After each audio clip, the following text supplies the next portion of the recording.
Are you on a rocket ship? Per se. Sure. Is that the thing? Wow. Will you let me get there? I'm getting there.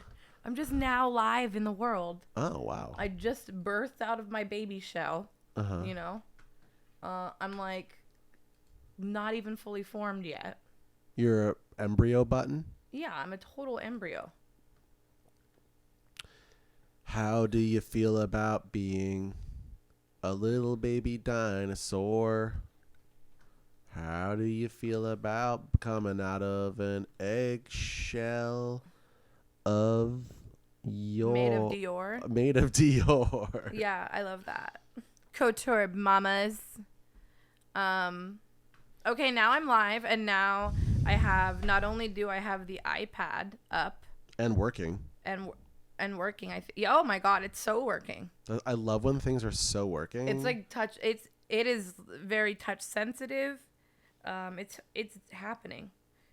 We're here. Is that iPad giving you efficiency?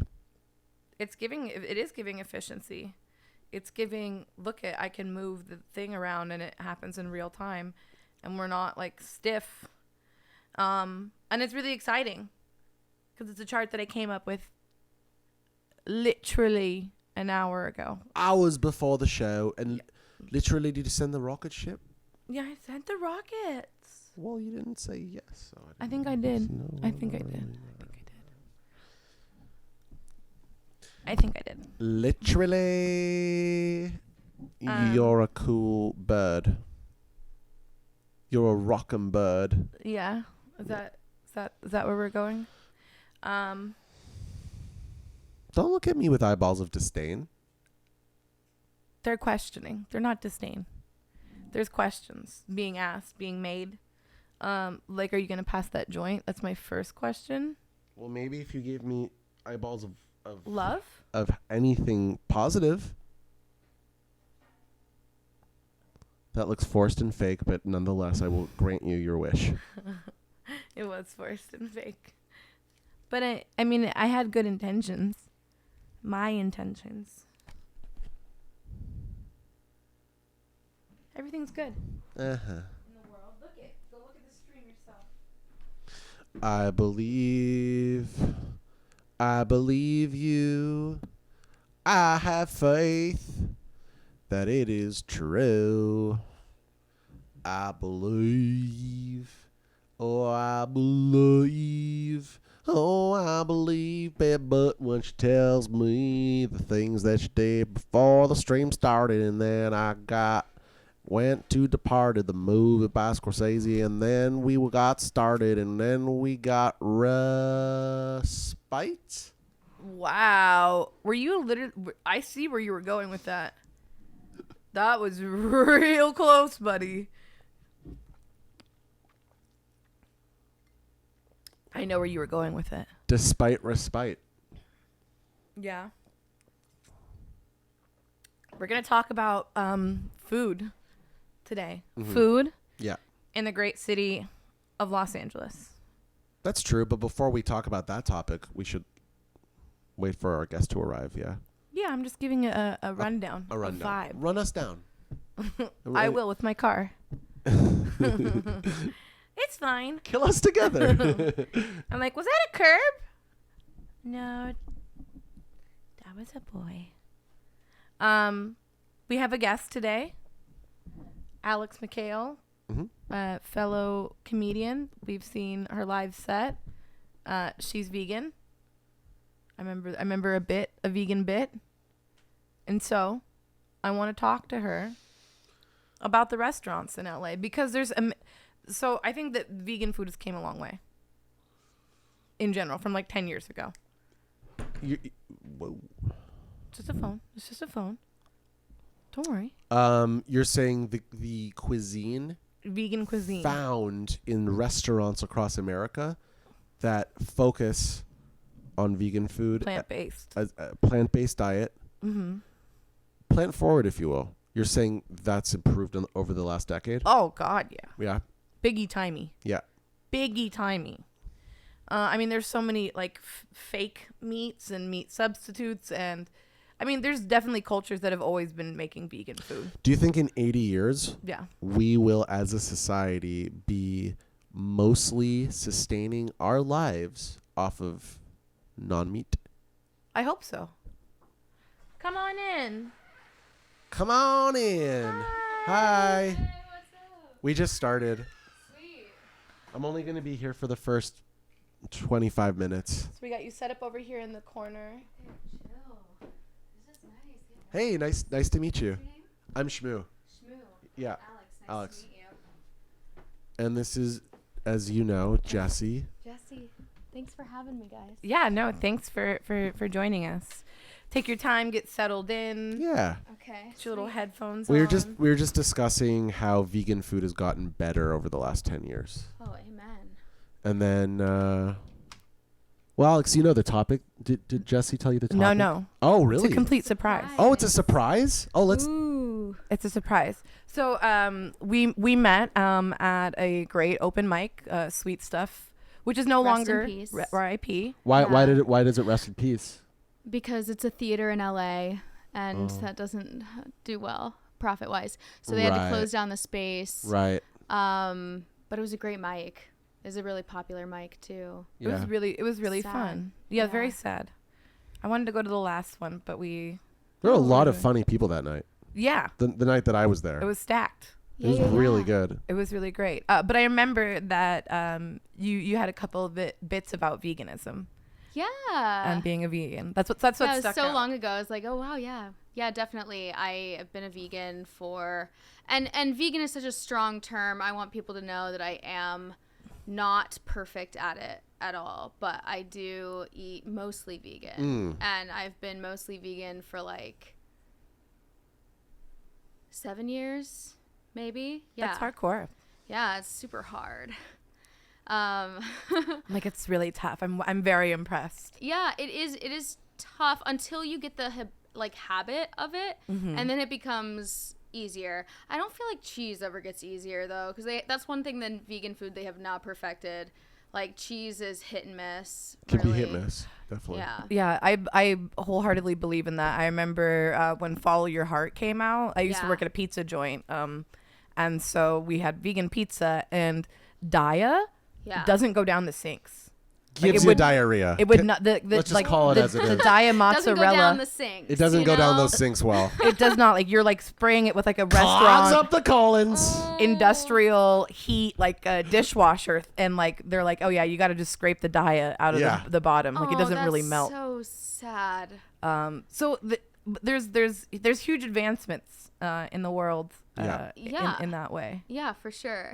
Your cat is fully examining me. Oh, That's monkey. that is monkey. Are you allergic by Hi, chance? monkey. I technically am, but I'll be fine. I just Okay. won't touch. But I can bring I him will love inside when I have Yeah, to. yeah. Don't take feel him. bad. No, it's totally fine. He's like a cat that like thinks he's a dog, so he's like, what do you mean? I'm just gonna plop right down here, right on your lap. You seem like a nice lady, you know. So let's be friends. Exactly. So he's very cute, but he's like fat and old and pushy. Aw. He's kind of like a soprano in cat form. Yeah. You know? Aw, that's nice. Yeah, Is sweet. in a gang? Yeah. Yeah, okay. He tries to good. bust out all the time. He wants to live with the coyotes, and I'm like, they'll eat you. You're fat. But he means well. Trying to bribe you. Yeah, definitely. Nice. So introduce the topic. I'm excited to see you introduce the topic because it's a surprise, and I like that. Surprises. Surprises, they're fun. So we a good often surprise. like to do charts on this show, little interactive charts. Okay. And so I made a list. The axis is unpretentious versus hipster, and affordable versus overpriced. And I collected a few of my favorites and least favorite vegan restaurants in LA, and I kind of just wanted to get your vibe on it, your take on it. Okay, I hope that I've been there. Yeah. If not, we Okay. could also just discuss. There's because a couple of places where I'm like, Well, wait. everybody talks about it. But describe the chart, the x-axis and the y-axis. did. Yeah. Oh, you did? Okay. Yeah. Sorry. I must have Yeah, spaced. it's most affordable. Repeat it one more time. It's most affordable, least affordable. yeah, it's like overpriced versus affordable, and hipster versus unpretentious. Okay, Gotcha. okay. Hipster versus unpretentious. Okay, Can you okay. actually see the chart on your screen? I No, thought it wasn't hipster versus like normcore. No. Oh. No. I see a girl. orgasming over a chicken sandwich right now. Oh. Is there a way for me? That's a veggie sandwich. Yeah, there you go. A not so chicken A sandwich. not so chicken. Yeah, but there's Apostrophe N. Yeah, a yeah. little It's list. apostrophe N. What's that? Well, it'd be nice if we could have the chart visible on that monitor. As opposed to the whole screen that you're looking at? Because I'm only looking at this screen on the monitor. Can you see the monitor? Do you see what I mean? I can't see the monitor from where I am. Yeah, so the monitor only has the random YouTube video that you pulled up, not the chart. It only has the YouTube. It doesn't Yeah. have the whole show. No. I mean, we don't have to. I mean, we could just No, vibe. I just wish I knew before we started, because I would have done it then. Well, I thought you knew. I didn't know. If we're doing a chart, the person that's with us has to be able to see the chart. So. Well, I know that. I can picture it in my head. Yeah, just picture it. Just vibe out with it. No. I didn't know this. All right, I'm gonna fix it. I'll fix it. I'll come fix it. Okay. Yeah. Are you sure? Yeah. It'll take me 2 minutes. You guys can chat here, and I'll go over there and fix it. 2 minutes. Yeah. It's no Got big it. deal. No, we'll put on a little timer. Yeah, it's not. You don't need to put on a timer. I just wanted to like make it as stressful as we could possibly. We'll set a bomb, and you can do that, and then deactivate the bomb. We'll get like the Jeopardy theme song in the background. That song shouldn't be as poppin' as it is. It's I need a actually remix. Yeah, it's really good. Yeah. It's got a good vibe to it. It doesn't actually like elicit stress. I'm just kind of like I feel almost cockier. Where I'm like, oh, I got this. I want to like get the answer out before the music ends. Yeah, 'Cause yeah, I'm like, yeah, oh, yeah. I know it. It's more of like honestly like your game character theme song, you know, Yeah. like a Sonic the Hedgehog feeling. Yeah, like let's race like to the end. I'm add some feeling it. bass. I'm all about it. Hell yeah. I'm glad that you see the vision. Yeah. Well, while we're getting set up, Okay. so we mentioned a little bit of veganism. I love that you were like, you also are well acquainted with the vegan community, and you're like, I want to make it clear that I'm like not.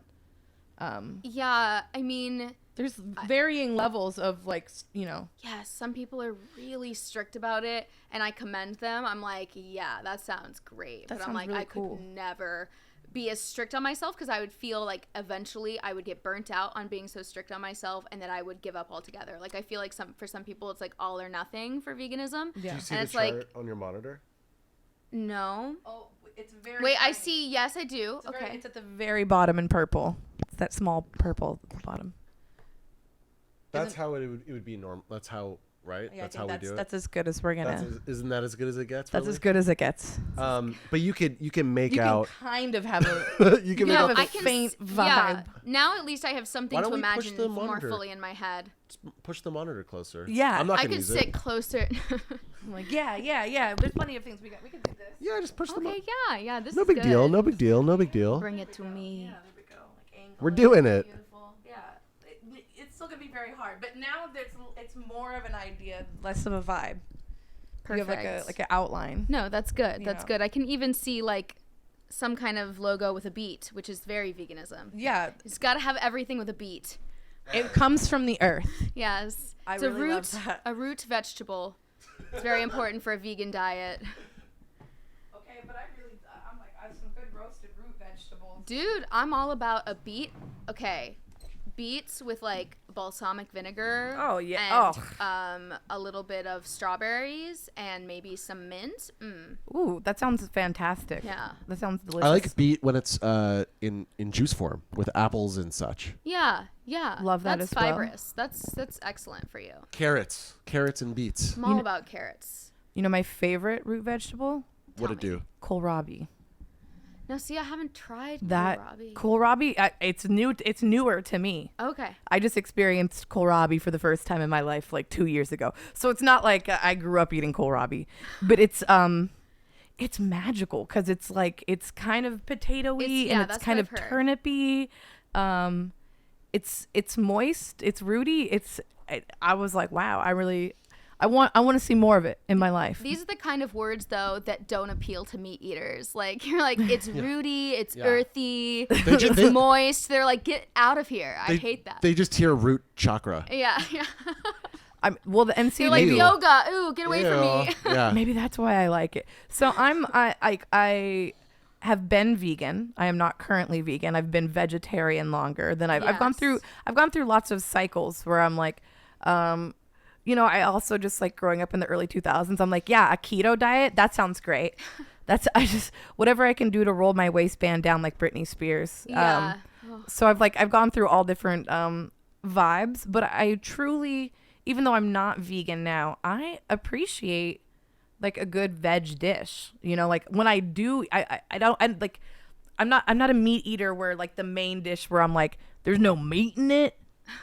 All right. Here's a question. How do you feel about people who don't like eating vegetables? We were talking about this a couple days ago. There's multiple things, I think. And I have a brother-in-law and my sister, really, who are like this. And I don't understand it. First of all, I just don't understand how they're not sick. And, sometimes they are. Like, I hope my sister doesn't watch this. But my sister will sometimes, like, she has stomach problems. Like, she's had just, like, consistent stomach problems her whole life. And when you say, like, well, what are you eating? And you see what she's eating, you're like, oh, she doesn't eat a single vegetable. And you'll be like, well, have you thought about changing up your diet? And she's like, it's not my diet. I'm like, it's a stomach problem. You think the first thing you're not going to is your diet? They just, like, don't eat any. My brother-in-law literally won't eat anything that's green, like a toddler. Yeah. No, Yeah. that's exactly what I'm talking about. Yeah. It's a problem. It is. What do we do with these people? I mean, like, force feed them vegetables until they decide it's okay. Pin them down. Seriously. Hold their mouth open. Be like, you clearly haven't Suck tried it green up. beans the right way. Like, I feel like people right. make vegetables so disgustingly. They're like, just steam it and add some salt. And it's like, that's disgusting. You've got to roast it. You've got to toss it in some oil, Sesame and some seeds. spices. Yeah. Yes. There's so many things you can do Garlic? with it. Yeah, people don't use enough garlic. I Yeah. mean, some people use too much garlic. But That's true, and it can fuck up your breath for the whole day. Yeah, it's true. It's true. Yeah. Oh, that's but my me. family's like white, like really white. So they don't even use enough garlic, really. It's Your family's Gentile? yes, Gentile. Very waspy? Mm-hmm. That's really funny. We're Irish, so it's kind of impossible to Okay. be waspy when you're Irish, but you can be, Still very white. Very white, yeah. Right. The white side of my family is very, very white, and everybody They're so waspy. and everybody to this day still loves to make fun of my mom. That, like, I guess the first time she went over to eat with them, she didn't know how to like compliment the cooking, so she just said that it tasted very clean. And I was like, that is like the ultimate shade. But she's like being nice. She's like, Yeah. it's just so clean girl aesthetic. And it's just like, but it's a Meaning boiled potato. Yeah, it's under seasoned. Yeah, there's it's no just- really seasoning. means. It's called bland. Bland, yeah. But they think it's so, because it's so funny, because they're like, why would she use that word? And I was like, because she's throwing shade and it's funny. Yeah. And the fact that you don't get it even when it's happening to you, like, Means you're more white. you're more white. And the Yeah. fact that they bring it up too, they're like, gee willikers, isn't that so funny and odd? What a odd choice of words. What a weird person. What a weird person. Why would you say that? That's not an adjective that people use for food. And I'm like, well, it is when it's bad, guys. And what you're doing is not right with Yeah, food. yeah. It was Once embarrassing. I brought my boyfriend home for to visit my family for the first time, and my mom served us. She boiled some regular Mutton. spaghetti. Was it mutton? No. I'm just kidding. She knew by that time I was vegetarian. I've annoyed my family with my vegetarianism for like decades now. They hate me, but they always have to find something for me to eat, right? They're like, oh, what are we going to feed Alex? Like, it's some great mystery. And so she boiled spaghetti, opened a can of Hunt's tomato sauce, just like a big can, added no seasoning to it. Oh, no. Poured Check. that over the spaghetti. Oh, no. Check. And then served us, I guess it was Parmesan cheese with the spaghetti, which at least that's pretty fancy for them. And then like heels of white Wonder Bread with garlic, minced garlic on top that it went in the oven for a little bit. So, and I was like, this tastes, I didn't know tomatoes could taste so watery. Was it very acidic? Did it No, it's just they'd been in a can for so long that Yeah. really it was just water? tomato flavored water Oh over my noodles. And I hadn't eaten that way in so long because now I spice my food like a maniac. So All right, so quick story. okay, I was on tour, and our van broke. Congrats. Oh, this is 10. This is 10 years ago. And our van broke down, and we were in the middle of. We were on the edge of Louisiana and Texas. Nice. So we got stuck in this motel for 3 days. Just like this shithole. Because they were fixing the car. Yeah, we dropped Yeah. it off at a mechanic, and we were hoping for the best. Yeah. Right. And plus, it was going to be like $1 million to fix whatever the fuck was wrong with it. Sure. So we're just stuck in this seedy hotel. For some reason, our room has like this disgusting jacuzzi. Love that. In the room. Yeah. It's a suite. I don't know what's going on. I There was 3 of us, so it must have I been. love the jacuzzi in the hot tub in the room. Yeah, It's but this, you got to steamy. believe me, this is like a trucker shithole. Yeah. This is where truckers like. Anyway, so yeah, we know where you were going with it. Yeah. We knows what happens in that room. Okay, yeah, you knows what happened. Yeah, I the knows what jacuzzi has been happens. used for nefarious purposes. Yeah. We Very all assume. nefarious. Yes, So there, at this hotel, there was a restaurant, and that's where we ate every meal for 3 days. Michelin star. So they had room service, right? I'll take a soft-boiled egg and a slice of sourdough, a green juice, no apples or sugar in there, please. Yeah. So basically, I got so sick of meat, Yeah. just eating the same fucking shit over and over again. I was like, can you just make me a salad or just something? It was like a vegetarian. Oh, it was like a vegetarian version of like a Mexican taco-y bowl kind of vibe. Okay. Fiesta bowl. Yeah, Yeah. exactly. If I was you like, will. just leave the meat out, and they're like, I've never heard of that. Are you sure that's a thing that? Sir, one you're do gonna you- starve. Yeah. Are you, wait, but that's not a meal. If we don't put the meat in it, what are you gonna eat? I swear to God, the waitress like literally laughed at me. Yeah. No, from there, like I'm from Missouri, so I call it misery. yeah, it is. Have you been there? Yeah. You clearly know it. Yeah. Yeah. I've been to St. Louis a couple. I have a friend that works at a tattoo shop out there. Okay, nice. That shit's nice. wild. St. Yeah. Louis, Missouri is fucking wild. I've played Yeah, well, St. Louis a bunch is of times way too. harder than Kansas City, where I'm from. Oh, I'm, yeah. I'm like, Oh, hick, yeah. hick suburbia, and St. Louis is like hard. Hard. Yeah, Tough. it's hard as fuck. I appreciate that. There's I've told you about that restaurant I used to go to every time I was on tour in St. Louis. There's this is actually very on topic. This is great. I think this place was vegan. Okay. I love this. It was called like The Joint or something like that. Very vegan in Missouri place. Yeah. You see what- yeah. Very much. You have to keep it like very neutral, Yes. kind of cool, hip. It's Yeah. The Joint. The Joint, Yeah, right? yeah. Is the logo like in a papyrus font? I don't remember. Like they want you to know that it's health food by like looking at the logo. They're like, Yeah. we have almonds here, man. One would hope, but I don't remember those Mm-hmm. details. What I do remember, however, is that okay, they had juices, they had sandwiches, and the menu sounded really good. Yeah. Right? They didn't have half of their inventory. I was like, okay, I'll have like a banana and blueberry smoothie and whatever, vegetarian falafel shit, whatever. Yeah. And they're like, yeah, we don't have like half of the fruits on the menu. And I was like, just make me whatever fruit smoothie you can make, and then I'll have like the veggie burger. It took them 45 minutes to do the whole thing because they were so high on heroin. Damn. And Do you know this for a fact? Were there like needles in your food? there weren't needles in my food, but okay, so next to the restaurant was a room. Like you can enter the room from the restaurant. So you could open the door. There's a whole other room. Yeah. There was drug selling there. Okay. Sounds like this taco spot I used to work at that was attached to a strip club and people would. Yeah, so Do this the same place thing. was a front. It was a drug front. Oh, okay. They're now just I'm trying to understanding. they're just trying to like launder veggie patties through the joint. I thought they were just like, nobody Right. ever comes here, bro. We don't know how to actually make this food. Nobody eats this way. But that's just, Yeah. that's a twist that it's But actually a front. It's a front, and it took forever. And by the time I got my food, there were people working in the staff who were like dancing and like yelling. I think they were on crack actually. There was a mix. Okay. The people that were There cooking usually were on, is. there was some heron vibes, but then there was also some crack party vibes. Okay. And I got to tell you, the food was really good. I bet. It tasted great. So I've worked at plenty of places where like the chef is like, the line cook is like, where'd he go? He went for a cigarette break, and he's like, not around. And he's like nodded out in the bathroom or whatever. Best damn food you'll ever eat though. Mm-hmm. When he shows up to work, he does a damn fine job. Right. Do you think it was the crack or the heroin that helped him do his best work? The heroin people were the ones that were actually making it. Yeah, because it took them 45 minutes. Took a long time, but they're doing But it they right. paid attention to detail. Paid very close attention to detail. Amazing. Oh, this is the best part. This is like the fucking cream on top. They undercharged me. By a lot? Well, they didn't have things on the menu, No. right? That wasn't why. No. It's because he was on drugs. Yeah.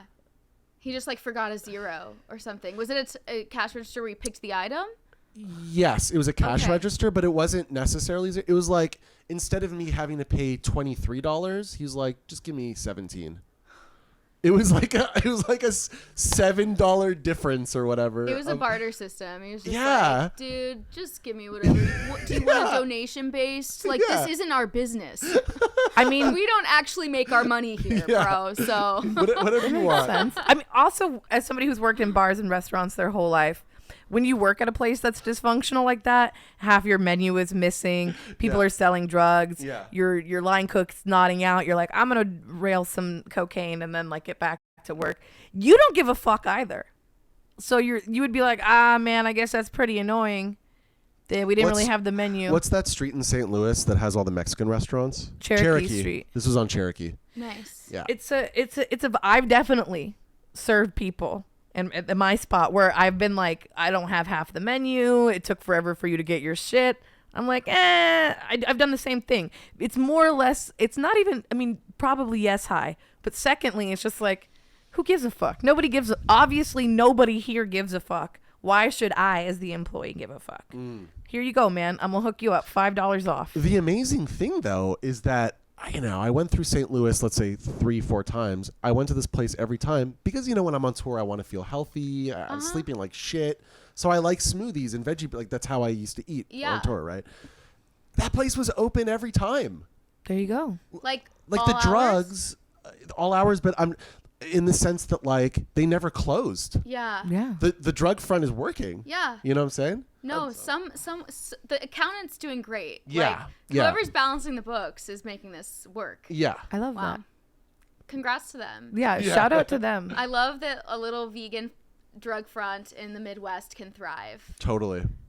That's what I want to The see. American It dream. really is. I love Kansas City, by the way. Yeah, Kansas City's fun. Kansas City has some good stuff. I mean, I am happy to leave the city, so I have a hard time being like, let's go back to old Kansas City. I'm like, no, thank you. Right. My favorite Mediterranean restaurant is outside of Kansas City in Lenexa. I know Lenexa. Yeah. Lenexa, Kansas. Yes. Right? Yeah. Yeah. This place is called Holy Land or The Holy Land. The Holy Land. It's fucking I'm awesome. going to be in Kansas at the end of the month. Maybe I should stop by. Turn that The maybe Holy into Land. have to because can I tell you why? Yeah, please. You're Is it vegan, right? Yeah. Well, they have the best. Mediterranean is so vegan. They have the best lentil soup I've ever had. Oh, sick. So I mean, for a vegan, that's like Lentil soup. swimming in the holy water. You know what I'm saying? I anoint myself with lentil soup With every lentil- morning. I'm Exactly. pray to my vegan gods. Right, Yeah, no, right. that's amazing. And it's called the Holy Land. The Holy Land. Yeah, Yeah. it's Palestinian. Yeah, amazing. Yeah. That's great. I will go. I've been telling Jesse about this place for a long time, probably, right? Yeah. I'm obsessed with it. There is one restaurant here in LA whose yellow lentil soup is pretty much as good as the Holy Land, and that's Okay. Carousel, which I highly recommend. What part of town? East East Hollywood. Nice. As a vegan, Yeah. Is it Great. Carousel. great. is the lentil soup vegan though? We don't know if it's sleep vegan. I'm almost positive it is. I'm not 100%. But you ask, but Yeah. even outside of the soup, the dips are incredible. That What's your fucking, favorite dip? Muhammara. Oh, It's like it's dates and walnuts. and fucking the red shit. Pomegranate. Pomegranate? Oh, damn. Crushed pomegranate. Okay. And then they got What's that dish that we really like where it's I don't want to try to say the name because it's wild, but it's chickpea and like really garlicky. You know what I'm talking about? Oh, the Full mudamas. You got it. That. Oh, damn. That's vegan. That's great. Awesome. Awesome. I need to like be writing these down. Afterwards, we'll touch base. Yeah, and we'll I'll touch write base. all of this Yeah. stuff down. Yeah, all these Yeah, great yeah. spots. Because we're always looking for vegan spots. I'm always looking for a good baba ganoush. They got great baba ganoush. Yeah? Oh, great. Fantastic baba. Hey, don't say that if you don't mean it. 'Cause FB. I'm judgy about baba FB. ganoush. Fantastic Okay. baba. Okay. Yeah. Yeah. It is peak. It is Okay. top tier stuff. Sick. I've been really craving some baba ganoush. I mean, nothing's better to me. Yeah. Take your hummus and shove it up your ass. Give me some baba ganoush. Totes. There's more going on with that. Do you know what? Yeah. Do you know what Some else? what? Can I say something? Please. Scordalia. Do you know about this? The potato dip, the Greek. It's a Greek potato dip. Uh-huh. Really garlicky. Yes. Very hard to find. Yes. And it's very hard to find good Scordalia. Somehow in LA this is true because we tried one time, right? Yeah, I found it for you once, and you said you didn't like it. Nah, it was mid. It was mid Scordalia. This is the king of dips. It's potato. It's potato puree with garlic. It's amazing. Yeah, you can't miss. You can't miss with that. But and yet it's just like whipped garlic potatoes. Well, yeah, I can't find a good version of it here. Because I'm from Toronto. Just go and to a Bob Evans. Ask for their whipped garlic potatoes. Oh. Oh. No, I have no idea. Okay. Bobby Evans. That was a very popular spot in Missouri for my family. Have you ever been to a Bob Evans? I have not. Have you? Oh, guys, this No. is like if Applebee's met Country Kitchen. Like it's like country style Applebee's. Okay. Yeah. Like Lots of gravies. Much gravy. There's a lot of gravy. Yeah, they're big fans of gravy, mac and cheese, like all the disgusting like hearty meals. Do you think any babies have been made in gravy? Like born like a gravy birth? Yeah. Like when they came out, there's like gravy everywhere, and they just slid on the gravy. No. It's never happened. I like this as a short film idea, though. Let's make this happen. Baby gravy. Baby gravy. I'm making babies on gravy. Yeah. That I feel like that is a dream of people in Missouri. I feel like they would roll their eyes at a water birth, but if you said a gravy birth, they'd be like, "Oh, I understand that. Oh, I understand that. Oh, I get it. No, I get it. I get that. It's something about the chicken broth in it, it just makes the baby healthier." Right. I love it. What's the butter brains? From 90 Day Fiance. Do you know about butter brains from 90 Day Fiance? No, I don't watch 90 Day Fiance, but I feel like I should. This is a really fun concept. Yeah. What's the concept, Buttons? The mom thinks that butter is good for your brain, and the Russian Ukrainian like wife that's like marrying it is trying to get her husband to eat healthy, and the mom is just like, no way, butter's good for your brain. No, he needs to eat. My boy needs to eat butter, and I'm like, he's 35. He's like. Let the man. No need to be consuming that anymore. Yeah, let the man live. Aww. Let him do his thing. You know? Yeah. She was just trying to make his life healthier. Yeah. Okay, so the wife, it was the mother who wanted the butter. Yes. And the wife who was like vegetables. Yes, eat vegetables. Okay. You could eat butter on the vegetables, so they should compromise. Yeah, I think there's a middle ground. Yeah.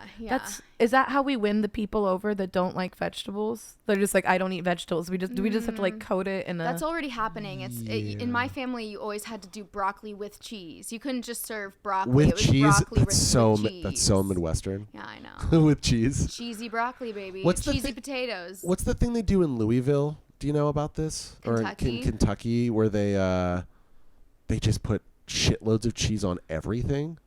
Isn't that? Is that a Kentucky thing? I don't know. Apparently. I feel like that's a But like everybody I know thing. I mean on everything, like like even sweets. I mean, some people put the cheese on pie. That's true. Yeah, That's wild. Yeah, that's true. When we were in Pittsburgh, they put French fries and everything.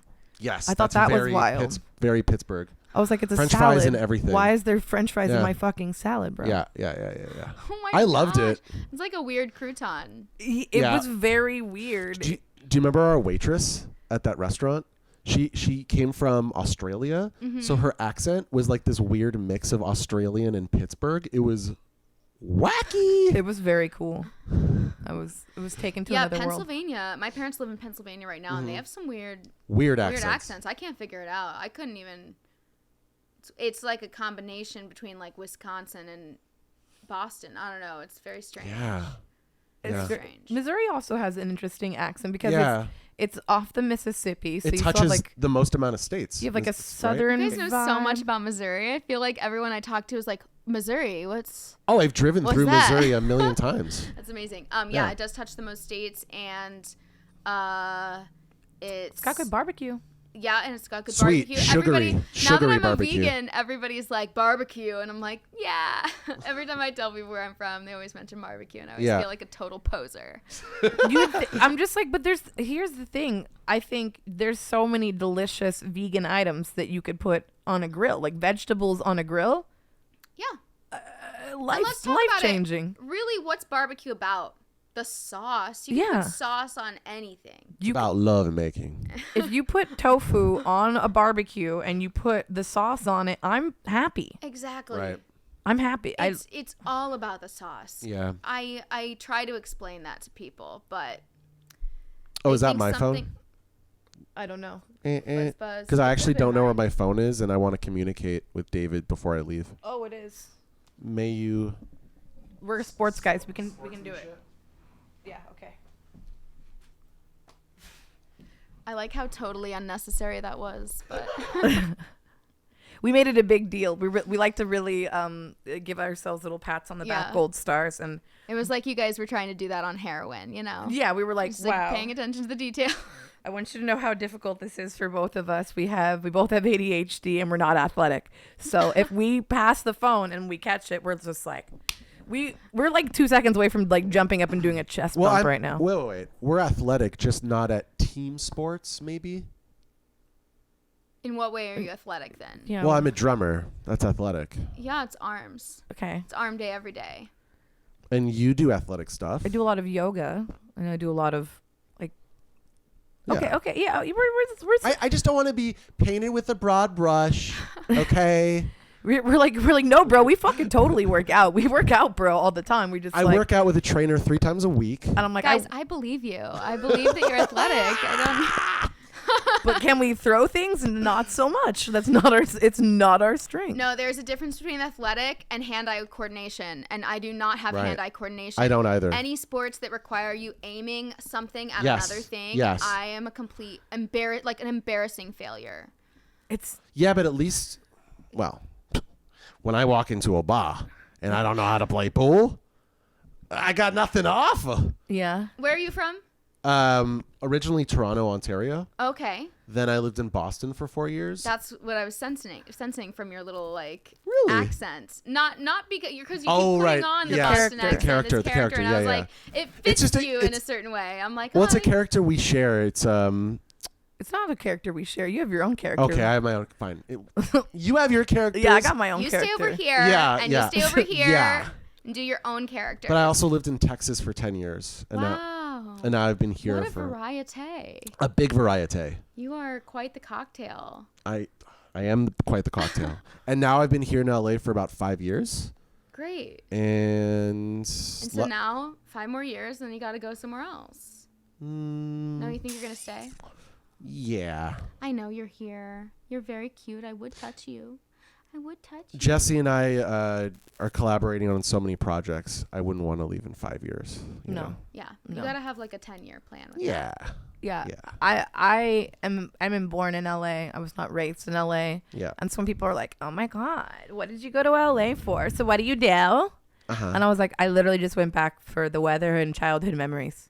Like I didn't come back to like make it big, Yeah. baby, Yeah. or prove anybody wrong.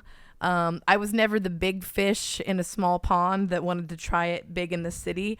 I'm just like comfortably mid and just like enjoying. I'm just trying to enjoy life, man. I And think that's why that serves you. I think that serves you. I came from like big fish, small pond, and then I came out here and like totally crashed and burned. It's And you're humbling. like, when that happens, you're like, God damn, I wish very I was humbling. a smaller fucking fish in the original pond because I got a big head from all this. Yeah, So I take me came back- out here being like, I'm going to blow this shit out of the water. Right. Yeah. Take me back to that pond. Yeah. Can I go back to the pond? Can I go back to high school? There was Yeah. like defined boundaries and rules and I, clear steps towards success. I was valedictorian of my high Wow. school. I was. yeah. I don't ever have anything to say about that, but I just want people to know because otherwise it means nothing. It's like Right. nobody You gotta asks keep- you your GPA. Yeah, no, you Right, gotta right. bring it up. I would Yeah. bring it up. Just like into any conversation. Yeah, well, when I was valedictorian, so people have some respect for me, damn it. Right. Put some respect on my name. I had a 4.2 GPA. Eat that. Wow. That's hard. Yeah, that's hard as shit. That's hard as shit. I'm like, yeah, I didn't do anything. So I'm like, I got nothing. I'm just the sauce guy. I'm just pure vibes. I'm bezzing it up on the maracas. Well, just know it means nothing. It doesn't you're mean missing anything. Absolutely you're nothing. more than the maracas. Thank you. I'm more than the Yes. maracas. But I here's bet the you thing, were like, cool in high school. That was probably no. No? I You went to. seem like you'd be cool. I was actually not. It's funny though She was because teacher's pet. everybody. Well, Me because too. because my English teacher was the first lesbian that I met, and I was like, huh, I somehow oddly understand you. And she's like, yeah, nobody likes you and picks on you, and everybody calls you like gay. Which was fun. They weren't wrong. Right. But when I was young, I was just like, oh my God, everybody's calling me gay. So mean. That's so mean. They're bullying me. And I'm like, baby, they just saw it. they just saw it. They're They like, just had a good gaydar. and I grew up for my formative like preteen years, like in a small town. So there's only like 50 kids in my class. And they're just like, you don't want to go four-wheeling and you don't want to let your next door neighbor finger blast you. You Those are listen. the requirements of being straight. Yeah, they're like, because I used to live next to the star quarterback. So everybody's like, You You're- haven't let him finger bang you yet? like, what's wrong with you? I've already let everybody finger bang me yet. And I'm like, that's great. I was honestly not holding out for anything special. I just hate all of you. Yeah. It's not anything personal. I mean, it is because you It hate is, them, but I hate you. It's not personal. it's not. Well, 'cause but it's I just don't want you to finger bang me. yeah, it's like I didn't hate them. It just nobody was my flavor. It was like Yeah. I was ready. Yes. There wasn't anybody there. Yeah. for And me. it takes like unless you're just like you've got that part of your brain shut off where you can just be like, yeah, I think this person's a total loser, but I will still have sex with I'm them. horny. Yeah, I'm a yeah. I teenager. don't have that. I have the switch of like I have to like everything about you, and if you did one thing that I thought was annoying in the night, it's over for you. Like Wow. it- So like, is that perfectionism? You think? probably. It's the valedictorian. in I you. just Right. it's honestly I'm judgy. A little bit. I I'm love like that. I'm like judgy. I'm like Yeah. I'm like ew. Like why are you doing this? Why are you acting like this? Right. Are you a Virgo? Oh, I should be a Virgo. I'm not a Virgo. I'm an Aries. I don't feel like an Aries Oh, at all. wow. But I'm a rising sign Libra, and I think I lean more Libra Okay. when I think of. I'm a what Libra. this- Are you? I'm a Libra. Yeah. Yes. Slutty and I'm trying- indecisive. That's me. Yeah, you're slutty and indecisive for sure. I'm not slutty, but I am indecisive. If that's Libra trait, then I am. I'm becoming more decisive. I'm happy for you. That's good. Is it just because you're fatigued from being indecisive all your life? Yeah. Because I'm hoping I hit that point where I'm like tired Yeah. of being indecisive. You can so I be just- very indecisive. Yeah, but it's because I've got a Gemini moon, a Gemini rising. Oh. Well, when you say it like that, Everything's in Gemini, Yeah. so I'm just like flighty. I'm just like, I don't know, bitch. It's because Mercury's in retrograde. It's in rigatoni, and that's how I am. I love when people are like, you can't use your astrology to like, eschew accountability, and I'm like, yeah, that's something a Capricorn would say. And I am a bitch because of all of the Gemini traits, and that's why I'm flaky and I never show up on time. And if you say something different to me, I am gonna cry because I'm a Cancer. Right. And I'm like, that's the vibe, and I'm okay. I'm okay with it. I'm just like, yeah, that's exactly what's happening here. I'm very serious about it, but Yeah, I buy it. I have no idea. I'm like really like out of touch with astrology in general. But whenever anyone says anything to me about like, oh yeah, I can totally see that you're an Aries, Right. I'm always like, thank you. Like I don't even know what that means, but somehow I'm still invested when you tell me what it means. I thought you were gonna go the other direction and Oh. say like, oh, it's so annoying. You know? no, because Aries like attention. Yeah, Oh. exactly. That is. Oh, yeah. I am very connected with Aries on that. I do like attention. I do like when people are like, You're a comedian. I Yeah. think that Right. a prerequisite to being a comedian is growing up with not enough attention as a kid, and it just like, I don't know if you've experienced, but every time like dating a comedian or hanging around other comedians, you realize like 10 minutes into it, everybody's trying to work on their bit, and like everybody's like a little bit too, there's a little bit of, not everybody, some people are just genuinely funny and confident, but most of it stems from like some weird insecurity, like little brother, little sister syndrome. Yeah. And you just want that attention. And you're like, look at me, look at the cool thing I did. I could, you know, it's We've had a guest trying. on this show that perfectly fits that description, who also Was that Mike? Yeah. correct. Oh, really? I wonder if you could figure it out. I love that. Was so catty. know. You're like, wow, that's like kind of like really reminds me of this one person. Big book. They were like, yeah, put it in the burn book. This person was a fugly slut. They're such a fugly slut. Do not trust them. They're clearly a Capricorn. Big vibes. But no, there's something inherently Yeah, I was a cringe middle child. about comedians. Like, we just want it. Absolutely. It is cringe. And if you've been to any booked show in LA, you realize just how cringe it really can get. Because some people are just up there to let you hear them rant about something, and you're like, they're acting like everyone agrees with them and nobody is agreeing with them, and they can't tell. Oh, that's and painful. they're just like ranting about something that's borderline sexist, racist, Oh, and everyone's like, oh no. Oh, and they live for it almost, and they're like, they get off the stage feeling great. I'm always so confused by people, but yeah, Interesting. it's a wide variety Yeah, of psychos out there. You're like, could you read the room? Did you think that everybody had a good time? Yeah, or they can read the room and then they start yelling at you about you being like Oh no. stuck up audience. Oh no. You guys are a bunch of them. prudes. Oh, Oh, no. clearly you guys just don't want to admit that we all think about little girls like that, you know? Like, and you're Right. like, what? What? You're like, no, bro, it's literally just Dude, you. it's you. It's you, baby. It's you. also like it. You know, it's like very clearly like the people that you don't want to date, because you could just feel their vibes. Like, I have to exit now. you do. Yeah. Okay. Aw. Lovely Well, meeting it was you. it was so nice to meet you. It was nice Um, having you on the show that you yeah. are a part of. I know.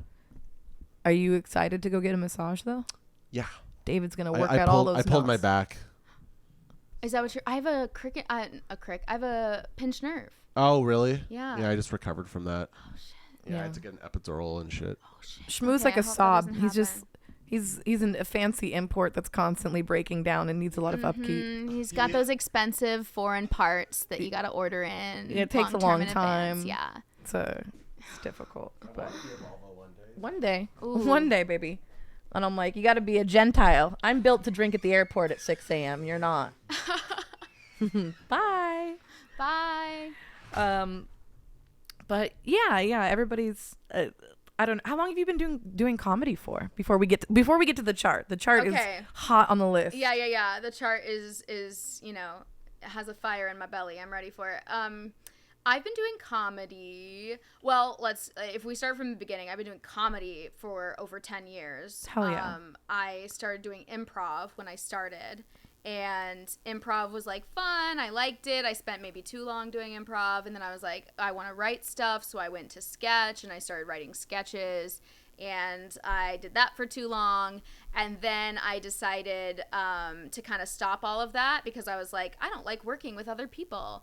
I'm a solo artist. It's hard to work with other It's people. terrible. Have you ever been on one of these teams, an improv team Oh, or a no. sketch team at a show? Oh. No, I haven't done that. Yeah, it's I mean, listen, some people love it, but I wouldn't recommend spending a ton of your time in it because there's just like you just are. It's more of a political like personality game than an artistic outlet. So I ended up having like you just have like there's always like one person on the team that everyone's like, oh my god, I can't believe Sandra wrote that terrible sketch. Like, oh, we have to perform it. I mean, you're just like miserable about everyone else's choices the whole time. So Oh yeah, I don't like that.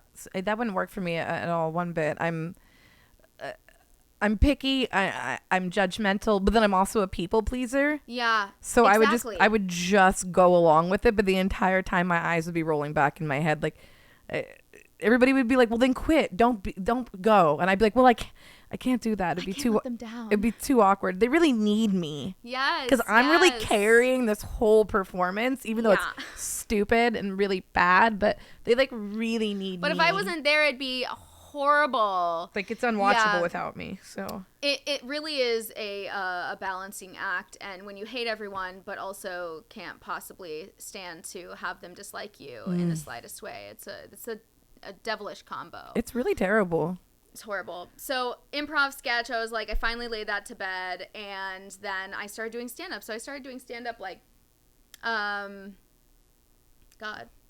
maybe 6 months or so before the pandemic. Oh, wow. Yeah. So I had started going to open mics, and then the world shut down, and then I like did whatever other bullshit for 2 years that I can't remember. And nobody remembers what happened during that time. Hole. Yeah. I look back at like pictures from COVID, and I'm like, was that me? Like, what was I doing? And it's like you're embarrassingly like drinking a bottle of wine on the couch or something. It's just you're just like, there was nothing else to do. It was fine. You're just like watching Gilmore Girls for the 18th time. So I kind of did online, like I did open mics, video open mics. Did you do like Zoom open mics? No, but I watched a couple. I'm one of those people that's been like a bartender my whole life, and everybody's like, you're funny as hell, girl. You should get on stage and be a comedian. And I'm like, I hate you. Yeah. Like I actively fucking hate you. And yet you're getting off on this. You think it's funny, and I was like, well, I do like attention, but I never. That's your style. That's like you're negging your audience. I'm like, and the thing is, I hate bully. Like, I don't like crowd work. I don't really like. I don't like bully comedians where they're like, oh, you two people sitting up front, you guys fucking yet? You guys fucking? Oh my god! Isn't it so weird? Oh, you guys haven't fucked yet. This is a first date. You're gonna fuck? How's the date? Like, I really like. I can't. How many times have you fucked? Like. Do you got any videos? Like, it doesn't seem like there's a lot of comedy that I don't find funny. I literally, you struck on the thing that I like hate the most about comedians is the people who don't understand the actual craft of crowd work, and instead they're mimicking what they think other comedians are doing. Yeah. And they're just doing a really bad job of it. It's really painful. So I'm actually. I've just dipped my toe into doing stand-up because I have such a fucking disdain, mostly for male comedians, but also I found that like I don't like necessarily like queer leftist comedy, or like there's just a lot. There's no one genre that's going to win it for me because it's a case by case basis. So I'm very new, but what I have experienced in the short time, I'm just like, wow. I fucking hated that, and I hated what I did, and I hated this. I'm just like, it's like a miserable circle jerk at some points. But then there's also times where I'm like, wow, that was really fun. There was like the night that I saw you perform. Yeah. There was a bunch of like great comics that night, and I was like, well, that was the best open mic I've ever been to. Yeah. Where I was like, that's a vibe. Like there was like actually funny people. That's what keeps you going back to certain mics, that you know that there's like an audience that you relate to, because I think comedy more than anything else, you have to be kind of watching to like a comedian. You have to kind of like who they are. You have to kind of like their perspective on life, because they're literally telling you their thoughts, hopefully in joke form, but it's not going to ring as true to you unless it's actually true to you, and that's what makes you laugh. So I feel like if I have a crowd full, like Sweet Stuff is girls and gays and like allies, and like when that's kind of the crowd, I tend to, my jokes hit better. Like I get bigger laughs. I have a better time in general. Right. And then when I go to mics that are full of bros, like there's just some mics that are just like just bros, and they hate my guts. They like hate my guts. The only thing they find valuable is like, hey, maybe I could get her number afterwards. Like, yeah, they're just like, I want to hate fuck her. Yeah, like, I don't think she's funny, but she is a girl. No, and there's not very many my jokes. There's not very many of them here. Yeah, exactly. Going to those mics where it's mostly men, it's honestly like you're like, am I about to get gang raped? Like, are they about to run a train on me? It feels so toxic and dangerous. So I avoid them. That's so fucking real. Yeah. Gotta stay away. Those spaces are like wild to me. So I grew up like going to punk rock shows and like pretending that I could skate. So I feel like I have like a real fucking high tolerance for like toxic masculinity. Sure. And even in even those spaces for me, I'm just like I'm like maybe having a little bit of fun, but I'm like, you know, somebody comes up and taps me from behind, and I'm just like, ugh. I'm like ready to like sock somebody. I'm just like, if one motherfucker asks me where's my fucking hug at, I swear to God, like you are the dude who's gonna get popped in the mouth, and then all the dudes are gonna laugh at you and be like, oh dude, you fucking sucked you in the face, and I'll be like, yeah, I fucking did, and then I'm gonna shotgun like 6 beers back to back, and like crush the cans on my head so I could like assert dominance. Right, whether I'm just like, no, bro, I'm one of the bros, dude. I'll fucking do fucking push-ups with you right now, bro. I'll fucking do it. You touch me, it's gay, bro. If you I do am one it, of the dudes right now. It is so fucking gay if you touch my ass, dude. I'm gonna tell you right now. I'm like, if you're touching ass, I'm touching ass, bro. What's up? Let me get that pinky up there. Yeah, give me that fucking bussy, bro. What's up with that bussy? Give it to me, dude. And then like and then it kind of works, you know? Yeah. But like there's a very like scared part of me that's like an ex-pick me that deep down is like, sure. Oh my God. I simultaneously want them to validate me, but then I'm also terrified because they don't think that I'm a human. Yeah. And that's like the cognitive dissonance that you have to have, I feel like, to be in those spaces as a non-man is. Yeah. Yeah, you got to put on the thick skin. I am a recovering pick-me girl as well.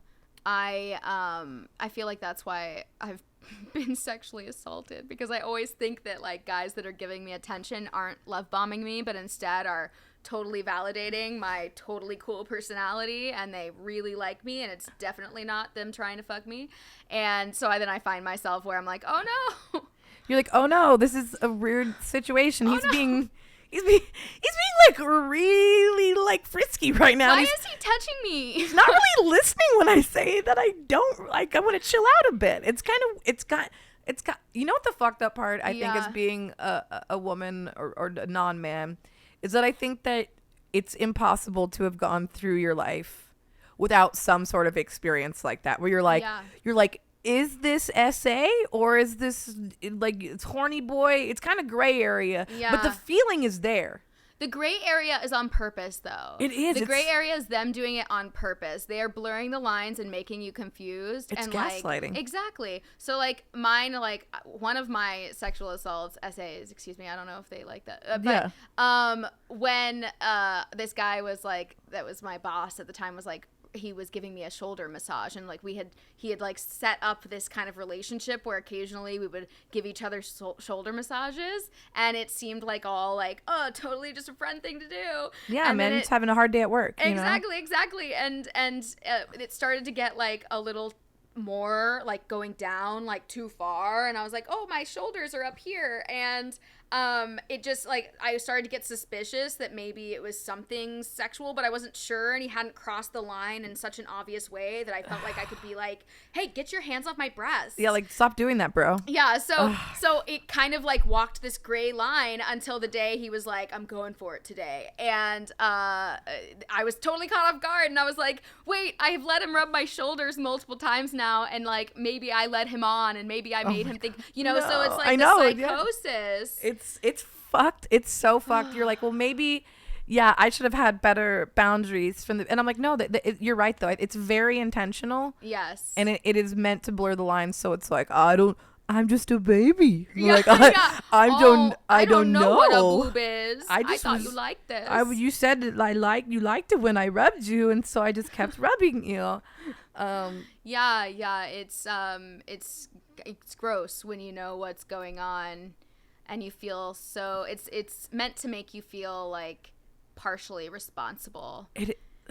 And it works for a little bit, but now I feel like a tiny bit. The language is like up and running. Like women are more aware of what's going on, and you can, when you see that you're being manipulated, then you can blame the manipulator and not blame yourself. And it's beautiful. We're getting somewhere. It's still not where I'd like it to be, but we're moving closer. Exactly. Slowly but surely. I'm like, wow. One day, maybe I can go to an all-male comedy space and not fucking like watch my drink like fucking the entire time with my hand over the top while I'm talking to people being like, yeah. Yeah.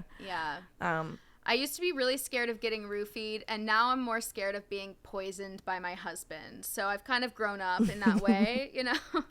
I'm like, now I'm less worried about just getting abducted and, you know, raped randomly when I was at a bar, and more now concerned about my husband killing me because he's having an affair. Yeah, intimate partner violence. That's the rage. It is. I mean, the poisoning's very Victorian too, you know? Yeah, no, it's kind of regal, honestly. There's something special about it. I'm like, am I Hamlet? Like, it just feels... It's giving Mr. Darcy, you know? I don't... Yeah, if Darcy had an affair on Elizabeth, is that her name in the movie? I'm not quite sure. Then it would be definitely poison that he would kill her with. Yeah, I feel like that's the vibe though. But it's so fun being a woman. Yeah, no, it never ends. It never ends. You're like you just age out of your possible murder into another form of possible murder. When you're old, then it's like a fetish thing. Like you could be murdered because somebody hates their mom and you remind them of their mom. I mean, it's so fucked up. I always think about, like, I unfortunately like too much true crime shit. Same. And I'm like, why are you doing this to yourself? And I'm just like, every fucking weird intrusive thought that I've ever had, any paranoia, I'm like, you never fucking know, man. I'm like, this guy broke into our house and waited for 12 hours underneath the bed, and that's why it's acceptable to check every crevice of your house. Dude, and I do it every and I'm freaking like, time. I'll do it every fucking... I don't care if it makes me crazy, but unfortunately, I just moved into a really big house, and there are so many doors and windows to make sure that are locked. I like that. The whole like scan of the house takes a full 30 minutes because it's like, yeah, so many. But every time I leave one open, I'm always like, that could have been it. That could have been it. That could've You been don't it. want, and they won't. You know what they won't do, Alex? What? Catch you slipping. Yeah. That's what they won't do. And I love that for you. I live in Venice, and I live on like the third floor of an apartment building in the back corner. Yeah. I affectionately call it the crab shack because Nice. it's like 400 square feet on a good day.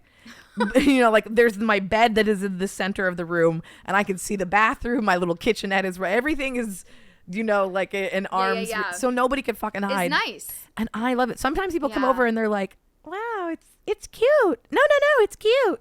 It's really small. And I'm like, bitch, it's not for you. It's for me and my tiny pug. There's the two, like, it is plenty enough space for us. And I was like, you know what won't happen is you will not catch me slipping. There's no way to sneak into this apartment, baby. Yeah, you want to look in the back of my closet? There's no room back there. You can't hide in the back of the You can't hide closet. anything. I'm like, bitch, I can hear my neighbors fucking right now. You think that anybody's going to sneak up on me? No, it's not going to happen. And then I have a little tiny annoying dog that will bark anytime they hear anything. I was like, we're good. I love it because I'm trying to live to see another day. Yeah, and you never know. You never know in this society. You don't fucking know. Major crime like that is up. It's up. It's growing. It's up, and the incels are like a real thing, and there's too many, like, people are like, men aren't getting laid anymore, and it's making them upset. And I was like, damn, they were already fucking scary. Yeah. And now you're trying to tell me that now they're mad about not getting coochie? This is one of those times, like, I went to an open mic and some guy did a whole spiel about how it started very feminist and in idea. It was like, women are powerful. Women have a chance to change the world. All you have to do is have sex with dudes. Oh like, my God. No. All of you should be out there having sex with dudes. You can make the world a better place. Like, and I was like, oh my God. They really think that we need to...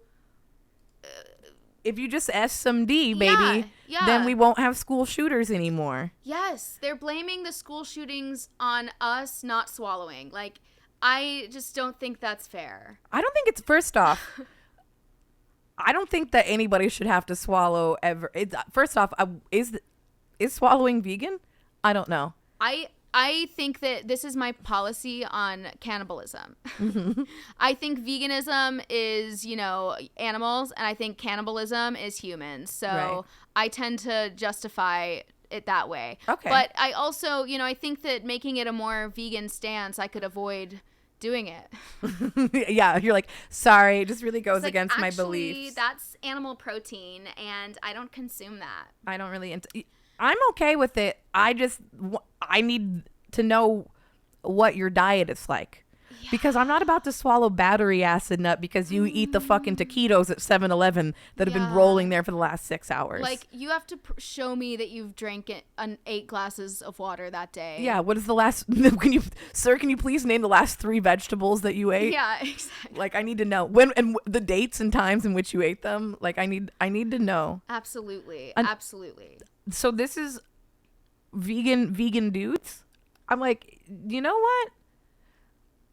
It's funny because I'm not vegan, but if some dude tells me he's vegan, he has a better chance with me. Wow. Because I'm like, oh, you like give a fuck about something. I do think that you're probably pretentious in some sort of way. And he is. He is. He's like, oh, baby, no. We're not going to the coffee shop. I'm going to do my pour over at home. I actually specially order my beans. You don't know. Don't worry. I have this is locally sourced oat milk, and I'll stay if the pour over is good and it's got a farmer's market oat milk. Yeah, man, you can get me with some cottagecore if you bring anything natural or organic. I'm all about it. I'm a sucker. And I like anything that takes a special kind of tool to make, like a pour over or like yerba mate when you've got the little like thing. I saw one of my coworkers drinking a yerba mate and like the actual cup that they're supposed to be drinking, and I was like, I will have sex with you. That'll get me. I don't care how many times you roll that beanie up, even if it just looks like a keppa. Yeah. Like, I'm down for it. Like, I want to go through your bookshelf that you haven't read either and pretend that you read them. Like, I'm here for the whole fantasy. Like, I will pretend that you finished Infinite Jest. I will for you. I will pretend. I like that it's there, so let's just all live in that fantasy. Yeah, no, like I'm down to live in the delusion. I'm okay with it. For sure. And it's purely from a sexual standpoint of I'm like, well, you probably drink water. You probably, I know that you're eating vegetables. Yeah. But here's the thing. So back to the chart, back to vegan food. Okay. Vegan food has came a long ways. Yes. In the past 10 years, right? Mm-hmm. I remember, you had the dry veggie burger, and now there's so many meat substitutes. People are figuring out how to make their own meat substitutes. People are making their own cheeses, their own sauces. And so it's really developed into this huge culinary scene. For sure. Which is fantastic. But then you also just have vegan junk food now, too. Yeah. Which is like, I'm still going to fuck with it. Yeah, but yeah.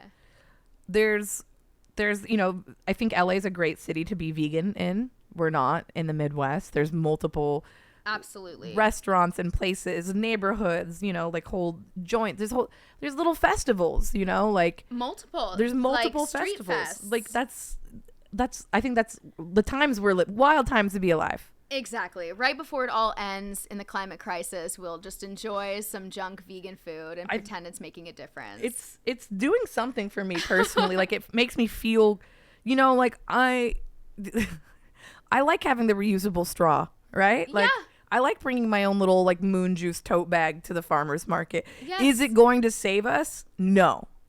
But I do love a clean girl aesthetic. Yeah, I still rinse all my recycling, even though we've learned that that's nonsense. But I, just in case. I grew up in Portland, so like we recycling, composting. Yeah, we've been on that shit. So like when I came back to LA and I was like, which one's the recycling? And people were like, oh, you could just throw it all together in one. And I was like, I'm like, what do you mean all in one? Yeah. There's. They give in Portland. They give you a tiny trash can.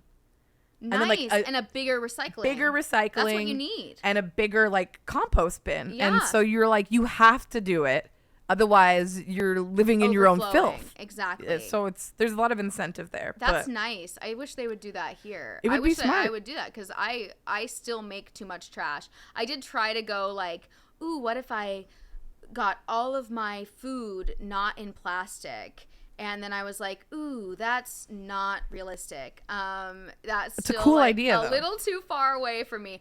If everyone was on board, this is the problem with everything. Yeah. It's like if everyone was on board, then we could make this hella cool and we could definitely make it possible. But with most people not on board and only a few places on board, it's like impossible. No, you need that community. You need it to be collective in that sense. Otherwise, it's just not sustainable. Exactly. And the only reason why like Beyond and Impossible is doing so good is because they finally adopted it on a grand scale. Like it's at fast food places, so even people that aren't vegan are like, well, I'll try that, you know. So it's definitely spreading in that way. And even though it's garbage food that's getting the most attention, it's still like, I'm still happy about it. Yeah, it's still it to me, it's wild to be able to go to a fast food joint and then be like, yeah, there's a vegan option, and I'm like, the fuck? Yeah. I'm like, that's how? Yeah. And sometimes I'll go to a regular restaurant out here that you think is like totally going to be meat centric, and there's like a random vegan menu item. Like it's kind of everywhere. Yeah, like they know better. They're like, if we are losing out on money, exactly, we need to do something about this. Exactly. And that's what the fast food places realized. They were like, oh shit, people buy this. I feel like the first person to put it on their menu was like, oh, this is going to be gone in a week. And then it was like, oh shit, like there's a lot of them out there.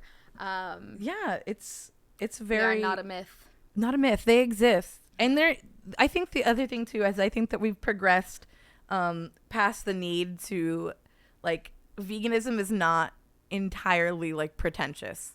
Like I think a lot of people still have this like idea of like, oh, you're a vegan and so you're gonna talk shit to me about my life choices. And I'm like, I don't. Yes, there are some militant I've met a couple of them. They still exist. Me too. But they've also been like vegan since the 90s, and they have Doc Martens, and they're upset about a lot of things, right? Yeah, yeah. And they've been doing it for a long time. The world has not adapted to their way of life, and they're still out there carrying the fight.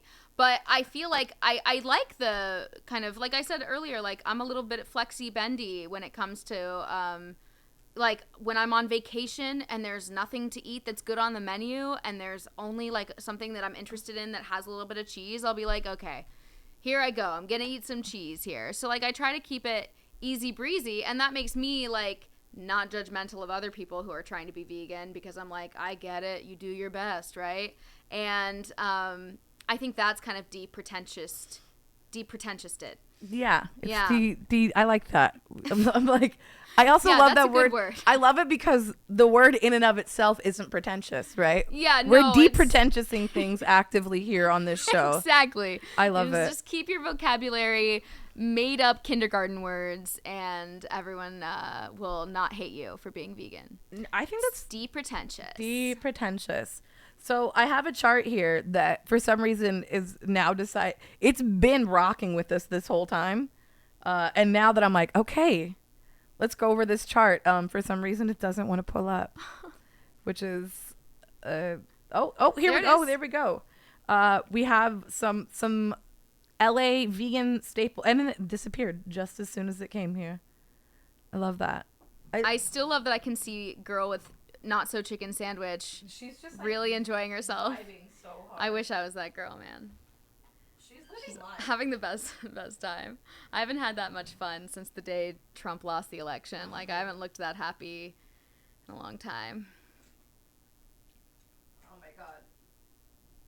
Did that work? I don't know. We'll see. You know what was really funny is I actually worked an event when Trump got into office. I was like bartending this Hillary watch party. Yes. For this like feminist clothing company, like Wild Fang. I think that's what it is. Something Fang. Wild Fang. I know that. Yeah, they make they're great. But so it was a Hillary watch party. Of course. Which is like, obviously they all thought that it was going to go one way. So you have a lot of like drunk lesbians that have been there. This is in Portland. Yes. So everybody's just like liberal. Everybody's got the I'm with her. Totally. The energy is like, how easy did they make it for us? Donald Trump is their candidate. This is going to be a breeze. And it was the most intense thing because as the numbers roll in, people start I'm bartending this. People start drinking more and more. Yeah. And then like at a certain point, everybody was like, people started crying. Yeah.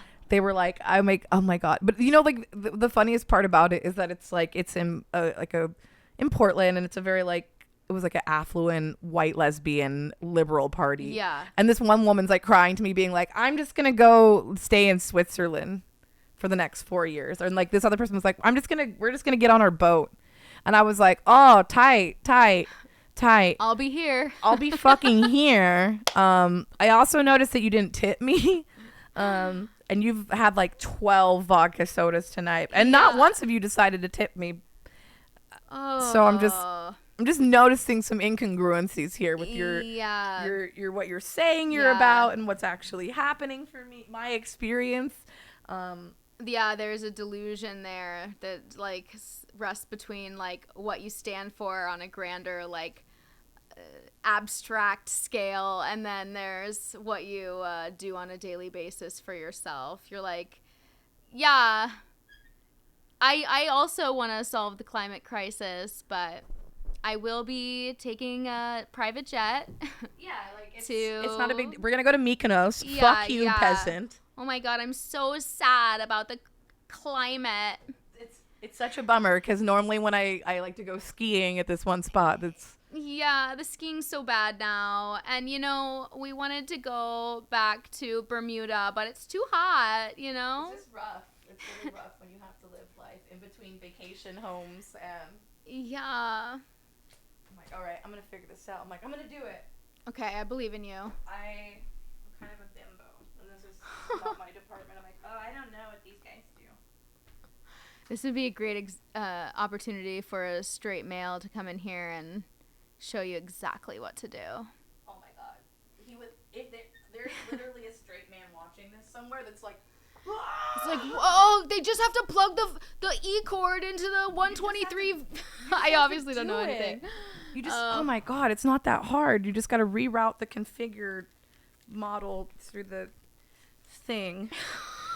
We can't even properly, like, riff on this idea because we have no idea what any of these chords are called. That's just the perfect example of us being so uninformed about this. My dad is a sound engineer, and so he would understand what all of these little chords meant, and he's greatly disappointed in me. He always wanted one of his girls to be technically savvy, and he was sadly disappointed. You're like, and here I am. We're all just like, Daddy. Yeah, It's not for me. It's not my strong suit. No. It's there's something confusing about it that I can't figure out. For me, it's also literally just like, I'm like, if I can't turn it off and turn it right back on. Yeah. If I can't plug it in. Yeah, my technology knowledge is like Sega level, like if I can't take it out and blow into it and it fixes it, then I'm why doesn't that work? I know that worked. So what was up? Usually it's just a little dust in there, a little dust in the connection, and then everything goes the way it's supposed to. That's what I was taught. So that's the only thing that I know. Yeah, I'm like, all right, this chart, I think the chart is down because the chart is busted. I've plugged. I've unplugged. I think we're just gonna have to just we talk. can wing it. We can just talk about. Okay, let's talk about each of the ones. We'll womansplain it to the men out there since there's not a visual chart. Yes. That they can't reference. Poor men. They can't if it's not visual. If it's not in front of them, they're not gonna understand it. So we'll really have to explain to them. First off, what restaurants are. Yes. And then where they fit into the chart. Okay, yes. Well, restaurants are places where you sit down and a man might order a burger and a beer. Yeah. And sit, and he might ogle a waitress. Yeah. That he should be calling a server, but instead he's calling a waitress. Yes. You've been there, men, right? You know what that is, right? You guys remember the chairs and the table? You go for your nom noms? Yeah, and she was like, "Do you wanna eat? You wanna order food?" And you're like, "Gosh." Remember? Oh, yeah. I think they get it. Yeah, chicken tendies, But this is like food like that, like your chicken tendies. Mm-hmm. But there's no chicken in it. What? Explain. So it's like food, but it has vegetables. No meat. Is it green? Sometimes. Oh, wow. Sometimes. It's very wild. Let's start with the first place that we have on the list on the chart that nobody can see. Yeah. The chart inside in our my mind. imaginations. Yeah, use your imagination, men. Just like when you're in the DMs of somebody who is not interested in you, you know? You can pretend that you're in love with her. Yeah, picture it. Just picture it. So this is a Echo Park staple, Sage, vegan bistro. Honestly, ate there the day Trump lost the election. Wow, I love that. Yeah, that was my celebratory You're meal. like, I'm going to go get that expensive ass vegan pudding. I know it's $9, Yes. but I want it. Yes. So good. It's so good. This stuff is like high quality. This is what I like. Sage is a little pretentious. It's up there on the pretentious scale for sure. Yeah. But when it comes to like the actual quality of the food, it's like reputation is deserved. You know, it's properly rated.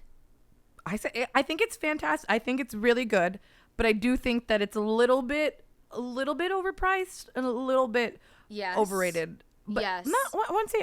It's not overrated, but it is overpriced. Yes, I 100% agree with that. I agree with that because it's all overpriced. If it's over $12 for a meal, it's overpriced. I need a $12 meal. That's where I sit.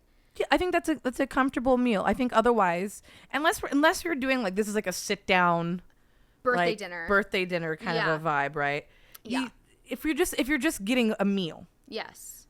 If 15, you know. 15.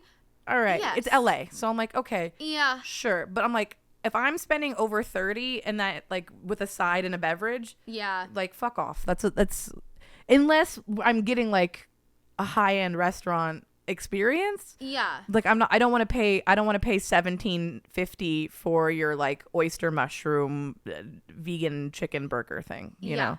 Like especially when it is something like fried like that, I'm just like, come on, buddy. How much was this to actually make? It cost you 4 cents to make this entire meal. Seriously, meat costs more than vegetables, so I'm always super confused when people charge more for vegan products that are just like, okay, this wasn't that fancy, it wasn't that time consuming, there was no expensive ingredients in here, and now you're charging me $20 for it. I fucking hate that. I fucking hate it. Don't do that to me. No. I am too poor for that, and that's why I never go to Sage. But when I do like it. But I just never go. I'm just like, that's too expensive for me. I'm like, it's also busy.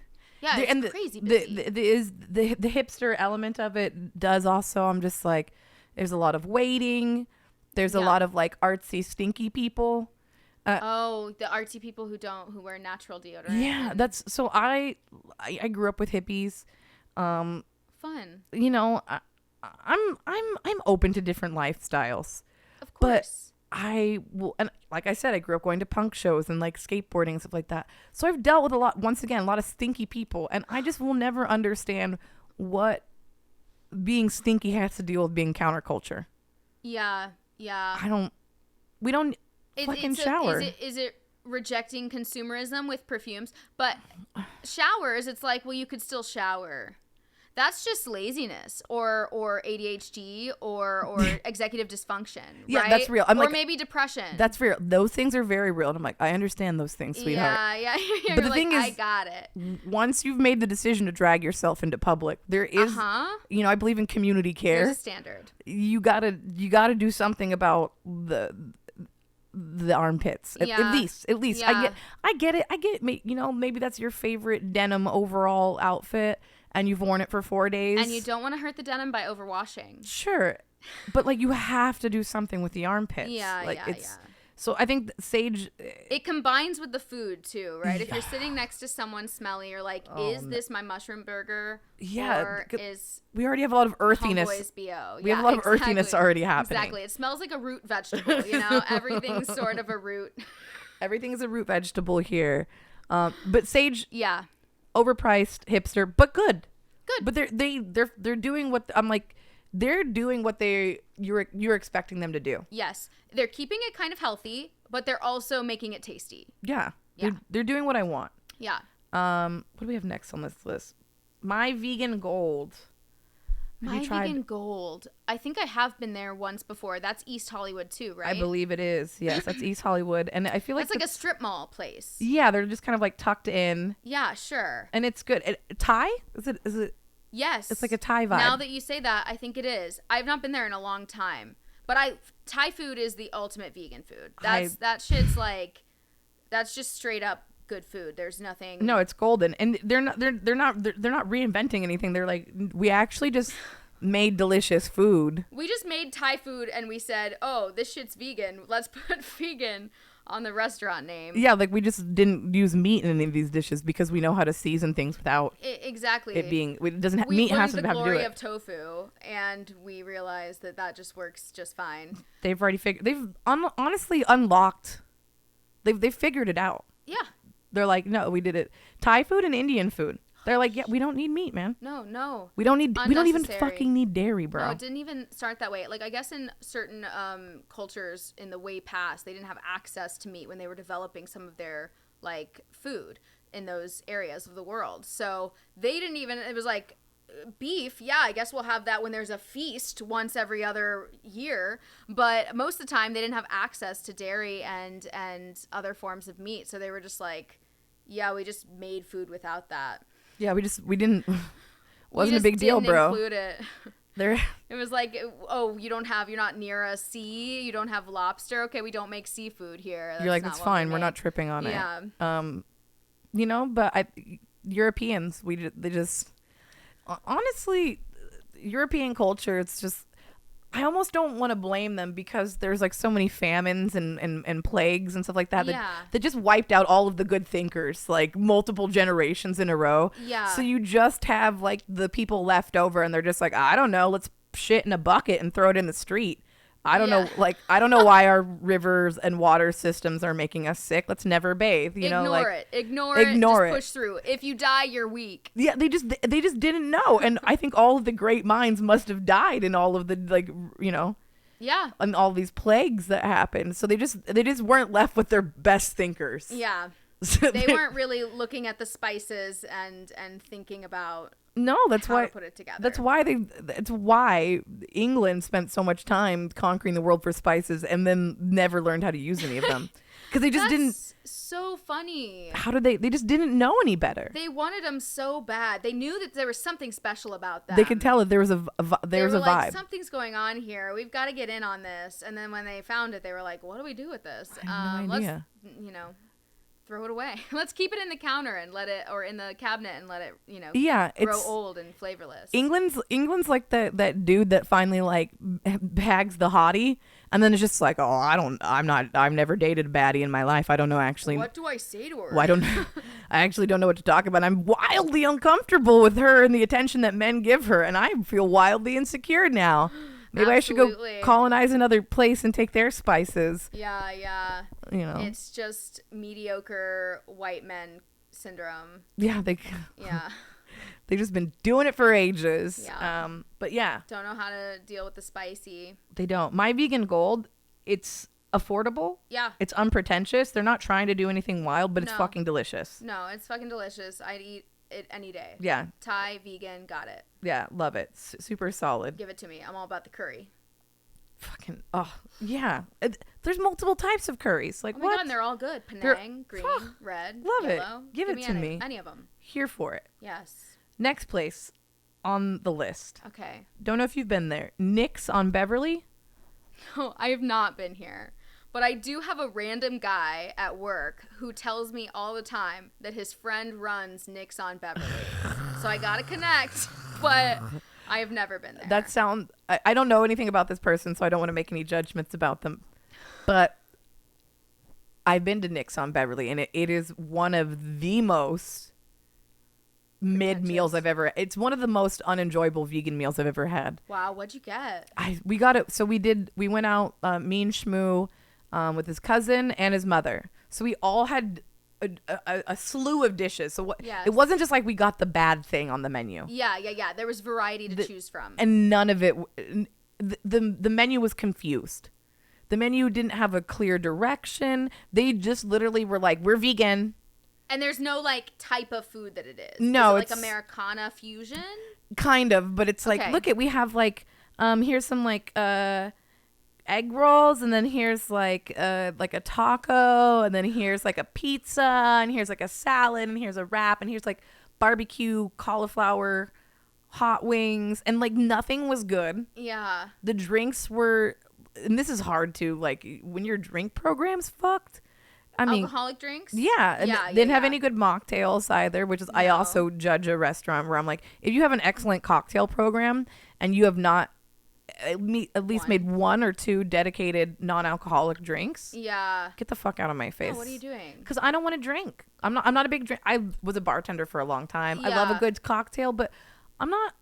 Not every day. Not every day. Sometimes I just want a tasty drink. Yeah, I just want a drink to taste good. Yeah, I just want something that's cool. I want it to look cool. I want to put it on my fucking Instagram story. Exactly. I want to enjoy. I just want to have my stupid little Instagram post and my stupid little drink, and I don't want there to be alcohol in it. And they couldn't deliver. Very, it's on Beverly. It's very overpriced. It was very hipstery. There was definitely lots of like influencer types there. And I just found it to be like I have nothing good to say about Nick's on Beverly. Wow, and that's a review. I think that it's a very douchey place for douchey people with no palate. I will die on that fucking That hill. explains a lot. That explains a lot about this guy who was telling me that his connect at Nick's on Beverly. I'm like, what good does this do me? I don't need to know about where your uncle works. Yeah. You're like, it's as soon as you said that, I was like, oh, that feels very on brand for Nick's on Beverly. And he's not even a vegan. He's not a vegan. He's just like, yeah. Oh my God. I feel like people try to connect with me on veganism by like just saying random things. I mean, we do. That's literally what I did here. I was like, we're going to have you on the show. We'll just talk about veganism. We'll just talk about You're like, food. what do you think about buffalo cauliflower? What's your opinion on that? I'm like, actually, I think that like buffalo cauliflower, if you have that on your menu, it's usually like the one item that's on a menu that's not vegan. That's like, oh, we also have buffalo cauliflower. It's like we have all meat eating stuff and then a buffalo cauliflower and a veggie burger, and we have not added any. Nobody's gone outside of that and tried to find a more creative bar food option. There's nothing thoughtful there. No. You know what? I think the buffalo cauliflower, I think it sucks.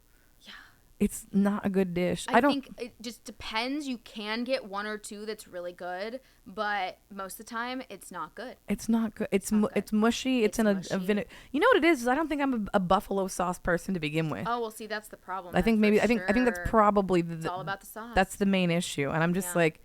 Do you do a barbecue wing though? I love a barbecue. You could do a barbecue cauliflower. Yeah. You know what I would love to see is if somebody gave me a lemon pepper. Because that's what I love, a lemon pepper. That's good. If you did an air fryer cauliflower, and then you coated it in the right amount of oil, and you just got that lemon pepper seasoning on there. Okay, yeah. In the right way, and it's crispy. What's your dipping sauce? I don't even think I would need a dipping sauce. Yeah. You just give me the lemon pepper steppers. and I'm set. But nobody will do that for me. No, it's just the fucking buffalo shit. No, I hope this restaurant isn't on your list, but the Something Vegan. No, it's not on here. So Something Vegan is in like Toluca Lake area, Mm-hmm. and they have a Thai chili buffalo cauliflower. Oh no, it's not buffalo. It's fake meat. Okay. But it's a Thai chili wing. And that is delicious. That sounds fucking... Like, that is... I crave... And it burns your... By the end of the dish, you're like... Your lips are on fire, Hot Ones style. Ugh. But it's... Oh, I dream about that. That sounds fantastic. I'm excited. I'm like, well, now I have a reason. Oh, yeah. Go to it. Hop Something to it. Vegan, Toluca Lake. That's close. Yeah. Where would you put that on our chart? I would put it on, like, way too expensive. Like, it's... Those wings are like probably like $16, and you're like, why? But they're delicious. They're so good. And then, but not pretentious at all. Like the vibe is like hole in the wall kind of laminated menus, like not trying to be hipster at all. But they're like rent's expensive. Yeah. Pay up, bitch. But they're like also $18. Thank you for your soup. Run them pockets. Let's go.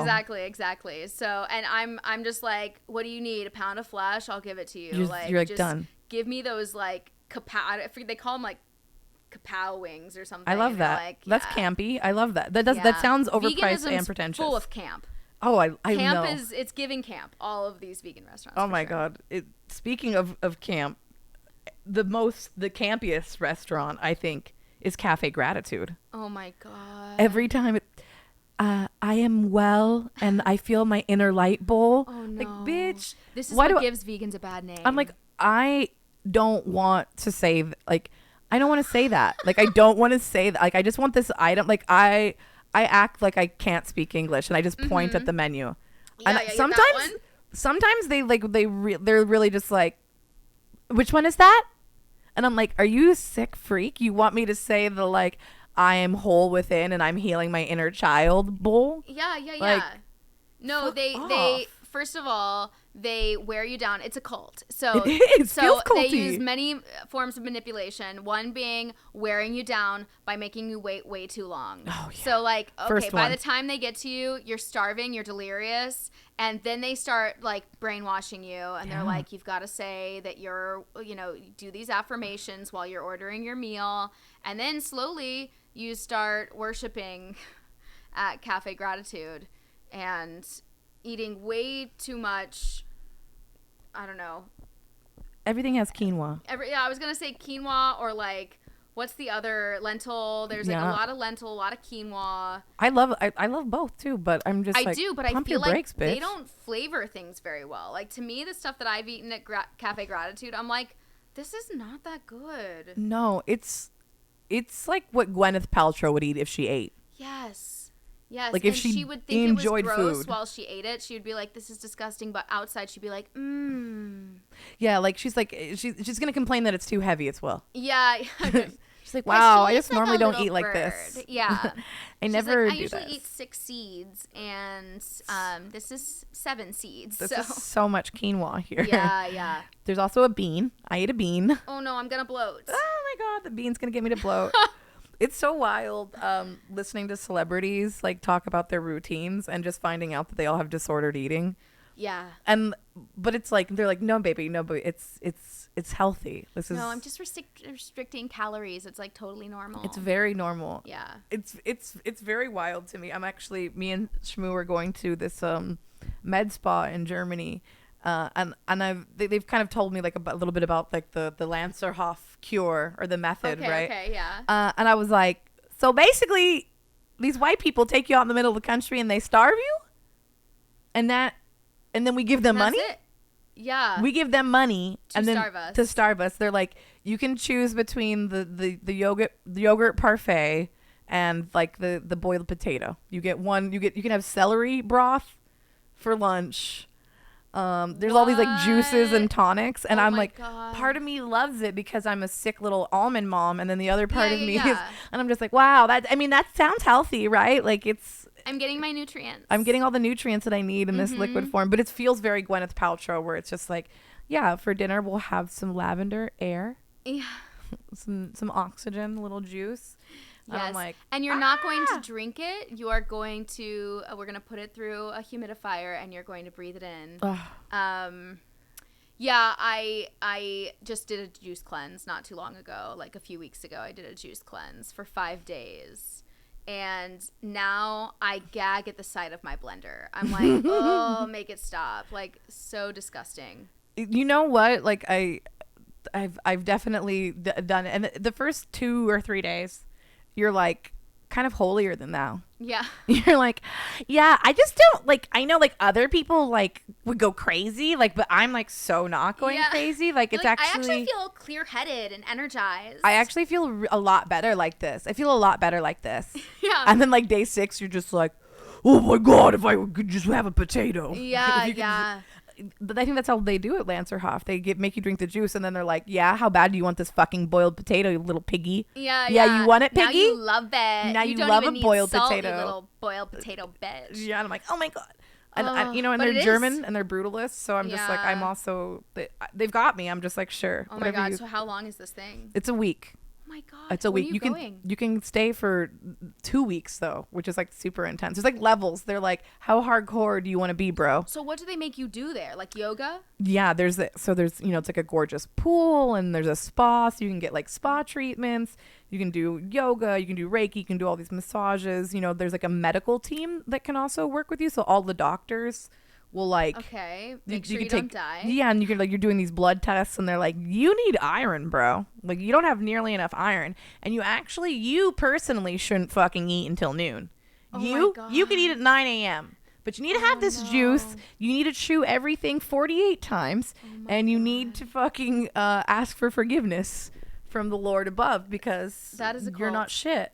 But that is a cult. A few days in, they're going to be like, have you ever thought about what happens when you die?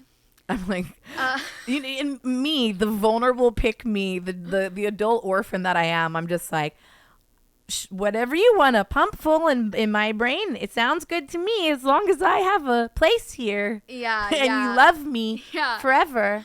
Whenever somebody talks to me about something that I don't quite believe in, or if I'm uncomfortable with it, but I don't want to offend them, it's this a lot of this. Wow. Oh, that sounds so nice. Like I would just be in a cult because I didn't want to turn anybody down. I would just be like, yeah, no, it's absolute nonsense, but they're so nice to me, and I feel like really the at home. outfits. Yeah. We're all wearing these matching outfits. It's so cute. I would love it. Mm-hmm. I really would love a matching outfit cult. We're all wearing like fresh white linens, and like everybody smells good, and we're just drinking green juice. And I'm like, once again, I grew up around hippies, so I'm just like, that sounds like enlightenment, baby. Yeah. I am down. And then there's going to be a wild sex party. I love wild sex parties. That is so crazy. I'm so excited to be here. That's the part that I'd be like, can I watch the wild sex party? Do I have to participate? I just want to know who's going to be there.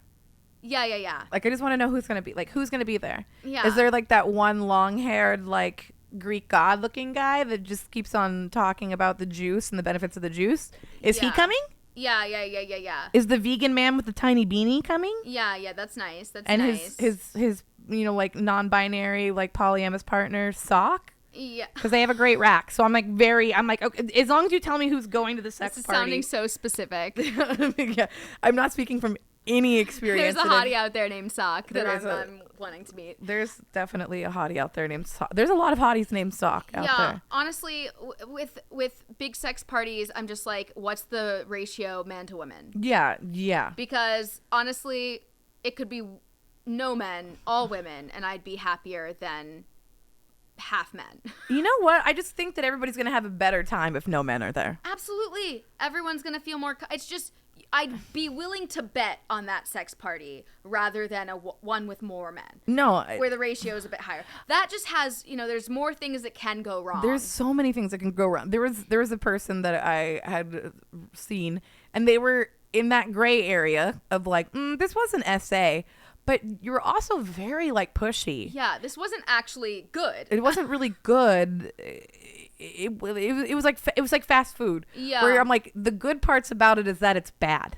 Yeah. And I'm like getting into that aspect of it. But I'm like, this person was like, oh, do you want to come to this like sex party? I'm also like a dom, and like I do a bunch of shibari and like rope tying. And I was like, and he was like, oh yeah, I do it with this other guy. Do you know him? And he was like trying to tell me about this guy who I guess is very popular in Venice. I guess he was like on what a reputation. Yeah, I guess he was on one of those what is it? Not like Overheard LA? Yeah, I think it was like an Overheard LA thing where apparently there's a clip and he's talking about how he does shibari and stuff like that. And everybody's like, oh, you know them. Like he's like TikTok, Instagram famous. And I was like, oh, this guy. Oh. This Instagram dom. And you, who doesn't have good consent and boundaries, you two will be the men hosting an event where you tie women up. Like, sounds safe. No, absolutely. Why would absolutely like? Am I? And it was also prefaced to me as just like, I don't know if you're ready for that. And I was like, no, I'm not fucking ready to get sexually assaulted in a group setting. No, thank you. I feel like for me, there's no sexual experience you could start with. You're not going to be ready for it, that I'm going to enjoy. Like, that's just, like, immediately red flag. I'm like, I'm not going to enjoy it. You betcha I'm not going to enjoy it. You were correct. I'm not ready for it. Yeah, I'm very much so not ready for it. No, I listen to men. Yes. When men say, yeah, like, I'm like, just really trying to figure myself out right now, and like, yeah, I'm not like looking for any serious. I'm literally already packing my things. I'm already like, okay, but where are you going? Where you go? And I was like, you said you weren't looking for anything serious, and yeah, I'm already I'm You're gone. like, oh, sorry, I think you confused me with someone who doesn't have self-esteem. Yeah. I was like, no, you have to worship me or die. Yeah, exactly. I don't want to be here now. Oh, you're my kind of girl. Yeah, I'm drink just my like, bathwater or get out of my face. You should be like eating my toes, like begging for me to be your wife. Yeah. I want wife energy. Like, I don't want to marry you, but I do want you to give me wife energy. That's exactly. Yeah. You know what? And I think it's a very big thing as a former pick me. Yeah. To be in that place now where I'm like, oh no, princess treatment or nothing. Yeah. Which He's is like, lonelier, but yeah, it's hard. I had a really good dad. That's fucked me up my entire life. Like, it fucked my sisters up even more than me because I'm kind of more independent. But like, all of us have been just taken care of by daddy our entire lives. So it's just like, I'm sorry, you won't change my tire. what are you doing then? What are you good guy? for? Yeah. Like, this is not my dad's not giving me away to somebody who can't change my tire. He's gonna have to keep the job. And then I'm just like, I couldn't possibly like, I'm like, no. I'm like, that's your little buddy. That's your friend. That's your roommate. Exactly. That's not your husband. That's not your man. Exactly. There's could plenty of guys that I could never date that are just my friends, my pals, you know? Oh, I have plenty of pals. I'm just like, I'm not looking for anything serious. And I'm like, baby, you thought that you were husband material? No, you are my fast food right now. The part that I'm enjoying is the part that is not good for me. Mm-hmm. And you cannot. And I'm like, no, you have to leave. I have to wash my sheets now. I'm going to feel sick about this later. Yeah, you have to go right now before the post-nut clarity hits me. And I remember how much I hate it's so real. The ick after a sexual experience is so real. Oh, man. I think what's worse is when I don't have the ick, because then I'm like, oh, bitch, this is even scarier. Because that means you're going to start making excuses. Yeah. But, like, I've told anybody that knows me well is like, if you see me posting about a man, just know that bills are being paid. Yeah. Just know that I like that's a paid ad, baby. Yeah. Okay. I'm like, there's just no way because maybe it sounds a little bit jaded, but I'm just like, oh, you will never catch me with the like, I'm just so glad about this my best friend and we've built this life together, because I've done sex work too long, and I'm like, yeah, that dude that's 6 months got a wife that's 6 months pregnant. He's like also like DMing girls right now. Like I've just seen men at their worst, so I'm just like, I don't know if I could publicly claim any of them, and I'm just like, oh no, sweetheart, we're pals. I just got engaged not too long ago. Congratulations. Thank you. I'm so unbitter. I'm like, me too though. I'm just like, fuck being married. I am getting engaged, but I just am completely like, hey, if you get in another thing, just let me know. Like, I'm down. You do you. Like, just tell me. Like, I'm always warning him. I'm like, please don't kill me for the life insurance. Just divorce me. I'll give you whatever you want. I'm chill. I really am chill. I don't care. If you want to be with someone else, I don't want to be with you. Yeah, don't let me stand in your way, baby. Let me leave. Yeah, go do your thing, bro. I have so many friends who like justify men's behavior and will be like, oh, well, he's just like this and that's why he's bad at showing his affection. I'm like, he does not like you. He doesn't like you. He wants to fuck you. He wants to keep you around, but he does not like you. No, men will actively date women that they don't like. Yeah. It's a very real thing. Oh my gosh. It's so, and I've always just not been interested in that. So I've just never had to deal with it. Cause anytime it came up, anytime like I started to feel like maybe I'm just a booty call, I'd be like, am I a booty call? And they'd be like, oh, and I'd be like, cool, bye. You know, like I'm just out of there. Yeah. If you're not already, the snot and the tears aren't coming out and you're like, no, baby. Yeah. Only you. Yeah. I want you to be like wanting to get a tattoo of my name on your body. If you're not willing to tattoo my name on your flesh, like this isn't real. It's not going to be real. And I also know that I have like very high standards. Yeah. So that's why I have friends. Yeah. I'm like, oh no, baby, we are friends. I'm going to eat when I'm hungry. Okay. Yeah. But I was like, okay, but there's some rules. All right. You got to plan a date. You have to show up. You have to have decent communication. And then you could get some coochie, but I'm not going to marry you. I'm like, oh, this is very Yeah. This is what it is, baby. Like I'm not.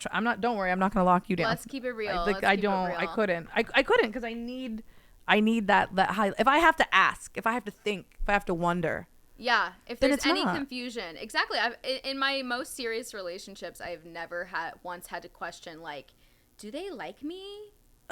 Never. No, it's never happened. I do end up with weirdos because I believe in love bombing. I'm like, that makes sense. Yeah, That all checks out. But like, yeah, I'm never anybody that I've been with for a really long time or even a short amount of time. It's just, I know that they like me because they're like, I fucking like you. Yeah. And I'm not going to blow this. I'm going to make sure there's no like, I'm worried I'm texting you too much. It's just like, where are you? Yeah. I would love to, whenever you're ready to see me again, I would love to see you. What did I just see you earlier this morning? Yes. Yeah, And I will it's also like, what see are you your tonight. plans for tomorrow? Yeah. We're hanging out now. What's tomorrow's plan? Yeah. Like, yeah.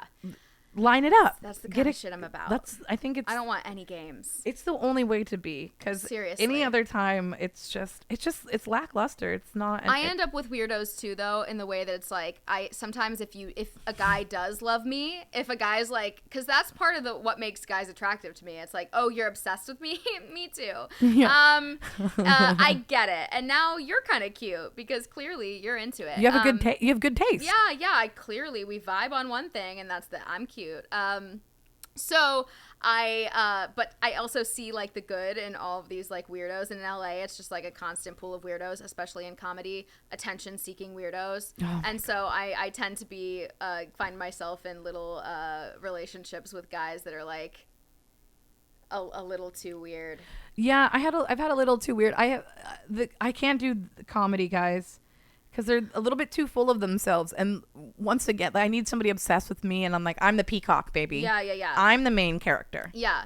And you can't, there's not two main characters here. So No, that's not how a movie works. it's really weird. And also, This isn't a buddy comedy. no, okay? it's not. And comedians will just say out of pocket shit. Like, just really, and I'm just like, did you think that was going to work? You thought saying that line was like, I get it that you live on this like weird high that you get from saying weird shit on stage, but like, don't do that in your dating life. No, because it's not going to work. I had some man that I met through the comedy world that was just like, oh yeah, you're really funny, but I liked you when you were fatter. And I was like, what? I just, first off, I didn't know we were going to talk about my body. Yeah, I didn't know that was on the table. I didn't think that was an available thing. And what makes you think that? And it was just like, there was, so that, I want to say that also isn't he doubled down. Because when men say something weird out of pocket, I really have to like check, where I'm just like, yeah. Is that what you meant to say? Did I mishear? Did you really? And it was just like, yeah, I liked you when you were a sexy little fat pig. And then I was like, the gears in my brain literally like locked up, and they were just like, it was a record scratch. And I was just like, what made you think? What possessed you? Like, what demon crawled into you? And he was so taken aback that I was like, that you didn't like that. That I didn't like that. And then he got blocked. And then like, I literally walked out of the like date, and he was just like, I don't get it. I thought I was being funny. You don't like it when you kind of reminded me of Miss Piggy, and I kind of want to be your Kermit. And I'm like, I literally, like, I couldn't, I was like, I can see why you're thinking that, right? Yeah. And I can see why you're feeling that. And I'm like, you're kind of like a little noodle nebbish boy. Yeah. And but I'm that's an inside thought. A buxom blonde, and I could see it, Halloween. Yes. Maybe if you played your cards right, 6 months into the relationship, if Halloween, we could do a Miss Piggy Kermit costume, all right? Yes. I get it, but if there was trust built. There's some sort of rapport. Exactly. Yeah, it comes up in a less offensive way, and yeah. I was like, yeah, I can't date a comic man. My problem is, I'm like, where did they get the idea that was gonna work? So like, did they use He thought it was a bit. He thought he was coming. I think he truly thought that he was coming up with like an inside joke bit. Wow. Which is another thing I hate about comedians. I'm like, not everything has to be a fucking bit, dude. Just like talk to me. It's like your friend that has been in therapy, but it's their first time in therapy, and they're just learning the language, and so they really start adopting that kind of like Yeah. therapist speak where they're just like, well, currently I'm really feeling like every time we've been meeting up recently, it's like been a lot. Like I leave feeling very drained. Mm-hmm. I feel like you don't affirm me, and I feel like I'm not saying that you are being a bitch, but I feel like sometimes I feel like you're being bitchy. You're kind of being a bitch a little bit. It's like that, Yeah. but with comics, it's like I think that he was trying to like bond. Like, look at Babe, I made a funny bit about me because it was self-deprecating for him as well. Yeah, that he thought it was okay, right? Because he's like, I'm the nebbishy little Kermit. Yeah, want you to sit on my face. Isn't that hilarious? Yeah. And I was just like,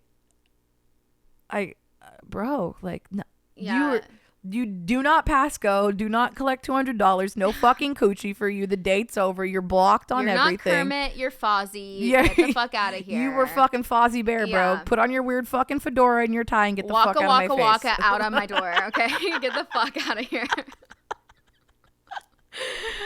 Exactly. Oh, it was embarrassing. That's cringe for him. It was so embarrassing. Yeah. I think being a man in general has just got to be embarrassing.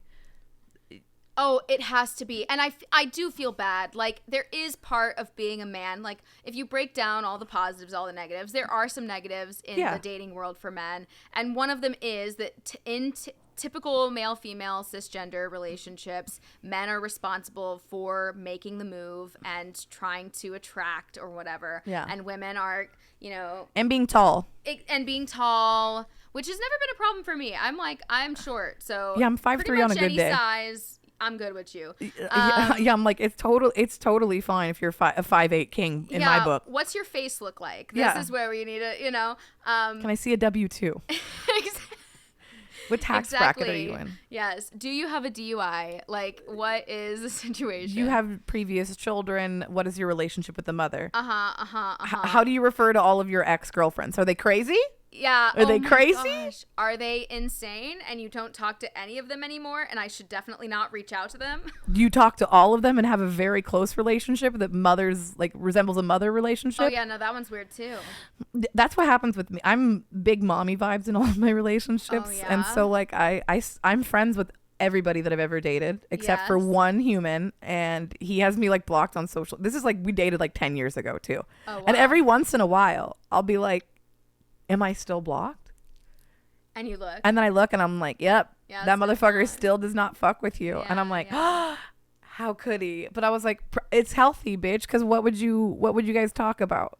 Yeah. How the relationship failed, how it should get back to, like, you don't have anything in common with this man. No. And it's been 10 years now. Like, people change.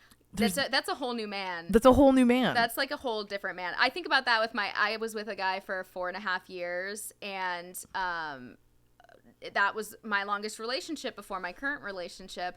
And so I like think back on that and I'm like, oh, we had good times and whatever. And then I'm like, think about it practically. I'm like, first of all, he has a pube beard. So absolutely no. Like, he would have never had that when we were together, and he would not have it if we were still together. No. I would have been like, what the fuck are you doing with you your gotta get rid face? of it. And he has 2 children now. 2 wow. children. I'm like, I don't even want any children most likely. So it's a whole nother life. It's a past life. Yeah, no, it's like it's done. Yeah, but there's no need. It doesn't mean that it doesn't bother me. No. Do I want anything to do with him? No, that man owes me money, and I don't care about the money. But do you want him to still be in love with you? Yeah. Yeah, me too. Oh, forever. Me too. I just like, you know what? Maybe I like to tell. I love to live in my own delusion. I like to tell myself that the reason why I'm blocked still is because he's actually so in love with me. He can't stand to look at you. He can't stand to look at me, and he has me blocked because he still talks about me, and his new girlfriend is like really uncomfortable with it, and it's like she is keeping us apart because he literally thinks about me twice a day. Yeah. Yeah. I've had exes like message me like. It's the same ex, honestly. I'm trying to protect him for some reason, but you don't know who he is. He got married 6 months after we broke up. Oh, wow. And it's like desperate. I love when they move fast like that. They're just like, oh, yep, I just literally the first one I found that wasn't you. Absolutely. Well, he wanted to marry me. Exactly. Because he was in the military, and they give you a military marriage pay increase. Have you heard of this? No. They literally give you more money for being married. Wow, that's when kind of tight. Yeah, when you get into the military, that's why all these military men like want to get married right away, because they get more money, and they're like, I get to not live in the dorms and I get to live off campus and stuff like that. It's like you're in college or something and you get the better dorm. So he wanted to marry me. As soon as I broke up with him, he obviously started dating the next girl that gave him any sort of attention. Right. And then he immediately locked her down, and she said yes and actually wanted to get married to him. So bless them. But then a few months after they got married, he was messaging me about being his he called me his great white horse, I think, which I think he meant like the girl I'll never get or whatever, but he did describe me as a horse, so that was slightly offensive. But I see where he's going with it, but I'm like, oh. But I was like, that's less poetic than you wish it was. There's a reason why he's in the military. Okay, Shakespeare, thank you so much. But he was like telling me all these things, that he like missed me and that he would never be with someone as beautiful as me. And I was like, dude, you have a wife.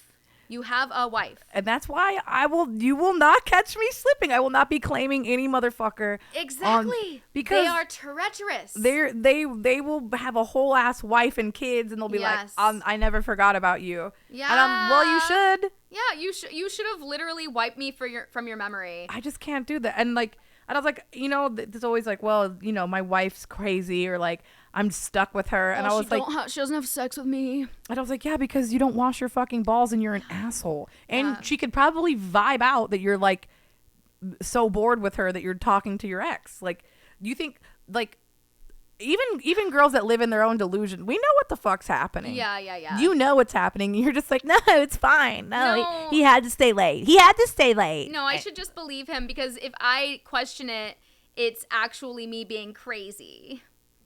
I feel like there's a lot of gaslighting that's happening, where it's like, don't question me. Don't you trust me? And it's like, no, I don't trust you. No, why would I? Have you seen history? Like, have you been a man your whole life? You think I'm fucking dumb? Like, the thing is, they know, they have male friends. Yeah. Like, your dude, like, that your homeboy is straight up a piece of shit. And you're surprised that I'm a little bit, like, hesitant. Yeah. Also, I just want to say that I love Shmoo, and I love hosting with him, but without him in here, this little Twitch stream kind of has a little misandrous twang to it, and I was like, I like it. I was like, this is the antithesis to the male podcast where they get around and they're like, females, man. And I'm just like, yeah. They're like, I don't get why women don't want to have sex as much as men. And then we're just swapping it around. This is the Lysistrata podcast. Yeah, I'm just like, honestly, if you're over 27 and you don't have a lot of money and you're not married, you're the leftover man. Yeah. You're the leftovers, bro. Nobody picked you, buddy. Nobody picked you. Nobody picked you. You didn't have enough positive personality qualities to overcome your poverty. You didn't make it. And women settle for pretty big piles of shit. Yo, I will see the baddest bitches. Oh my god. With the most mid-level dude, she's head over heels for him. She's like, you know why? Because he fucking pays the bills. Yeah. He listens. He's never called me a bitch. And he worships me. Yeah. And I'm like, well, that sounds pretty good. It's the Ariana Grande style. Yeah, I was like, that all checks out. Yeah. And then like later on, and then even then, later on, she's like, yeah, he cheated on me with the babysitter. And I was like, God damn it. Yeah, you can't Cynthia, win. I thought you finally got a good one. And I was like, you got the bottom of the barrel, dude. And he's you dusted it off and you're like, well, this part of the apple's rotten. But if we like cut this part out, it's still a good apple. I love imperfect produce. I don't want this man to go to waste. Yeah. There's something to salvage. And you never know what their, dick looks like based on their face. They could have a good system that they're working with. I really wish that you could. I know. You can kind of tell by their body type what their dick's going to look like. Oh my God. But. Yeah, but you don't know. You don't know. Because there's two types of tall dick. Oh my God. There's either tall oh my gosh, that dick is huge. Yeah. Or there's tall, oh my gosh, that dick is skinny. It's like your body used all of your energy to make you tall. Yeah. And forgot to make your dick big. No, it just gave you chicken tender dick. It's like a little tiny chicken nugget. It is. It's so sad. I've seen him short. I've seen him skinny. Yeah. With some of the best, most like gamified guys. Honestly, I do think guys that have like imperfect penises do tend to have more game. Yeah. They know how to like be a good conversationalist. Yeah, they had to. They had to run faster than the rest of the pack. Exactly. I think in general, regardless of gender, that is something that I know because I do play for both teams. And the most gorgeous women that I've dated are like, they're just like, I'm gorgeous. So you're welcome. You get to look at me naked now. And I'm like, damn. But, you know, like I meet somebody a little bit more on my level and like, damn, we're both really like putting in the effort here. Like we're really trying to be like sexy and hot and perform well. Yeah. And good looking men will do the same thing where they're just like, I'm really hot. So I'm just like, girls know that I'm hot. Yeah. And like I have a big dick. Yeah. And I'm hot. And so you love this, right? You're like so excited to fuck me. Yeah. And I'm just like, I don't know. Honestly, I kind of wanted that medium ugly guy that wanted to drink my bath water. Yeah. Not really selling me on it, but I need someone who can talk good. I need some wit and I need some good bedroom like pillow talk. Because otherwise I can't. Oh, yeah. Otherwise it's awkward and awkwardness doesn't make me wet. Like I can handle an imperfect dick for someone who can really mentally stimulate. Yeah. It's like women getting turned on by books. It's like it's the idea of it than the actual action of it, right? Oh yeah. I'm high maintenance, so I'm like, I want both. Yeah. And then I am the inverse of the man on a podcast where he's like, I want a 18 to 22 weighing no more than 126 pounds. No equality here. No, just, you know, like I want her to not really know anything. She's got to look this. I'm like the same way. I'm like, well, I need to see a W-2. And I would prefer him to at least be this tall. I'm short, but at least 5'8". You gotta be at least 5'8". I'll do it. I feel like I'm very generous. That's very generous. I'm like under 6 feet is very generous. Very generous. I'm like, I'm kind. I'm benevolent. Yes. But I'm like, I also have like, I'm like, yeah, you have unrealistic standards, and so do I. Rich, giant, dong. You know, very sweet, kind, gentle, interesting, funny, well-rounded. Yeah, I want well-rounded. I need you to be studied in all forms of romance attraction. I need you to know what's up. Here's the only thing that at least I live in reality, right? And you know, when men talk about this, they don't know how to live in reality, right? Yeah. When they talk about this woman that they want, and I'm just like, if she had all those qualities, bro, why is she picking you? If she was all of those things, why the fuck would she date your loser ass? She has her pick of the lot. Yeah. She's gonna date whoever she could. That's the problem with incels. Like, she wouldn't pick you, bro. Like, there's no incentive to pick you. Incels are like, nobody will have sex with me, and it's like, no, none of the people you think should be having sex with you want to have sex with you. And I'm like, there's definitely people out there that will have sex with you. Oh my gosh. I know plenty of women that are just like. And I love them, and I'm like, girl, you need to calm down. You are getting way too thirsty. And they're just like, oh, man, it's been a minute. It's been a minute. And they're just like, I just need a man to literally not say something vile to me and be nice for like 20 minutes. Yes. Maybe text me back. He could hit it. And it's just like, they're just like, there's a disconnect happening because they just.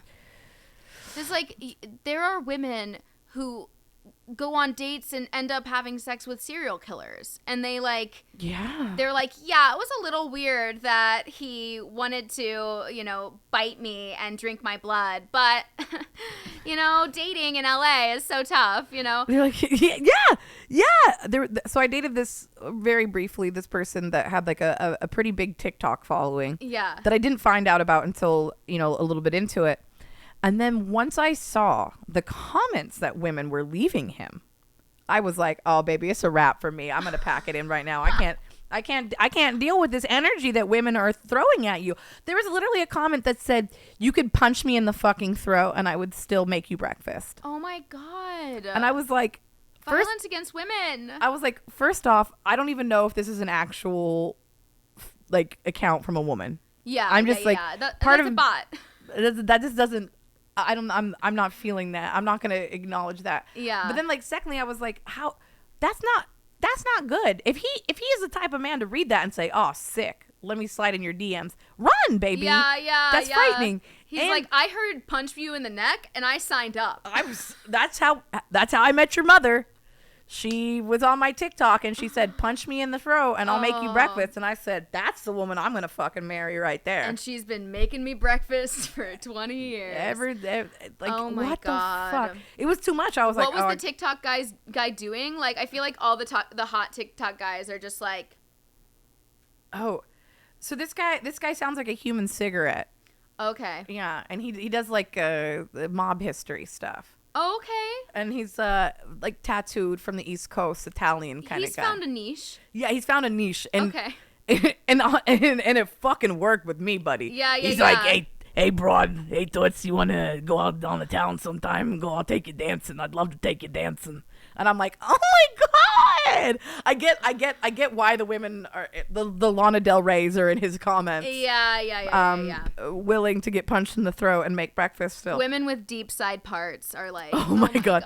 You know what? I was just like, damn, this is like millennial porn. This is like softcore millennial porn. I'm very big about giving myself the middle part. I'm always trying to put some distance. I'm just like, hey, I'm one of the hip older folks. I picked up that side parts were out, brought back the middle. I went heim when everyone else went heim. Yeah, I'm like, I get it. I see what's happening here. And I was just like, actually, I could really rock a 90s like Y2K. Like, I know how it was done then, and I will do it. I'm just like, we're just going Drew Barrymore, full Drew Barrymore. Yeah, bring it back. I'm like, I got this. Great, yeah. But they know, but it was a deal breaker for me. I had to tap out. I was like, I can't. Yeah. I can't do it. It also was a very meat and potato kind of guy. So. Yeah. I was like, I can't trust the nut. Oh. I can't trust the nut. You're not eating fucking vegetables. Yeah. You're a whole milk kind of guy. Yeah. And that's gonna. I'm like, you're a psychopath. Things are gonna come out thick. It's a serial killer vibe. You know, I just. If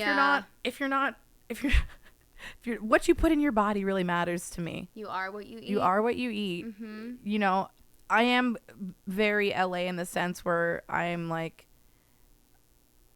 lax when it comes to like drug usage, right? Where I'm just like, yeah. He drinks green juice and then he sells cocaine at night. And I'm like, yeah, that's fine. I mean, that's probably why he has the green juice, because he's trying to pack in the nutrients. It's all about moderation. He doesn't really like eat a lot during the day because he's like kind of hungover and he's a little buzzed and maybe did a little bit of coke this morning. You know, I don't know. I'm not here to judge him, but I know that he goes to hot yoga with me. Yeah. So, you know, and I'm an ex-bartender, so I'm like, I love that. It's called duality, baby. Yeah. I want to go to an after hours, and then I want to go to. I've actually done that. I am a little bit psychotic. Where I've gone to like an after hours, or I've like been out partying with people, and then I'm like, well, I haven't gone to bed yet. I guess I should shower and go to hot yoga since I'm awake still. And I just know that like the actual healthy people next to me are like, I can smell the vodka. Yeah.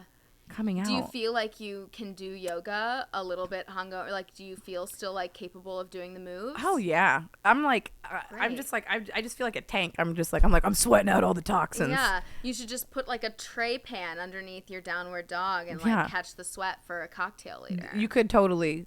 It's very. I feel bad for the people in the class with me when I do that, because I'm just like, yeah. I don't smoke cigarettes normally, but if you pump me full of like liquor and cocaine, I might chain smoke some cigarettes, you know? And like I did shower before I came here, but it's everywhere. It's in everything. In your skin. It's fucked up. It's very rude. Yeah, I'm vegan, but I'll still go to a rave and do Molly, so I get down. Yeah, duality, baby. Exactly. I balance out like what kind of bad thing am I willing to do to my body, and what am I unwilling to do to my body? Yeah. And I make that choice on a daily basis. It's harm Go reduction. with the flow. Exactly. You know? Harm reduction. I'm all about harm reduction. I'm like, I like a little bit of everything. Exactly. We can't avoid doing anything like dangerous or harmful, but we can reduce the harm. Yeah, we can always reduce the harm. Yeah. Eating vegan foods. That's another thing too. If I'm hungover, I'm like, yeah, let's go to Cafe Gratitude. Let's go somewhere where they're gonna feed me something. I wholesome. am worthy today. Yeah, I am healthy. I am whole. We have a couple more restaurants on this list. I don't want to keep you here forever. Oh, I know. We can't see the chart, but the chart is in our hearts. In our hearts. And I'm like, and you know what? The greatest part is when we edit this. Yeah. We could just edit the fucking chart. Yeah, We'll just put it in. And we'll pretend that we saw it the whole time that it like happened live for everybody. Exactly. So media is a lie. It's so cool. Yeah, nothing's real. Yeah, everything's fake. The Grain Cafe. I haven't been there. The Grain Cafe, they have a couple locations. I feel like it's very quinoa. Very quinoa. There's a lot of tempeh on the menu. Okay. It's giving like early or late 90s health food. Okay, yeah. Where they're like they're vegan, they're making things. It's definitely affordable and it's definitely unpretentious. Okay. So it's not like late 90s pretentious vegan where it's like everyone's wearing berets. No, these are just they wear Tevas or Birkenstocks. Okay, now that aligns. You know, they eat pretty healthy. You know what? We have a lot in common, I feel like, with the Grain Cafe goers. Oh, yeah? You know, we're like, maybe there's we eat something with cheese every 6 months. You know, sure, we can go do some Molly at a rave. We're not taking ourselves too seriously. We just want to have some good quality food. Yes. You know, it doesn't need to be a production. I don't need, like, you know what? Nobody goes to the Grain Cafe and posts that on their Instagram. You know, nobody's posting the grains. They're not doing it, but they're good. You know, like, I love their like vegan BLT. I'm like, sure. I love your little. Tempeh? I think it's seitan bacon in there. Okay. And I like that. I like that too. You know, it's not as advanced as like other forms of vegan and vegetarian bacon. Yeah, they didn't go as far as they could go. No, they didn't. They're not benevolent bacon. You know, like, and I'm like, wow, this is wild. Wow, this is very. I know. This is what a meal. That shit you know, is good. Yeah. It's good. I'm like, wow, I'm so surprised. But they didn't do that far. It's a little bit rustic. No, it's dressed down. Like maybe you could make it in your kitchen. Yeah, you could definitely recreate anything that they have to offer you. But they're super solid. I love that. Yeah, sounds like a lunch spot. It's definitely a lunch spot. You don't go there for dinner. Yeah, sounds like a sandwich, a lunch. Yeah, or you Postmates it. Yeah. You know, that's a Postmates to the house. That's like not fast food, but like, is it expensive? What's the price? It's very moderately. You know, I feel like the sandwiches are like 10 to 12. 10 to 12. That's my range. I think it comes with like a side. Nice. You know, I think you get like a little shitty salad or like maybe a French fry for like $1 upcharge. You know, like one of those kind of vibes. It feels comfortable. Where's this one? Where's the location? So there's one on Pico. Okay. And it's kind of mid city. Yeah. Okay. It's like mid city Pico. Okay. It's pretty close to. It used to be called Union Club. It's called Catch One. It's like a venue that has like 5 different rooms in it, right on Pico. Okay. I feel like I've heard of that. Yeah, there's definitely a lot of events that happen there because there's 5 different rooms. So it's like one's a rave, one's like this other kind of vibe. It's close to that on Pico. So almost like Pico and Crenshaw. Okay. Yeah. In mid city. I know where that is. Yeah. It's a solid vibe. Solid. If you're in the middle of Los Angeles and you want which I a never decent vegan am. lunch. I am like always in the valley, but when I'm out there, right, I'll check it out. Yeah, I don't get over that way. I used to live in K-Town, so when I lived in K-Town, I would definitely hit that spot. But now that's like in this weird no man's land where I'm just like I don't know when I'll see you, but I like knowing that you exist. Yeah. Bless you, Grain Cafe. Right, you're fantastic. Sun Cafe. Okay, Sun Cafe. Yes. Okay. Nachos, good. Solid notch. You know, that's another one of those like buffalo cauliflower things where it's like on every vegan menu, there's a nacho. Yeah. And there's some that are superior than others, obviously. It's a very tomatoey based nacho, I feel. It's everything about Sun Cafe is a lot of tomato. It's also straddling that like 90s health food Sure. kind of a vibe. It's a little bit more than that though. Yeah, it's got a slight more pretension. Yeah, it's a little bit more pretentious. It's a little bit more refined, but it's like the almond granola mom, and then but she has money. Yeah. And she got a facelift, and she takes good care of herself, Yeah.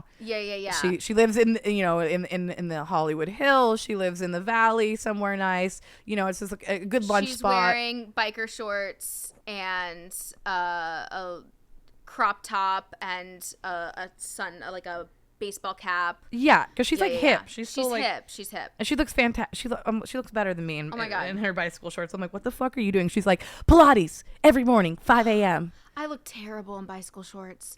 They are not the right cut. No. For me. And they squeeze too close to the underwear, and I'm sorry. There's no amount of looking hot that's going to make me wear a thong anymore. It's over. Thongs are over for me. And so now it's just underwear lines. Why am I doing this? Bicycle shorts they're not slutty and short enough. Yeah. But they're not pants. Give me yoga pants or give me booty shorts. Exactly. I can't. Why are we walking the middle line here? I don't want the middle line. It's not gonna you just. And is it workout clothes or is it running errand clothes? We're not sure. I can't tell with that. You know, that's too much. That's too much for me. I definitely am one of those athleisure people where I'm I live in Lululemons 90% of my life. Sure. But I also I do a lot of yoga. I teach yoga. So I'm it's par for the course, baby. Dress for the job you want, Sure. or the job that you actually have. I want to be doing yoga all the time. I'm that's the vibe, baby. That is the vibe. That's the vibe. But also, my ass looks great in yoga pants, so why would I not do that? But biker shorts, compression.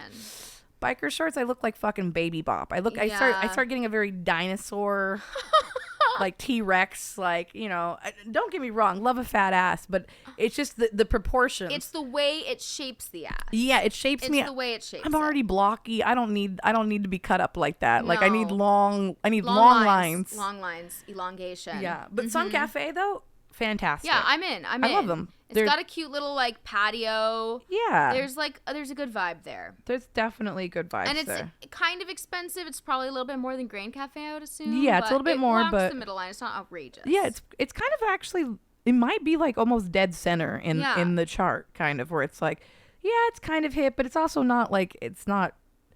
Once again, I don't think I'm taking photos on my Instagram of any of the plates that I get at Sun Cafe. Yeah.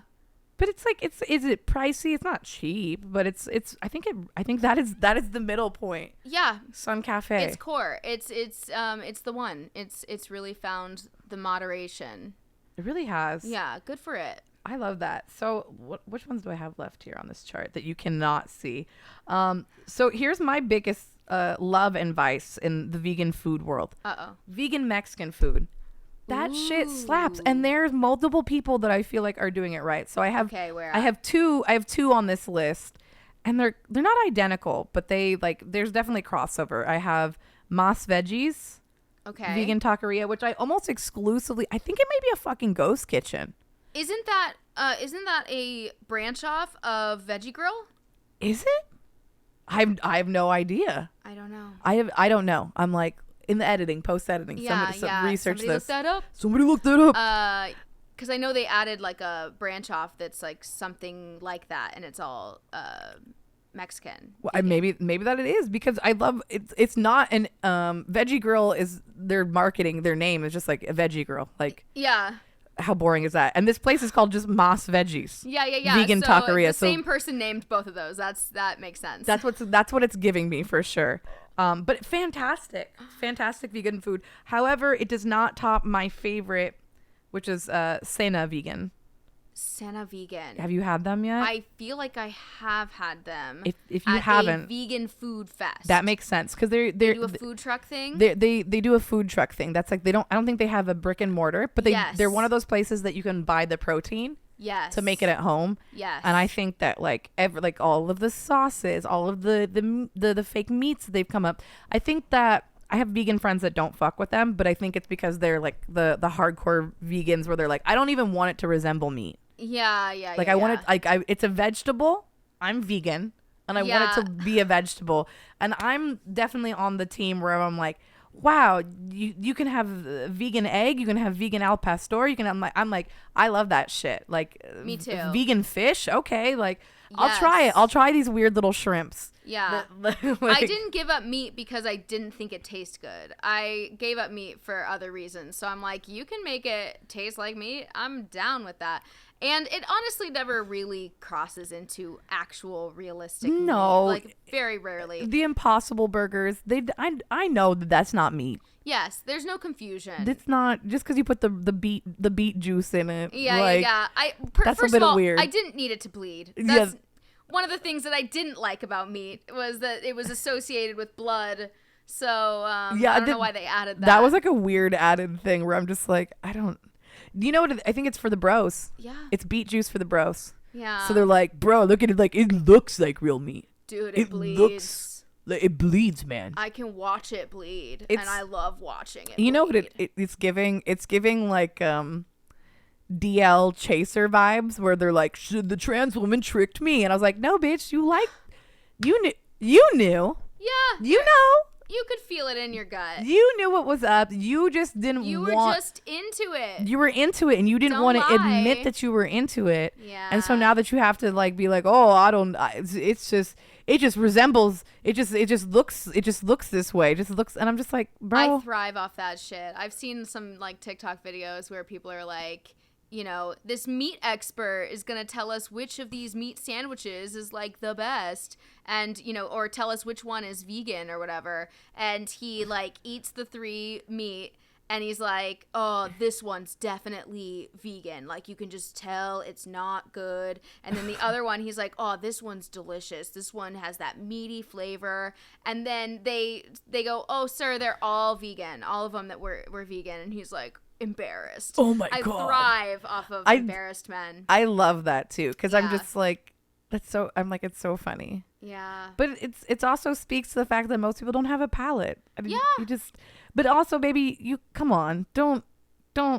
We knew you didn't have a palate. You drink Charles Shaw wine. Yeah, like just fucking stop. Just eat the shit. Eat it. Eat what you like. Yeah. If it tastes good and you like it, then eat it. Yeah, you don't have to have a political opinion about what tastes good. You don't have. It doesn't have to be this thing. Yeah. But yeah, Senna Vegan is. I'm all about it. I feel like what I So had, good. I remember it vaguely, and I remember it being really good. I'm all about vegan tacos. Like, vegan tacos, there's like a bunch of places that do vegan tacos.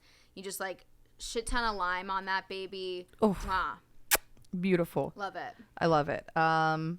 So yeah, I put both Mas Veggies and Santa Vegan on the hipster side of things, but very low. Like that, they're not really trying to Low-end be hipster. Yeah, they're not like they're not writing their menu in papyrus, and they realize that people don't want like stiff tempeh. Yeah. Which is like, you know, it's a vibe sometimes. I don't want to actually see the shape of the bean in the tempeh. That is my thing. Can we? It doesn't need to be like a coarse, rough grain. No.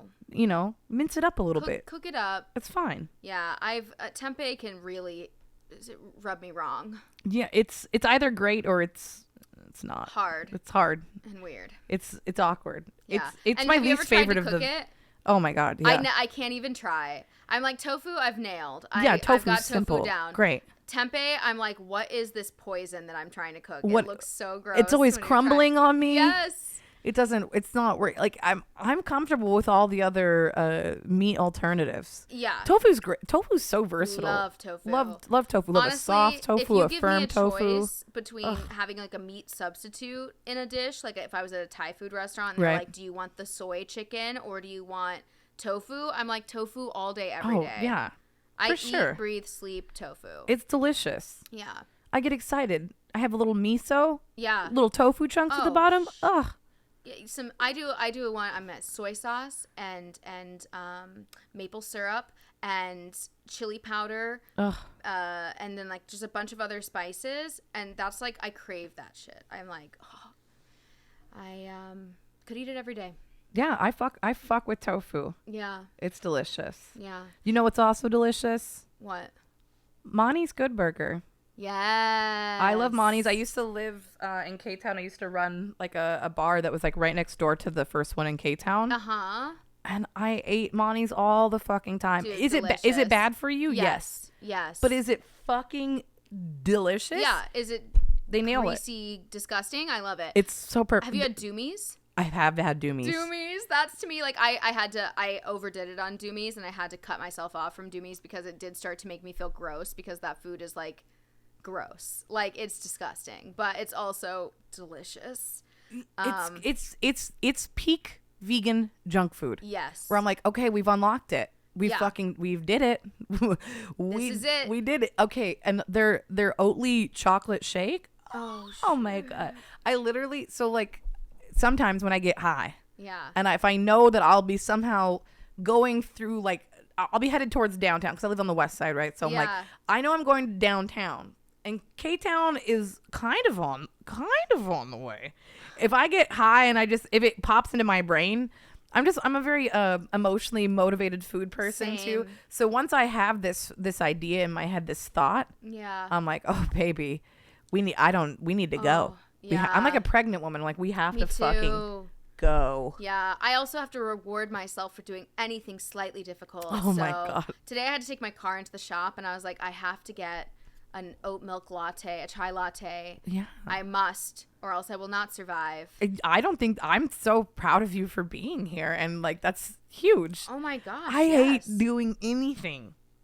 I'm like, I hate it. Oh my God. I can't even make a phone call anymore. My anxiety is so bad about doing tasks like that. Like, why are we calling anymore? Everything can be done online. Why? I totally agree. Why? Businesses are constantly calling me. I'm like, this could have been an email. Don't do that. Just send me an email. I check it. Why the hell? I would give you all the information you need. A phone call, I'm going to get all weird and like breathy, and I'm going to want to get you off the phone as soon as possible. God. So I'm not going to ask you the questions that I wanted to ask. No, I'm not going to get the right info will not be exchanged.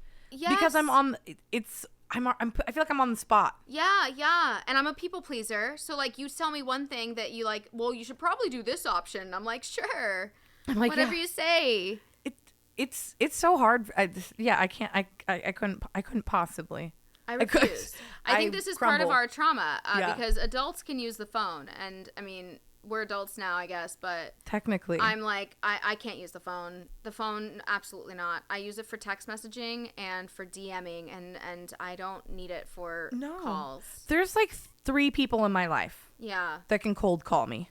Oh. And will I answer? Like your mom, right? Will I answer for them? Maybe. Mm-hmm. And even that they are people that I know and love. Yeah. Shmoo's one of the people that if he cold calls me, I will answer. Yeah. But that's because we have an intimate friendship. And there's a continuation of the conversation. Yeah, it's whatever. If we're FaceTiming, it's because whatever we need to talk about, it's like a time sensitive thing. Yes. And it's like, hey, I just want to ask you this thing. And then even then, we ignore the shit out of each other's time. We'll be like, why the fuck did you call right now? Yeah. What did you need? Even though we are comfortable with that, we will still it's not a given. Yeah. Right? And there's 2 other people, I have a really good friend who I love and I think is so awesome and cool. And she has she has some kind of illness that has prevented her from being active like online through email and like stuff like that. And instead she calls. So she'll call you and like every time I feel so bad, but every time like I get her call, I'm like, oh, she's gonna want to have a conversation and like catch up, and I'm like in a spot where I don't have enough time to give her my full attention, and I'm kind of like nervous, so I ignore it, and then she'll leave this really big message, and then I'll be like, okay, I'm gonna call her back tomorrow and do it on my own terms, because if I call, I feel like there's a little bit more control there, and so I feel more comfortable. Yes. And but then I don't. And then I just don't call her back. And then she just leaves this message. And then she'll call back like a few weeks later. I mean, she's so sweet about it. She never judges me on it. She's always a friend that's similar. Yes. And they're like, I get it. I know. Yeah. I know you got the AC/DC and your brain is fucked up. But if you could just text me and not be kind of an asshole about it. Like I'm not expecting you to actually answer the phone, but maybe just like let me know. Are you a weed person? I am a weed person. Would you like to have some weed? Sure.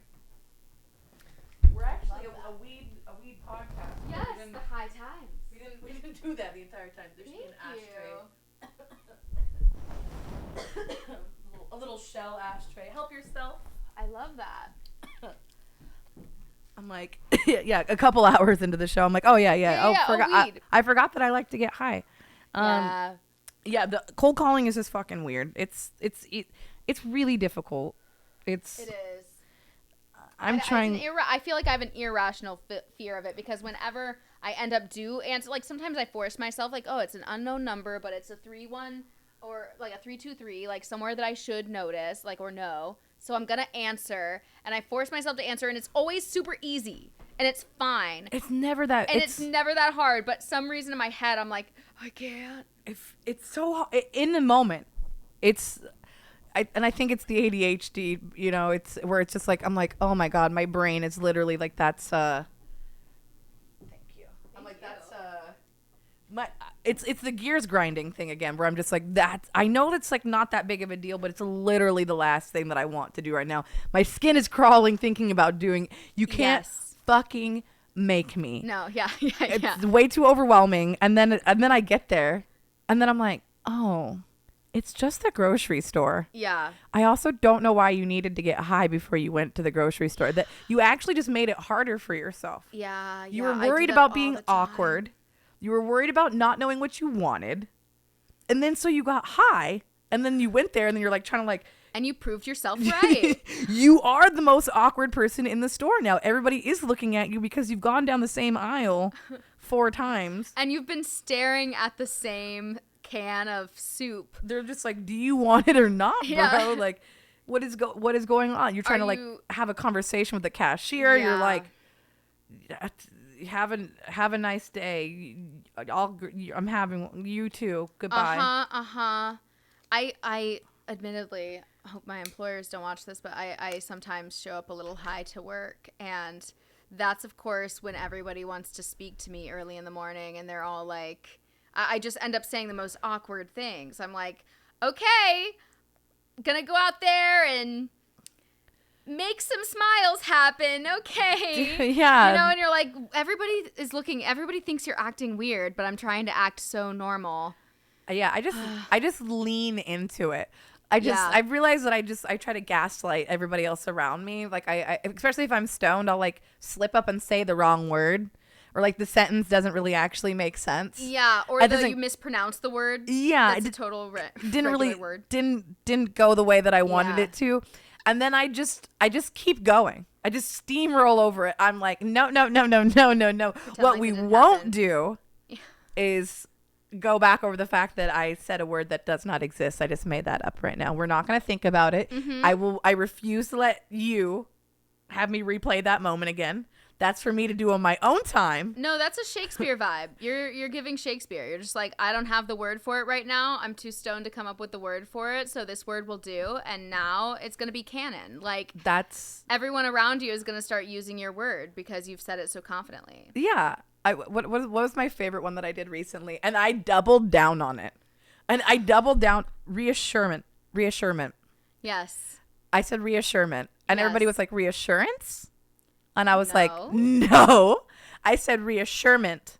Yeah. I meant it. And then like I did it right. And I said it so confidently that the other person was kind of like, well, I guess it technically sounds like a word. And then we looked it up and it is technically a word. Of course. But it's like a word that has gone out of usage. Like we don't use that anymore. Like that's like 1895. Which only makes you more baller, you know? You're like, yeah, I mean, I have an extremely aged and expansive knowledge of vocabulary. Yeah, I'm very fucking eloquent and verbose. I'm sorry, I've just been reading so much Jane Austen that I read a lot of old texts, so that's why I said that.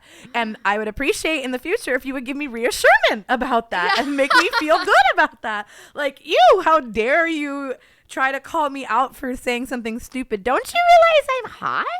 Yeah. Like, that's so rude. Like, are you trying to tell me that you don't think I'm hot? Because you're really like, you're pointing something out about me right now. And it makes me feel like you're not obsessed with me the way I. And now we're not going to be able to date anymore. Yeah. They're like, I'm literally just trying to cash out at this restaurant. And I'm like, yeah. But the thing is, every interaction with every human.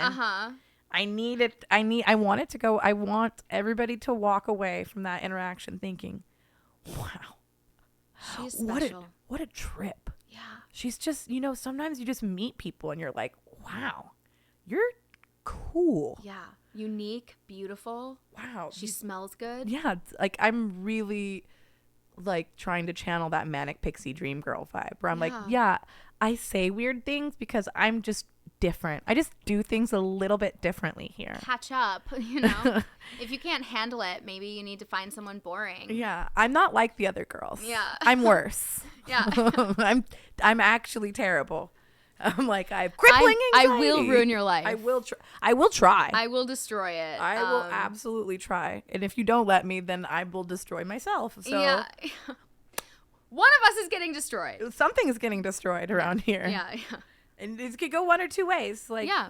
So you gotta figure out where you're at. No, that's called an adult relationship. Thank you. Yeah. Yeah, I think we're doing it. Healing journey. Exactly. Era. It's all about offensive honesty and being very self-aware but totally unwilling to change who you are. Oh. Yeah. Yeah, I think that's the vibe that I'm just like, nope, I'm a it's the Gemini in me. Whoops. I do that with my mother. I'm like, it's the Desiree in me and you'll just have to deal with it. I'm just like, here we are. Yeah. I think it's what happens from living in the times that we are in, right? Where you're just like, you wake up and you're just like, oh, this rainforest is on fire. They need gas. People can't breathe in the city. Mm-hmm. Oh, that's wild. Oh, orcas took down a yacht. Yeah. There was a mass whale suicide recently. Oh my God. Yeah. Where these whales like a bunch of whales beached themselves in a line and all were gonna die on the beach, and a bunch of humans thinking that they were like in danger like pushed them back out into the water so they'd survive, and they pushed them all back out, and then they all beached themselves again. Wow. They were like, fuck you. Yeah, you guys with your mental illness, it's weak. It's honestly, we finished what we start around here. You have fucked our oceans. Yes. We do not want to live in this world. You've made our home inhospitable. You think you're sad? We're literally swimming in your shit, in your microplastics, you asshole. Like, we didn't sign up for it. No, this wasn't even our fault. We can't even blame ourselves. We're just living in your shit. Wow. Yeah, it's really sad. That's really dark. That's it's really dark. fucking dark. When the whales start committing suicide, it's like, oh shit, we fucked up. There is a whole underwater saga going on right now. Like, the ocean is like a wild place. Yeah, I wish I could be a fly on the wall. On the water wall. On the I wish I could be Sebastian the crab Yeah. and Little Mermaid. It's wild though. Like, the temperatures are rising. I saw like a beach, like, because I live in Venice. There was like a beach seal, and like everybody was like, I don't think everybody was Instagramming it, but also nobody knew what to do. Yeah. But everybody's also kind of like, wow, it's a seal, and it's like on the beach, and I was like, that's not good. Yeah. The homie is not just like coming up to chill with us right now. And so like I called it in, and they were like, oh yeah, because the waters are so warm, there's like this certain algae bloom happening right now. So all these like animals are like getting sick. And like if they don't get medicine, they don't get treated, they die. And they're like the marine vets are all like booked up, and I was just like, God. I was just like smoking weed and like trying to have my clean girl aesthetic morning where I have my little coffee and my little green juice, and then I'm just like calling in the seal dying, and I'm just like, I'm like over here visibly stressed, being like, fuck, man. Yeah. We can't. When are we gonna get the marine vet over here? My homie is not doing well. And people are taking his picture, and I'm like, everybody was really good about not like touching him, at least. Yeah. But it was like so awkward and stressful, and I think that's why we have this like personalities where we're just like, fuck it. Why am I going to worry about my reusable straw and not being a fucking bitch? No, it's pretty much game's over for me. I think game's over. Yeah, I'm like, how long can I do this? We'll see. But so far, so good. Eventually, things are going to get a little... It will get exciting. I haven't died yet. No, we haven't died yet. And things are not great. We could have died in a shooting. Things are getting That worse happens on that all front. the time. All the time. Now it's everywhere, man. Used to be once you were out of school, you were like, I'm good. And now you're like, do I go to movies? I'm not good. People just shoot up anything. People just guns, guns, guns. I'm just like, damn. If you were going to place a bet on how you would die, you'd be like, gun, car. Those are the two 50-50, guns, car. That's what I'm betting on. Yeah, guns, car, my mental illness. Yeah. One of these things are going to fucking eventually pop off. Guns, car, or the fear of guns and cars. Yeah, like I'm just like, yeah, I think that's why we're all a little bit, I think especially like Gen Zers, everybody's like, they do not give a fuck. And I was like, baby, they've literally, because why would they? There's literally no incentive for them to want to build the life here. They're like, I don't know, it seems pretty ghetto, it seems pretty fucked here. There's literally no reason to like invest in trying to do any of this. And I'm like, you're literally being told by the smartest people that there's not going to be a world for you. Like that's what millennials with retirement, I feel like that's our plan. It's just like retirement. No, I'm going to die. I'm going to work, and then one day it'll be too hot and I'll die of heat stroke. Yeah.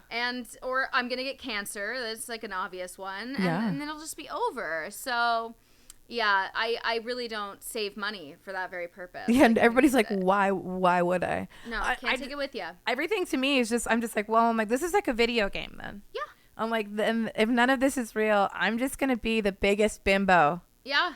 That I can be. And I'm going to try to do as little as I can. Yeah, just enjoy the freaking ride. I'm just like, no, I'm gonna do it. Yeah, I'm gonna.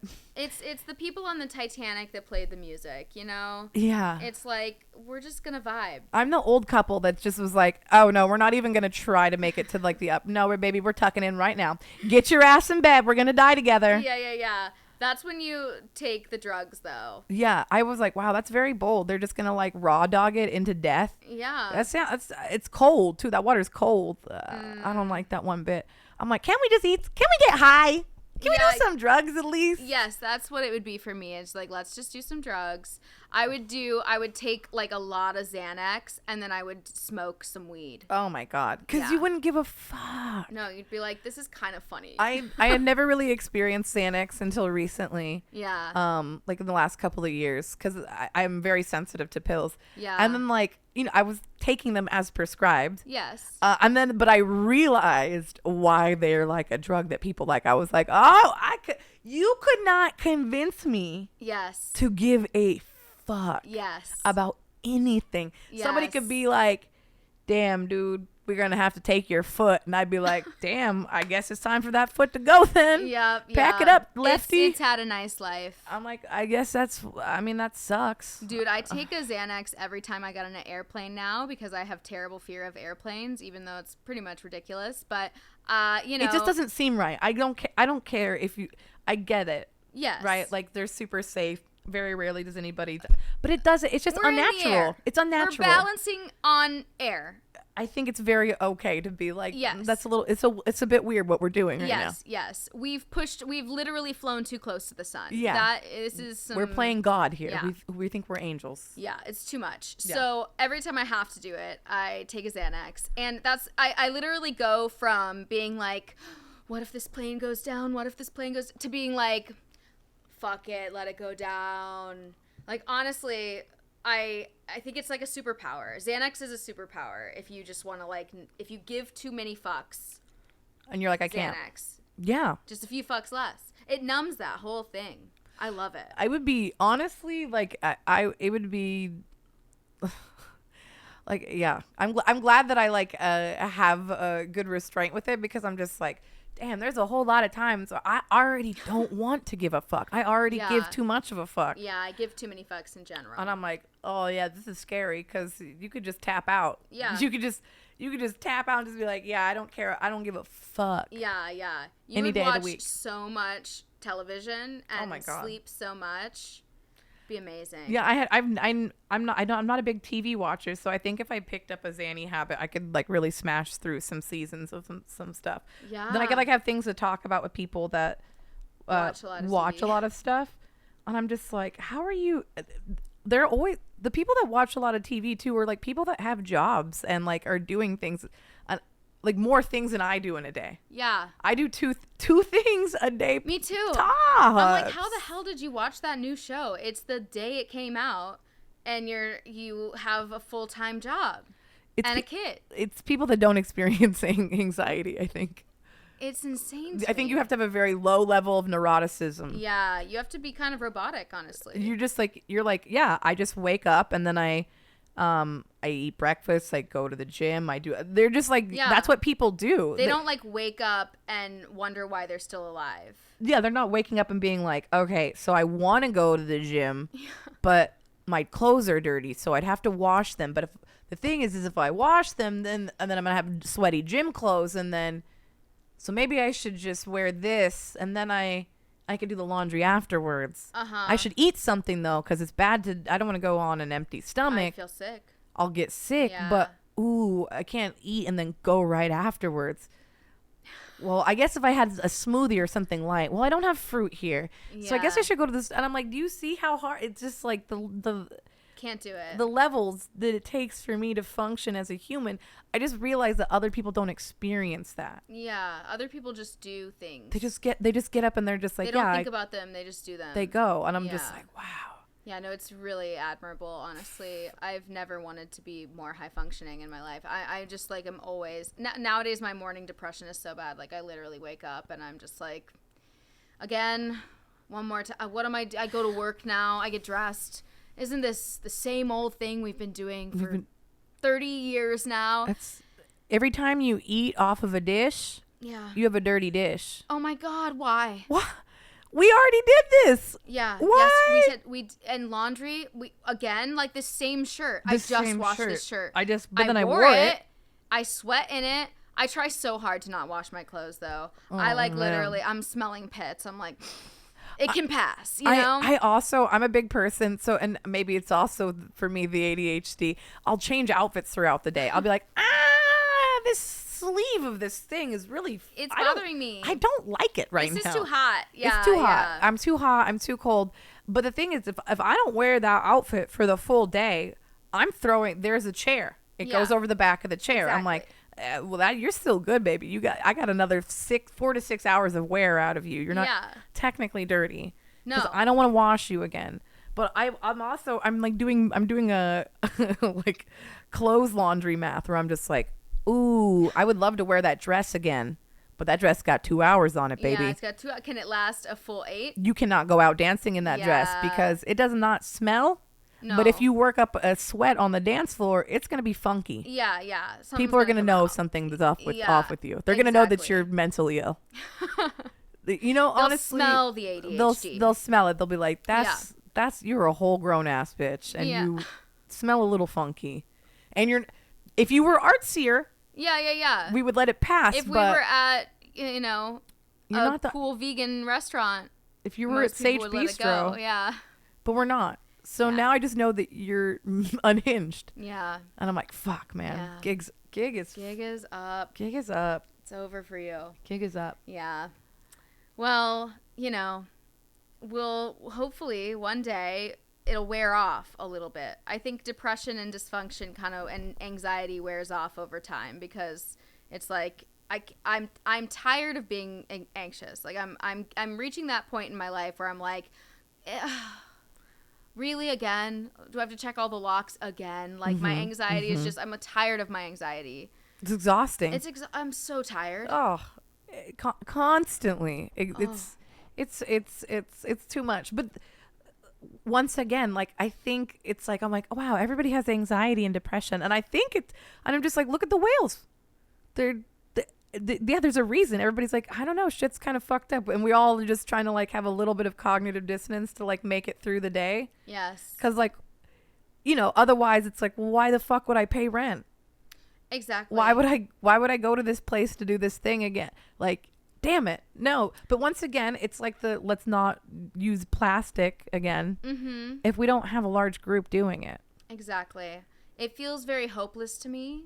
I feel like there's been so many like times where people will be like, well, Greta Thunberg, you know, she's going to change things, or somebody's going to change things and get things going. And I am like fully on the train of like, good luck with that. Like I've seen how people function, how this country functions, and how everything is like all tied up in bureaucracy and bribery and greed and capitalism. I'm just like, there's too many problems to fix, you guys. There's too many. I don't even know where to start. So I'm gonna guess it's over for us. It's like being playing Monopoly.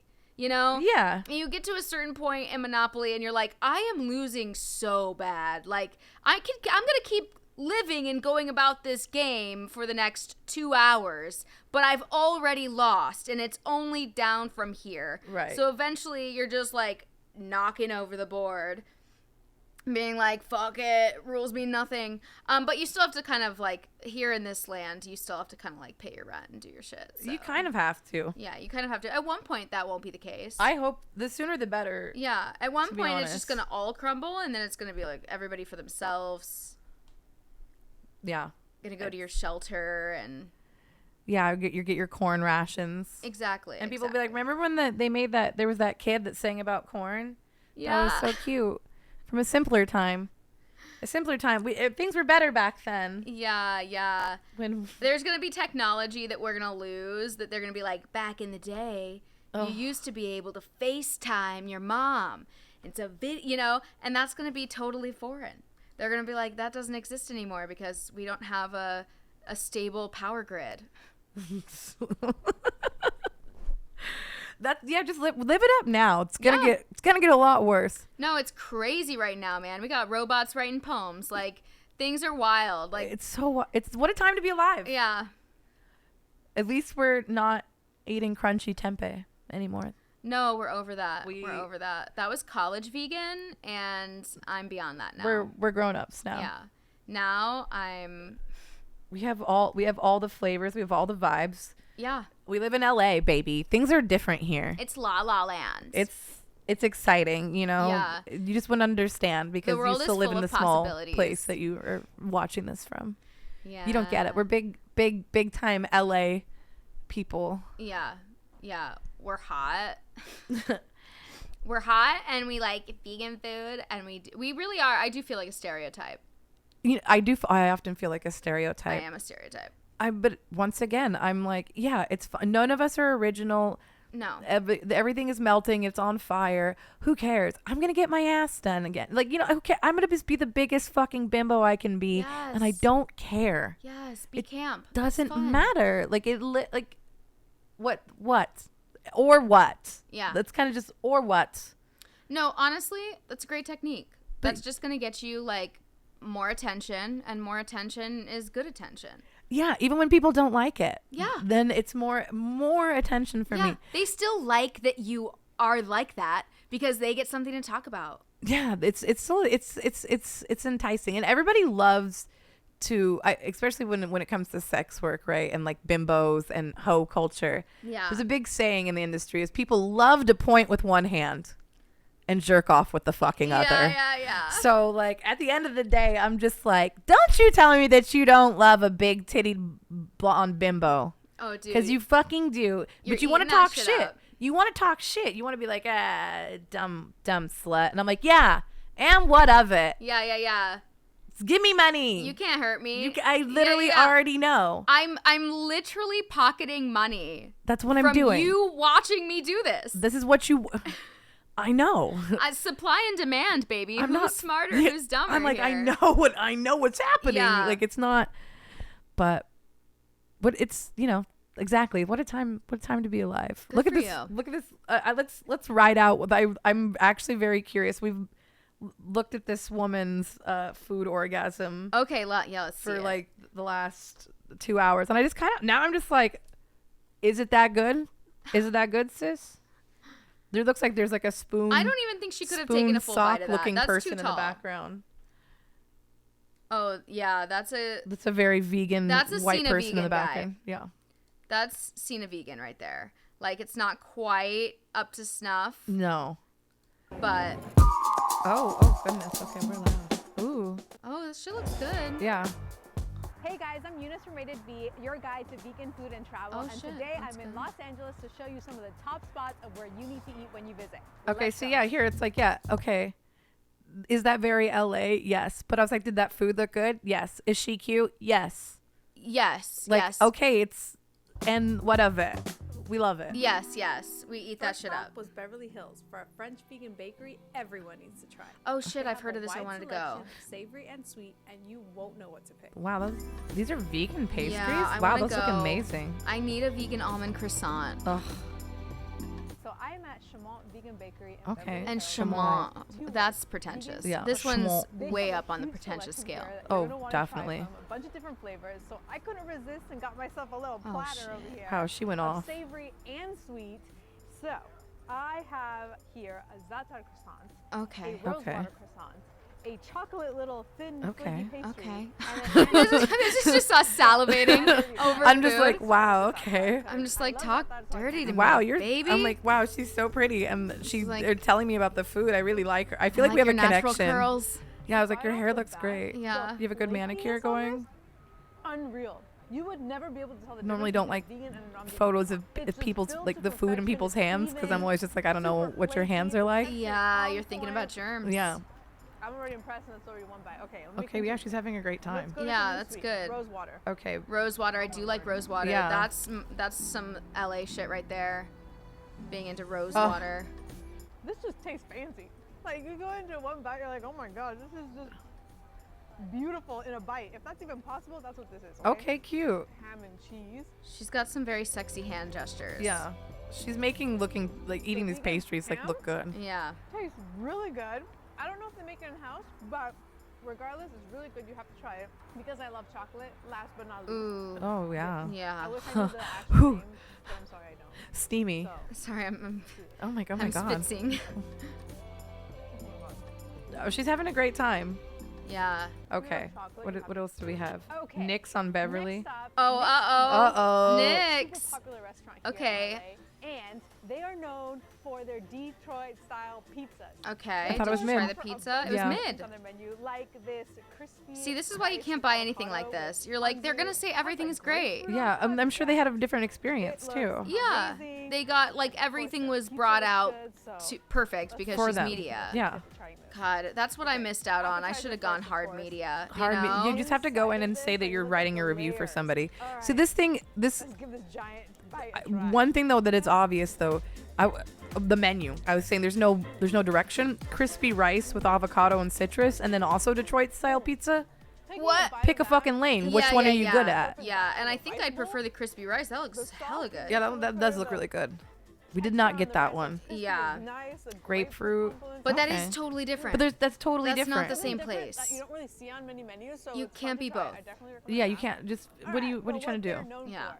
So I got their Yeah, the pizza's OG whatever, man. Trying to Are you gonna be- tell her she loves you the I pizza? can see why they're known for their pizzas. here. Wow. If we're not Don't now I don't familiar with trust Detroit you. pizza, it's Yeah, basically- broken your trust. Yeah, it's not. Now, doing Pura it. Vita. This is one that I've Okay, been told I need next to go stop, to for Pura vegan Vita in pasta, but I West haven't been. Hollywood. They are Oh. known for their pasta. Why is she doing that? Yeah, I know. This is the Look at least this. sexy hand People gesture she's done so Yeah. far. That was This really. is blah. Carbonara. Why? Guys, look at this. It is so creamy. Okay, looking. she's selling it though. Has I'm like, okay, this is mushroom Yeah, I mean, camp. that looks bacon good on as- there, It does look and, good. Like, it just looks Yeah, no, so I saw that in the good. montage Has earlier, and I'd avocado already and selected it as my creaminess. bride. I You're was like- like, that is it. That is the one for me. Yeah. Yeah, they do. I'm like, okay, put it in your mouth. Tell me how you like it. Spin it Spin good. Yeah. For a big bite. Now we're Okay. just. Oh, it is a big butt. Okay, thank you for letting me know. Yeah. Oh, those noodles Oh, look it's good. steamy. It's steamy, isn't it? Yeah. What do you think? Stop. Creaminess The on eye point. roll? You get the fix I love for it. that pasta craving. Oh damn! I need to go. Yeah, I'm like, Margot's. I've never- Margot's is in Santa Monica, yeah. Pizza, I've not even heard of that. Brioche French toast. Now the Love brioche the French pizza, toast, and like it this would, French it like toast you'd is order like it and you'd be eating so excited, churros. but it'd be hard as Highly shit. Yeah, no, that's not gonna be great. Yeah, that looks like no. probably flavorless and hard. Yeah, it's a big chunk of bread. No thanks. Yeah, But that's. she loves it. She's like, oh, it was wonderful. I love that she did not say anything about that. No, one. we just moved on. In the Pico Union area. Okay, Pico Union area. So this is also close to Grain Cafe. Okay. Mid City, Pico Union. Yeah. Yeah. Vegan pupusas, and it's a mixed menu with Mexican items as well. So they have vegan. Okay, this shit looks good as Yeah, good this too. looks Like great. this looks like a menu I would like. It's a full vegan menu. I was like, okay, Once again, I'm like, you know that cart in the back? I trust that cart. Yeah. I'm like, okay, yeah, love that logo, that sign. Yeah, that's where good things come from. I love that I can see the fridge in the back. You Yeah, know? the Cokes lined up. Yeah. Mm-hmm. Okay, we have yuca frita. Anytime you give me a yuca fry, I'm like, yeah. This reminds me, just for all those vegans out there that want to know all the hot vegan spots, we love Leonore's, which is like a kind of a hole in the wall little like Mexican vegan joint as well. Hell yeah. Yeah. I've heard the good Valley. things. There's like 2 locations. It's delish. Hell it's delish. yeah. And it's cheap Love that. for vegan food. Yeah. Well, the Valley, I feel like that's another thing. The Valley gets like not nearly enough love. There's a bunch of really good food out there, and there's like, Oh yeah. I'm like, it makes sense, man. I never struggle to find something delicious. I will go out to the Valley for certain stuff too.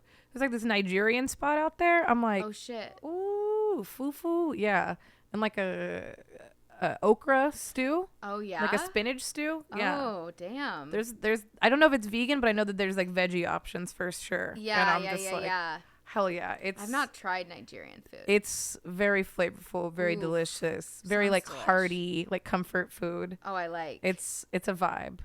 Ooh, what is this? Blossom Market. See, Okay. Blossom Market this is very like vegan American ventures. vegan. On Instagram. Okay. Oh, And another yes, I'm here Instagram because we've vegan. been in LA all weekend. This looks like her You sister. guys didn't Yeah. think I was eating all this food by myself, did you? No.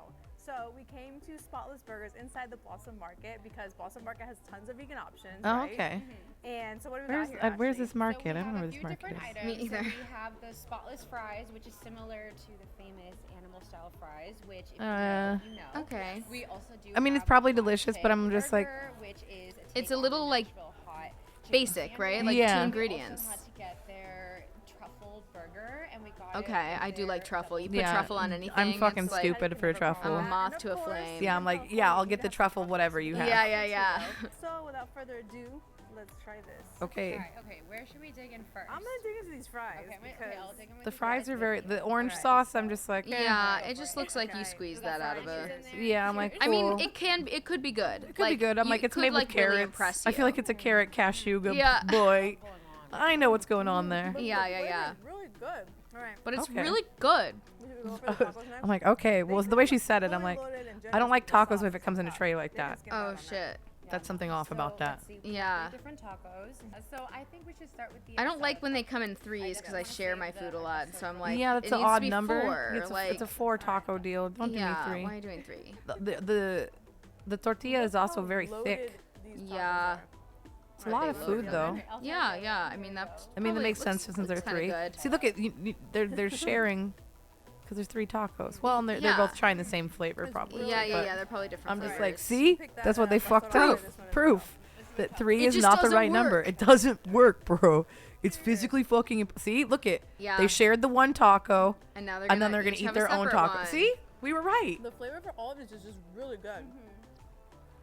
The pineapple on this is like. Ooh, I do like pineapple. Hot Yeah. pineapple on anything. Yeah, And the saltiness. same, big good. same. All right, so now we have. Okay, the truffle burgers. burger. Tell me. Okay, so we're gonna That go for that the vegan truffle chicken burger sandwich is not first. doing anything for me. Looks No. so It's good. not the item that I would get. No, I never go for a vegan chicken sandwich. Honestly. It's just not. I don't care about it. Yeah. I'm glad that it exists. Somebody else at No, my table other will people get like it. it. Yeah, other people- Other people dig it. Other people want it. It's not me though. That's good for them. Yeah. It has a really good flavor. The bun is crispy. This is so good. Okay. Okay, that legitimately looks really Yeah, good. that looks delicious. I'm like, where is? Okay, I'm like, where is this spot though? Because they have all these different little it's indoors, and it's got all these little shops. Yeah, it honestly looks like they're in a school. Yeah.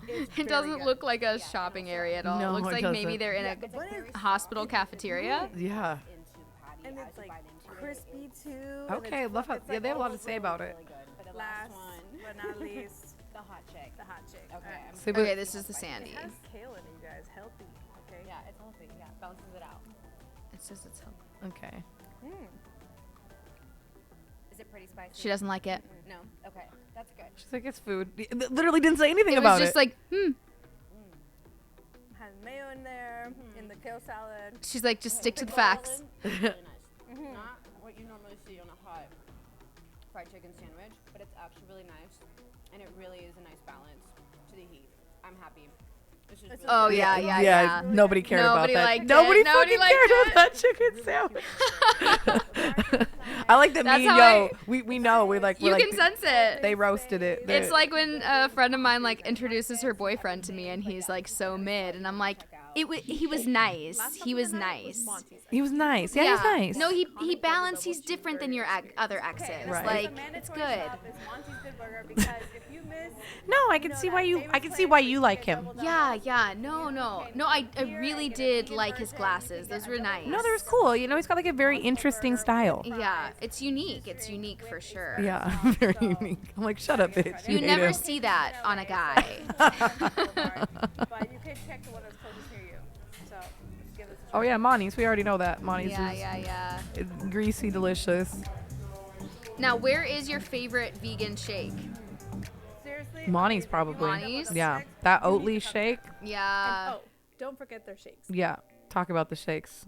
Tell them about it. They're all For the good last day, too. we decided Yeah. to hit 2 more spots, starting with more French pastries. Oh, they're really into the Famous Laundry pastries. has partnered Okay. with vegan Me chef too. Matthew Oh my Kenny God. to This is create Can't excited. miss. I'm excited to see more vegan where you pastries. got it, Honestly, the vegan selection is pastries endless for underrated your because safety. there's And of really course, like enjoy the no super cute difference I can tell No, you between don't really vegan ta- and non-vegan. There's not a noticeable difference at all. It's delicious As too. long as you're not doing like some kind of gluten-free addition, like sometimes people like to package vegan and gluten-free, Yeah, and I'm don't like, do get it the together. fuck out of here. I like vegan; it tastes just like everything else. But if you add the gluten-free, then it's like, is this a health food? Now it's not such a dessert. So, No. Only one place you need to know Okay, to that go, vegan and ex- it is exchange, Vegan straight fair. all right, there you go. That's where you can try everything. Exactly, smart. And you can also get incense. I don't know. Yeah, you can get a little bit of everything, Always like have like other booths there. right? And I have yet to buy a shirt that's like vegan and proud. Like there's like all the merch for being vegan. Yeah, I'm like, I don't know if I've gone that far. you know what? I feel like the same way about weed culture, where like I like smoking weed, but like I don't want to wear a T-shirt with weed leaves on it. Yeah. Like, don't. Identify me. No, I mean, we have like this weed podcast vibe going on, but I'm like, yeah. But that's like, it's just like a side note, right? Like, it just, Yeah. It doesn't define me. it's not the only thing happening here. Yeah. But wear a T-shirt? No. Yeah. No. I Rep it hard, brand it. That's just like I That's can't. anti-weed culture. Branding, Yeah. weed smokers don't do that. No, I'm trying to have people not think I'm high at the grocery store right now. Exactly. I'm trying to blend in, baby. They already know. I'm really glad that I stopped with like the stizzy like vape pens. Yeah. Because for a while those were like super dangerous because I'm just like, I see all these younger kids hitting their vapes all the time and I'm like, it's acceptable to hit this anywhere. Yeah, and then Anywhere. you're like, I'm way too high. And then I'm like, what are you doing? You literally just hit your vape inside of the grocery store. Now they definitely know you're high. Yeah. They know that you're weird. You have your sunglasses on. Why are you take the sunglasses off? And I was like, wearing your sunglasses. I know I do that all the time. I just forgot because I I went keep from my out. sunglasses on inside. I went from the out to the in, and Oh, yeah. I'm too high to remember that. And I was like, that took conscious thought. That wasn't happening. no, I was already trying really hard to fit into my human suit Yeah, and convince you that I yeah. was normal. So I was trying to pick out quinoa. I forgot this one very telling aspect. Yeah. And here we are. Can't you know? fool them. You can't do I it. have a T-shirt that I bought on a whim when I was really mad about the police brutality and stuff, and it's an airbrush T-shirt that says like "fuck the police," and I love it. I mean, it's like Barbie-tastic "fuck the police." It's Oh, I like love that. amazing. That's cute. But I never wear it because every time I get ready to think like, "Hey, I'm gonna wear that shirt," I go like, "What if today's the day that I run into the wrong person that sees that shirt, and I am not willing to risk my life for this?" So I've never worn it. It's one of those things too. Here's my thing about things like that. I'm glad that they exist. I'm glad that people bought them when they were feeling charged up, Yeah. But like, I don't think that is going to single-handedly do anything about racism, especially if it's a white person. I'm just like, I feel like it's kind of virtue signaling. Yeah. You're like, look at me. I'm one of the good ones. I'm cool. Yes. I'm down. Power to the people. And I'm Yes. like, yo, that's honestly a little bit weird. That's something about that seems a little bit sus. I feel like I'm Yeah. like, we got a KKK Maybe member she here. protested, a little too much. I'm just like, I don't know what's going on with that, because I'm just like, what is that? And then also it's like wearing a Trump hat.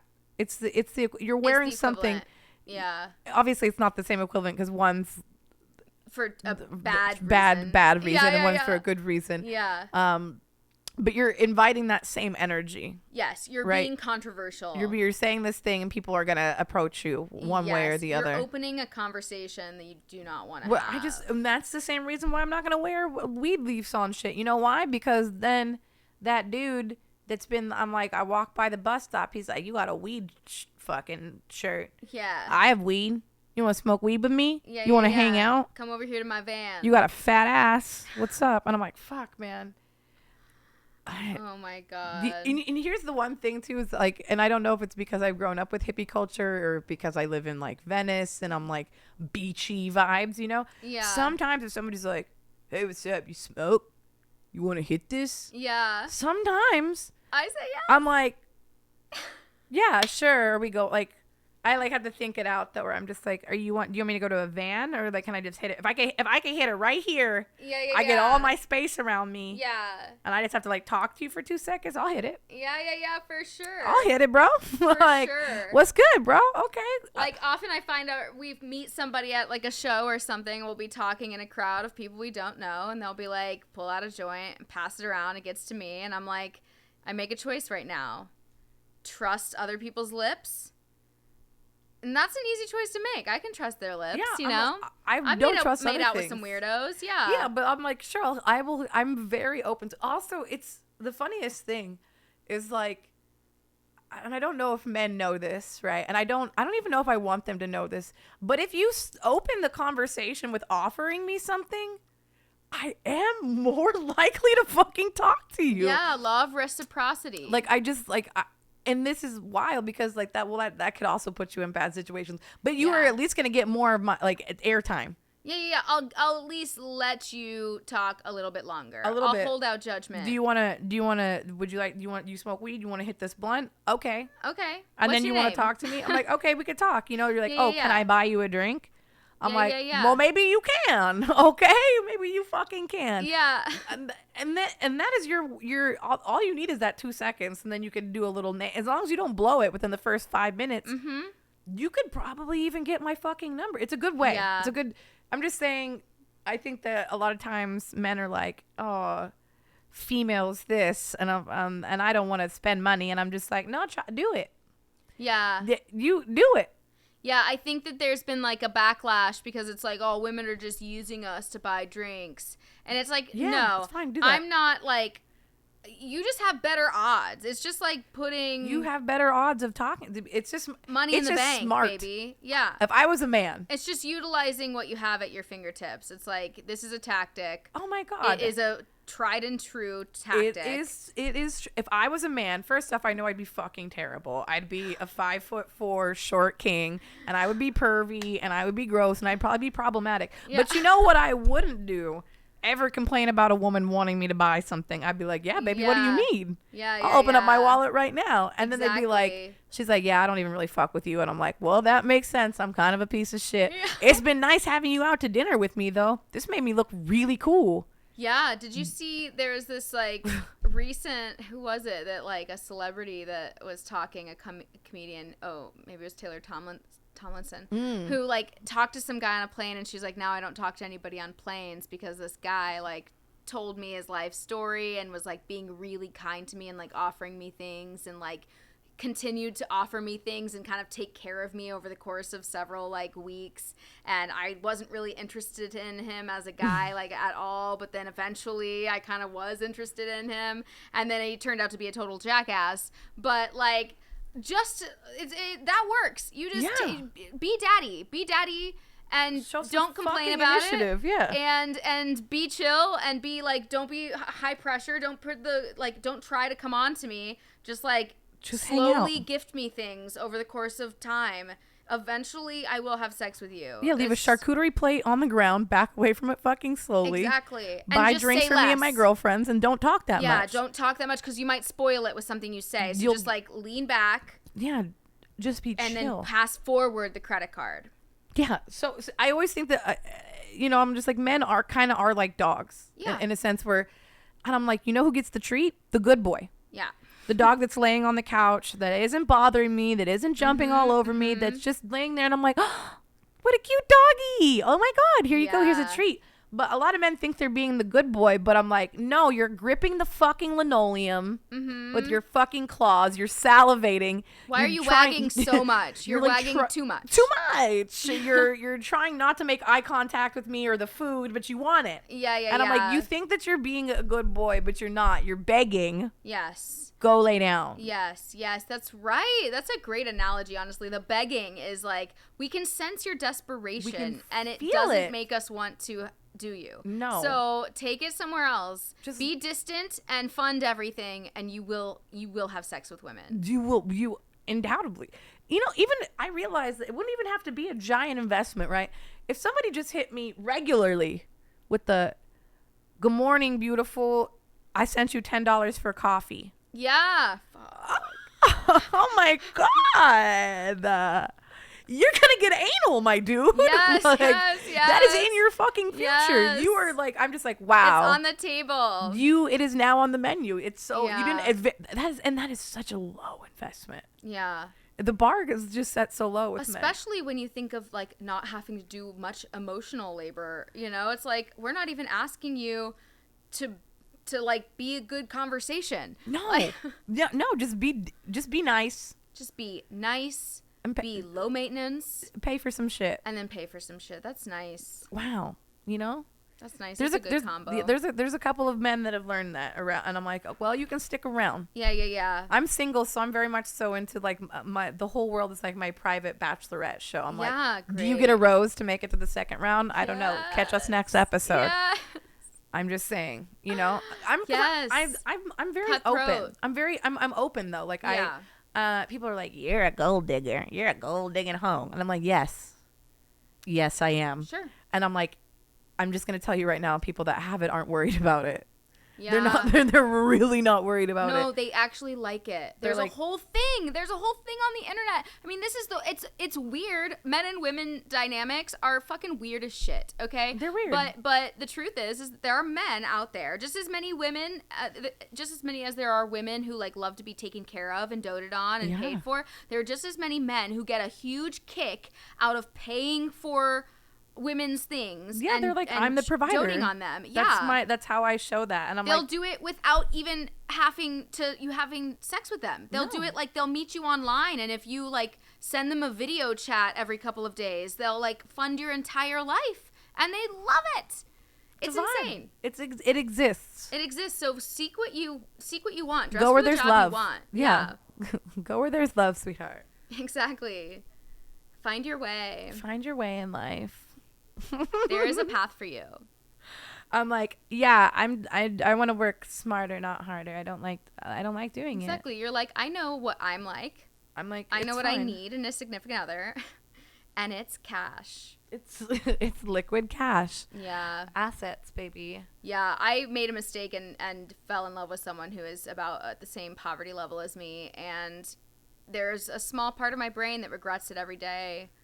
I'm like, I could have married someone old and rich, and it would have been a different kind of love. It's a very different love. It was a different kind of love. I'm deeply in love with my boyfriend, but I love that. But at the same time, it's like it's there. Oh, but you know what? You never. The thing is, if you really that bitch, people. I love when men try to say like, oh, like you're over 27, you're washed up, you're a leftover woman. I'm like, How does your mama get remarried? Yeah, we come back in our 40s stronger than ever. No, you cannot take down a bad bitch. A bad bitch will get you could have your whole relationship, your husband, and then you could have another one when you're like 50. Like exactly. It never you just age up. You just have to date an older man. Yeah, which is cool. I'm into all ages of men. Like I can see myself when I get older dating like older. Like, I don't have any there's not like a ooh gross old man. I'm like, no, that'll be hot to me one day. No, it's fine. already kind of hot, you know. Oh my god, I'm 35, and so I'm at this perfect.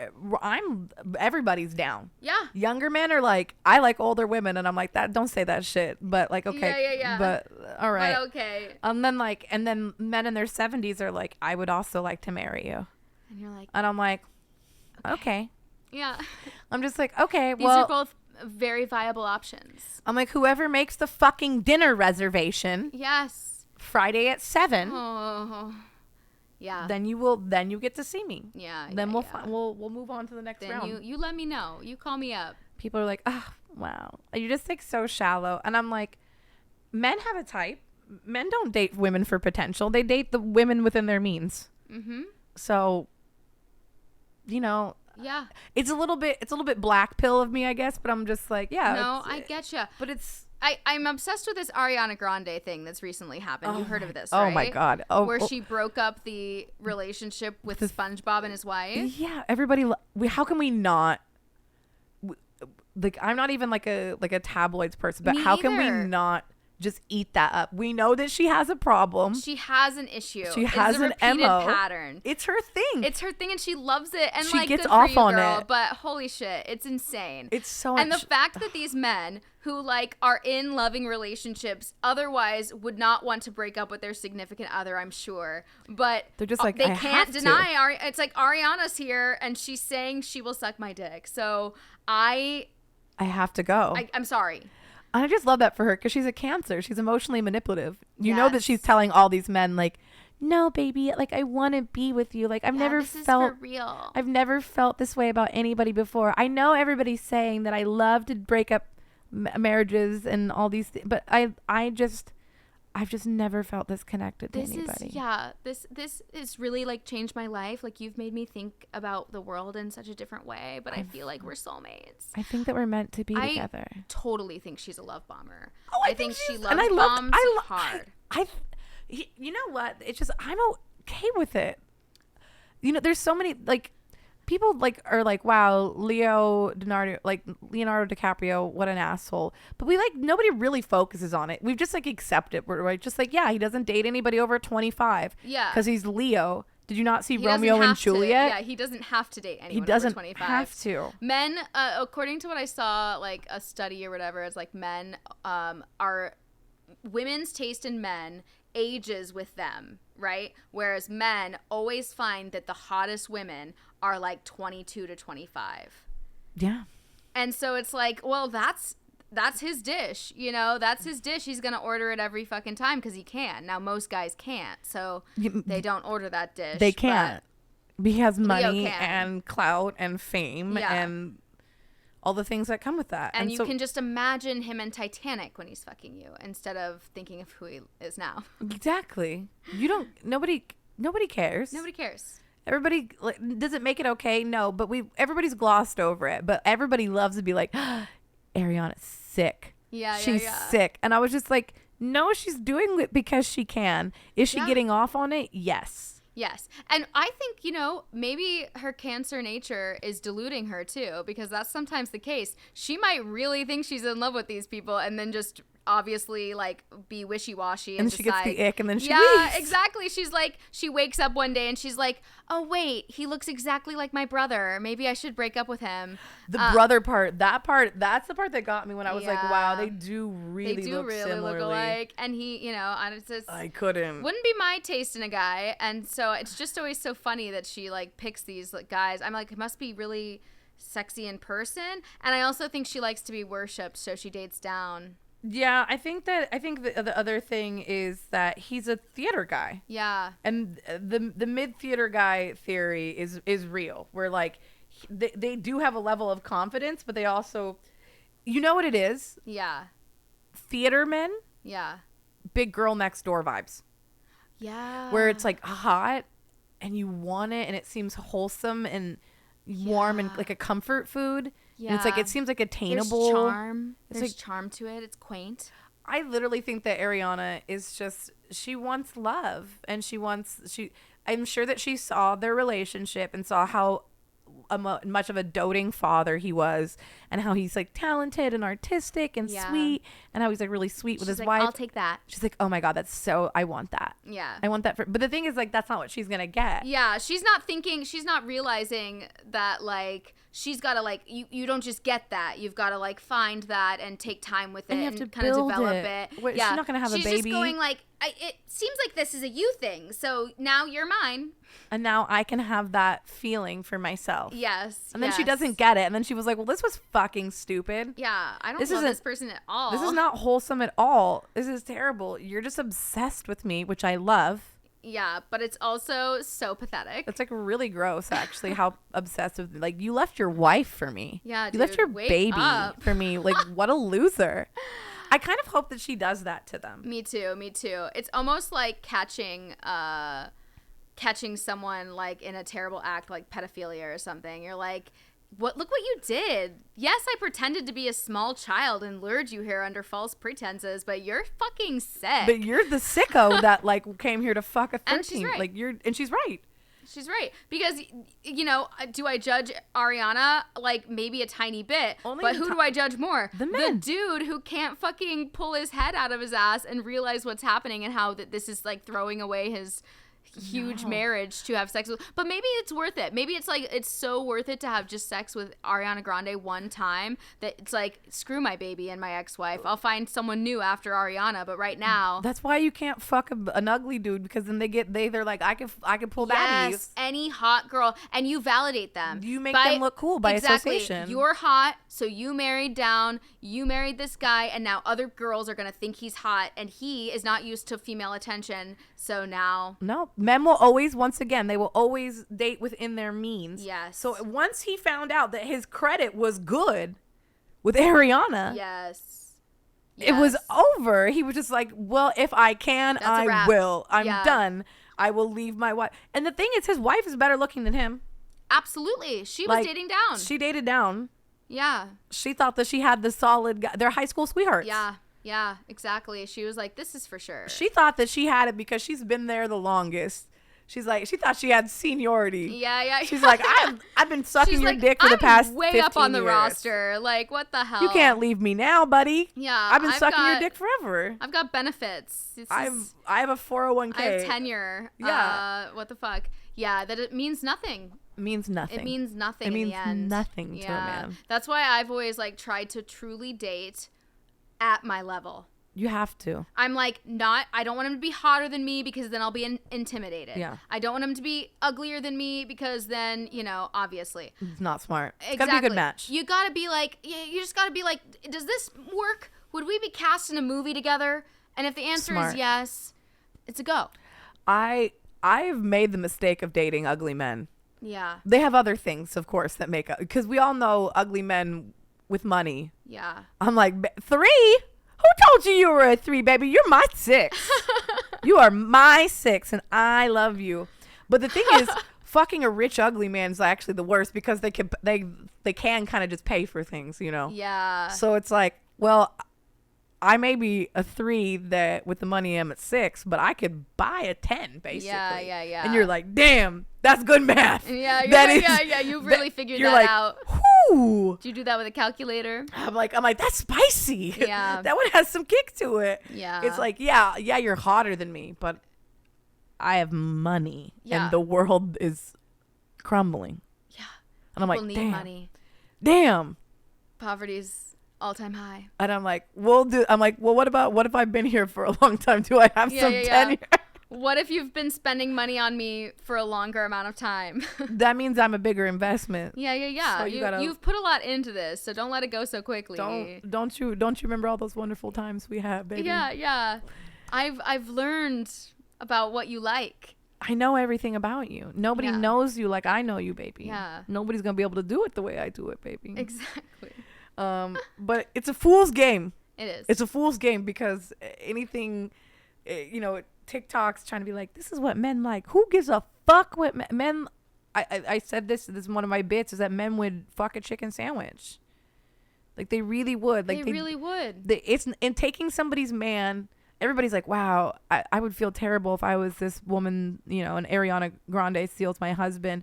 And I'm just like, I mean, I guess, but men cheat on their wives with people that With are not ugly like with bitches. ugly bitches all the time. All the time. People hear about it all the time, and they're like, I can't believe he fucked around on me and he fucked this ugly bitch. Yeah. and I was like, baby, she was easy. Yeah. He wasn't trying to marry her. He wasn't trying to tell his friends about her. No, but he wanted to fuck her. He wanted to fuck her. I was like, it's not impressive to take somebody's man. No.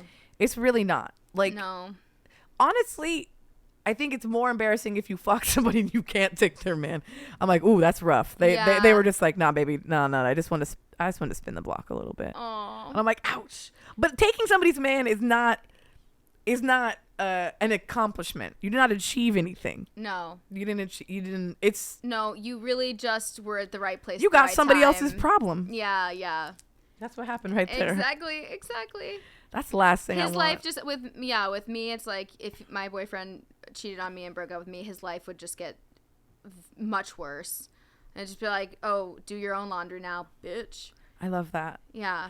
See, here's the other thing too. I like being friends with all my exes, but I also don't want them to truly succeed.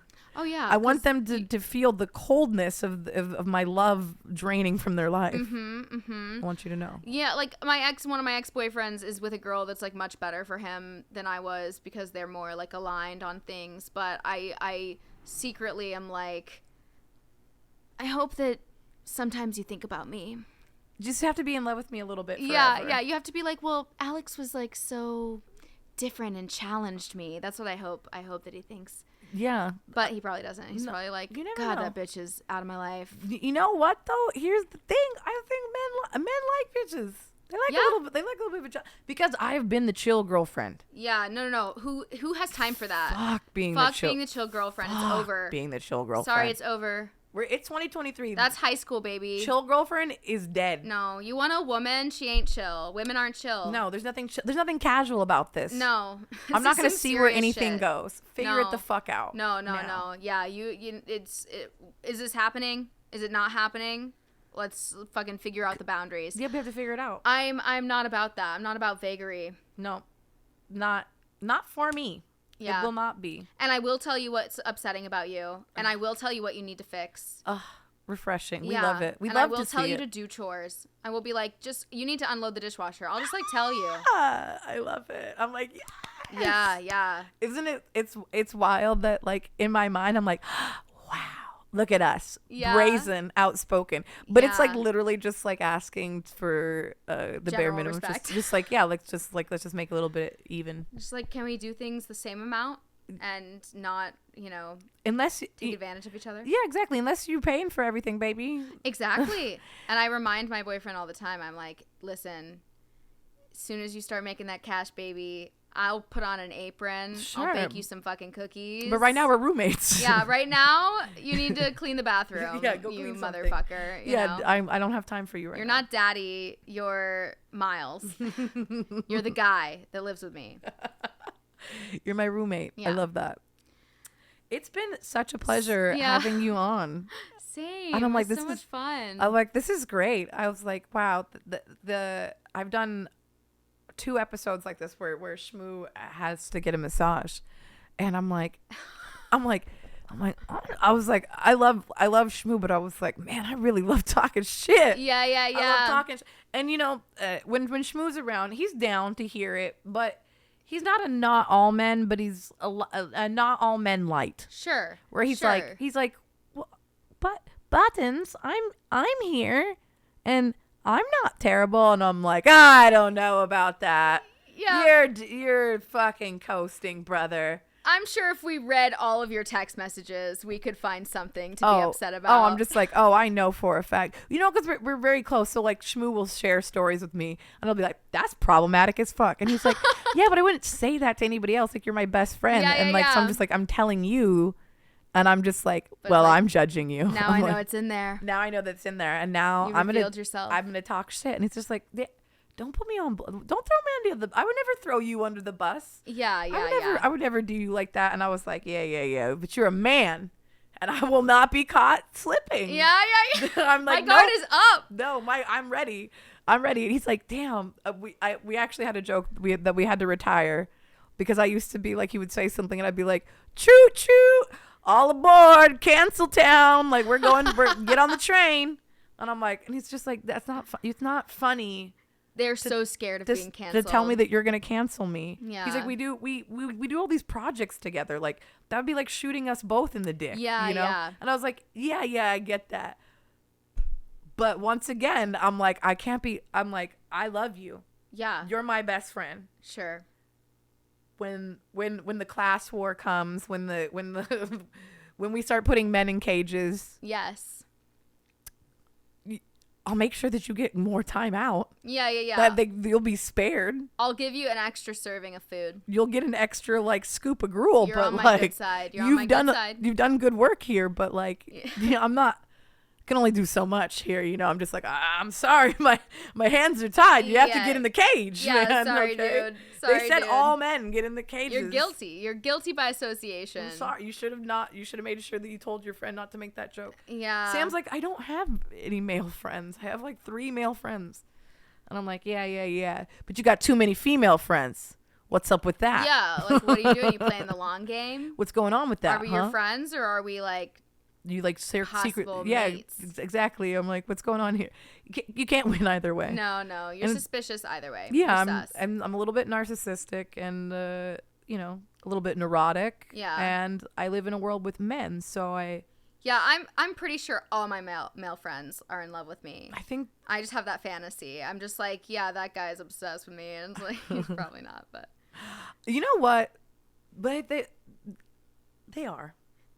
They are. Most of them are. Most of them are a little bit. I mean, most of them would fuck me though. Yeah, most you of know, them. it's yeah, like most what of we're them talking about. would at the end of the day because If I everybody's being a offered- good boy. Exactly. They're like, well, if you're gonna offer a treat, I'm gonna fucking take the treat. Exactly. I'm gonna take the treat. Exactly. Not I'm an gonna eat that idiot. greedily. Yeah, like. I'm like, oh shit, Exactly. you were waiting for that. Exactly. And they're like, oh yeah. Yeah. It's the only way you can really find out is when you break up with someone freshly, and then it's like, oh, okay, yeah, there it is. I just know There you're they are. you're going through a hard time right now. If you needed a emotional support dicking, Yeah. I do have a wiener that I've been wanting to put inside of you for quite some time. Yeah, I've So- masturbated to the idea of it frequently. If you're up for it, I'm definitely up for it. But if not, it's cool. No, I know we're we're still friends. friends. Still friends. Still friends. Don't make this weird. Don't make this weird, homie. We're homies. Just wanted to put it out there. If you wanted me to fuck you, I would. I would like to. Yeah, which, you know what? I respect that. You know, As long as you don't get weird. Like, if I have a male friend, when I break up with someone, if they come up to me and they're like, by the way, I have always wanted to fuck you. Would that be interesting to you? I'd be like, that is so sweet. Thank you so much for asking so directly. It's the people who, like, they do it weird. They like, start acting weird, and they start being, like, jealous and, like, yeah, you aggro. can't do that. And you're like, because it's weird. You're jumping all over the counter. Exactly. You're like running. You got the zoomies. You're running around. You've I'm just like, peed yourself. I'm like, gross. What is going on? Yeah. What are you doing? Like, I know that you're trying. I don't know what you're trying to do. Yeah. You're like sitting. You're trying to do shake. You're rolling over. You're just like, you're anything. I'm just like, you're not focusing here. You're just trying to run through everything. I so said you get what lie you want. down. Yeah, you're not getting it. Yeah. I don't have tolerance. But Well, I'm glad we could talk shit. yeah, that was really fun. That's fun. I'm a little bit sad that the chart didn't get to make it during the live showing, but it definitely will in post production. There you go. The magic of movies. I love it. Yeah. It's Hollywood, baby. This is Hollywood, baby. It's all perception. You gotta make Great. I it. love that. Well, I'll be happy to see it when it pops up on the cut. on the cuts. Do you Yeah. have any upcoming shows or anything you want to anything that you're doing that you want to plug? Okay. I'll keep it simple because I do have a couple shows, but I'm so bad about knowing when they are until they happen, you know? That's real. I'm like, oh, day of, I've got a show. You're like, oh, I'm doing it again. So I do have a couple shows coming up for the Burbank Comedy Festival, but you can just find me on Instagram, So simple. Alexandria McCale, AlexandriaMccale. And I just started an email list, so join up my email list. Oh, It's cute. the 90s, and email lists are all the rage. And I'm going to be sending out my shows that way because I've got, That's smart. yeah. I Why like not? that. I like that. I felt like something manual and kind of firm. Like me, I like emails. It seems concrete. You know, I'm like, yes, I've got this. I can keep it. So hopefully that's helpful to somebody who might want to see my comedy, which is like my boyfriend and my friends. I mean, that's who comes to the shows. I think until you. Yeah, that's why bringer shows don't make any sense. Like, people who ask for bring 3 people, bring 4 people. It's like, dude, I have 4 friends, and they've all seen this set 3 times. Like, I can't do comedy for my friends anymore. I've run out. So They've done it. They're like, call me. I'll see like your next set like 6 months from now when you get some like new stuff worked in there. Exactly. It's like they'll even ask. They'll be like, "You doing the same stuff?" And I'm like, kind of a combo. And they're like, "Okay," and then they miss it. You know, it's and I get it. I wouldn't want to see it either. You know, I'm tired of saying it, but that's my best material. So I think that's the hardest part that I'm finding about comedy. Because every time I'm like, well, I need a new set, and people are like, a new fucking set for every time you do an open mic? Are you fucking kidding me? Yeah. They're like, that's why your joke. You got to work on the jokes. You got to make sure that it's like a tried and true formula. It's got to get a laugh every time. You got to be able to recreate it. And I'm like, oh, fuck off. Yeah. That's it's one of the harder parts for me too, because like for shows, if I book a show, okay, I'm trying to do my best stuff, but for a mic, I'm like, I see some of these comedians at the same mic every week. They can't see this material. They're not even gonna laugh. They've already heard it. And I hear other people do the same material, and I'm like, oh, that joke's there again. Okay. And, you know, sometimes I'll be like, oh, they changed that one. That one would work better now. But it's so hit and miss, you know? So I just really, like, I hate repeating material. It's really annoying to me, but you got to do it. But you have to, it's part of the ADHD spiral for me. I'm just like, no. It has to be this whole new thing every time. And I was like, bitch, this is different people. You could tell the same joke. Exactly. You're allowed. It's fine. That's literally what everybody's doing. doing. Makes it easier.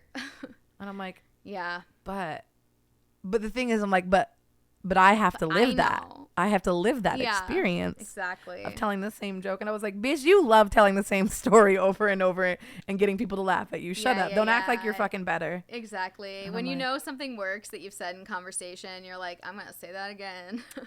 I'm going to pretend like it was the first time it came out of my mouth. Well, and if it's a new audience, a new person, oh my God. Perfect. Oh my God. Bless. You did it. My dog analogy for men, I've been using that for like a decade. Yeah, you know, there like, you go. because it's just everybody knows. You can picture the dog that's salivating with the claws gripping the linoleum. You know, it's visceral. Yes. But I'm like, when are you gonna retire it? And I was like, when men stop doing it. Mm-hmm. When it stops being true. when it stops being true is when we'll do it. Well, thank you so much. I can't wait to see the clips. Thanks for coming on. Sweet. This was fun. Thanks for the weed. Talking about cool Thanks for making restaurants. me hungry as shit. Oh, I know. I'm just like, wow, that was a dumb, beautiful idea. Yeah. I'm like dinner.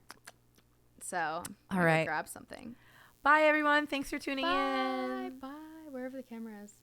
You've got it. There we go. So yeah. well. Okay. Right in that ring light. Right in the center. Oh, there it is. In the ring light. Wow. I don't know how ring lights work. No. Hey it's guys, good. I haven't looked at you enough.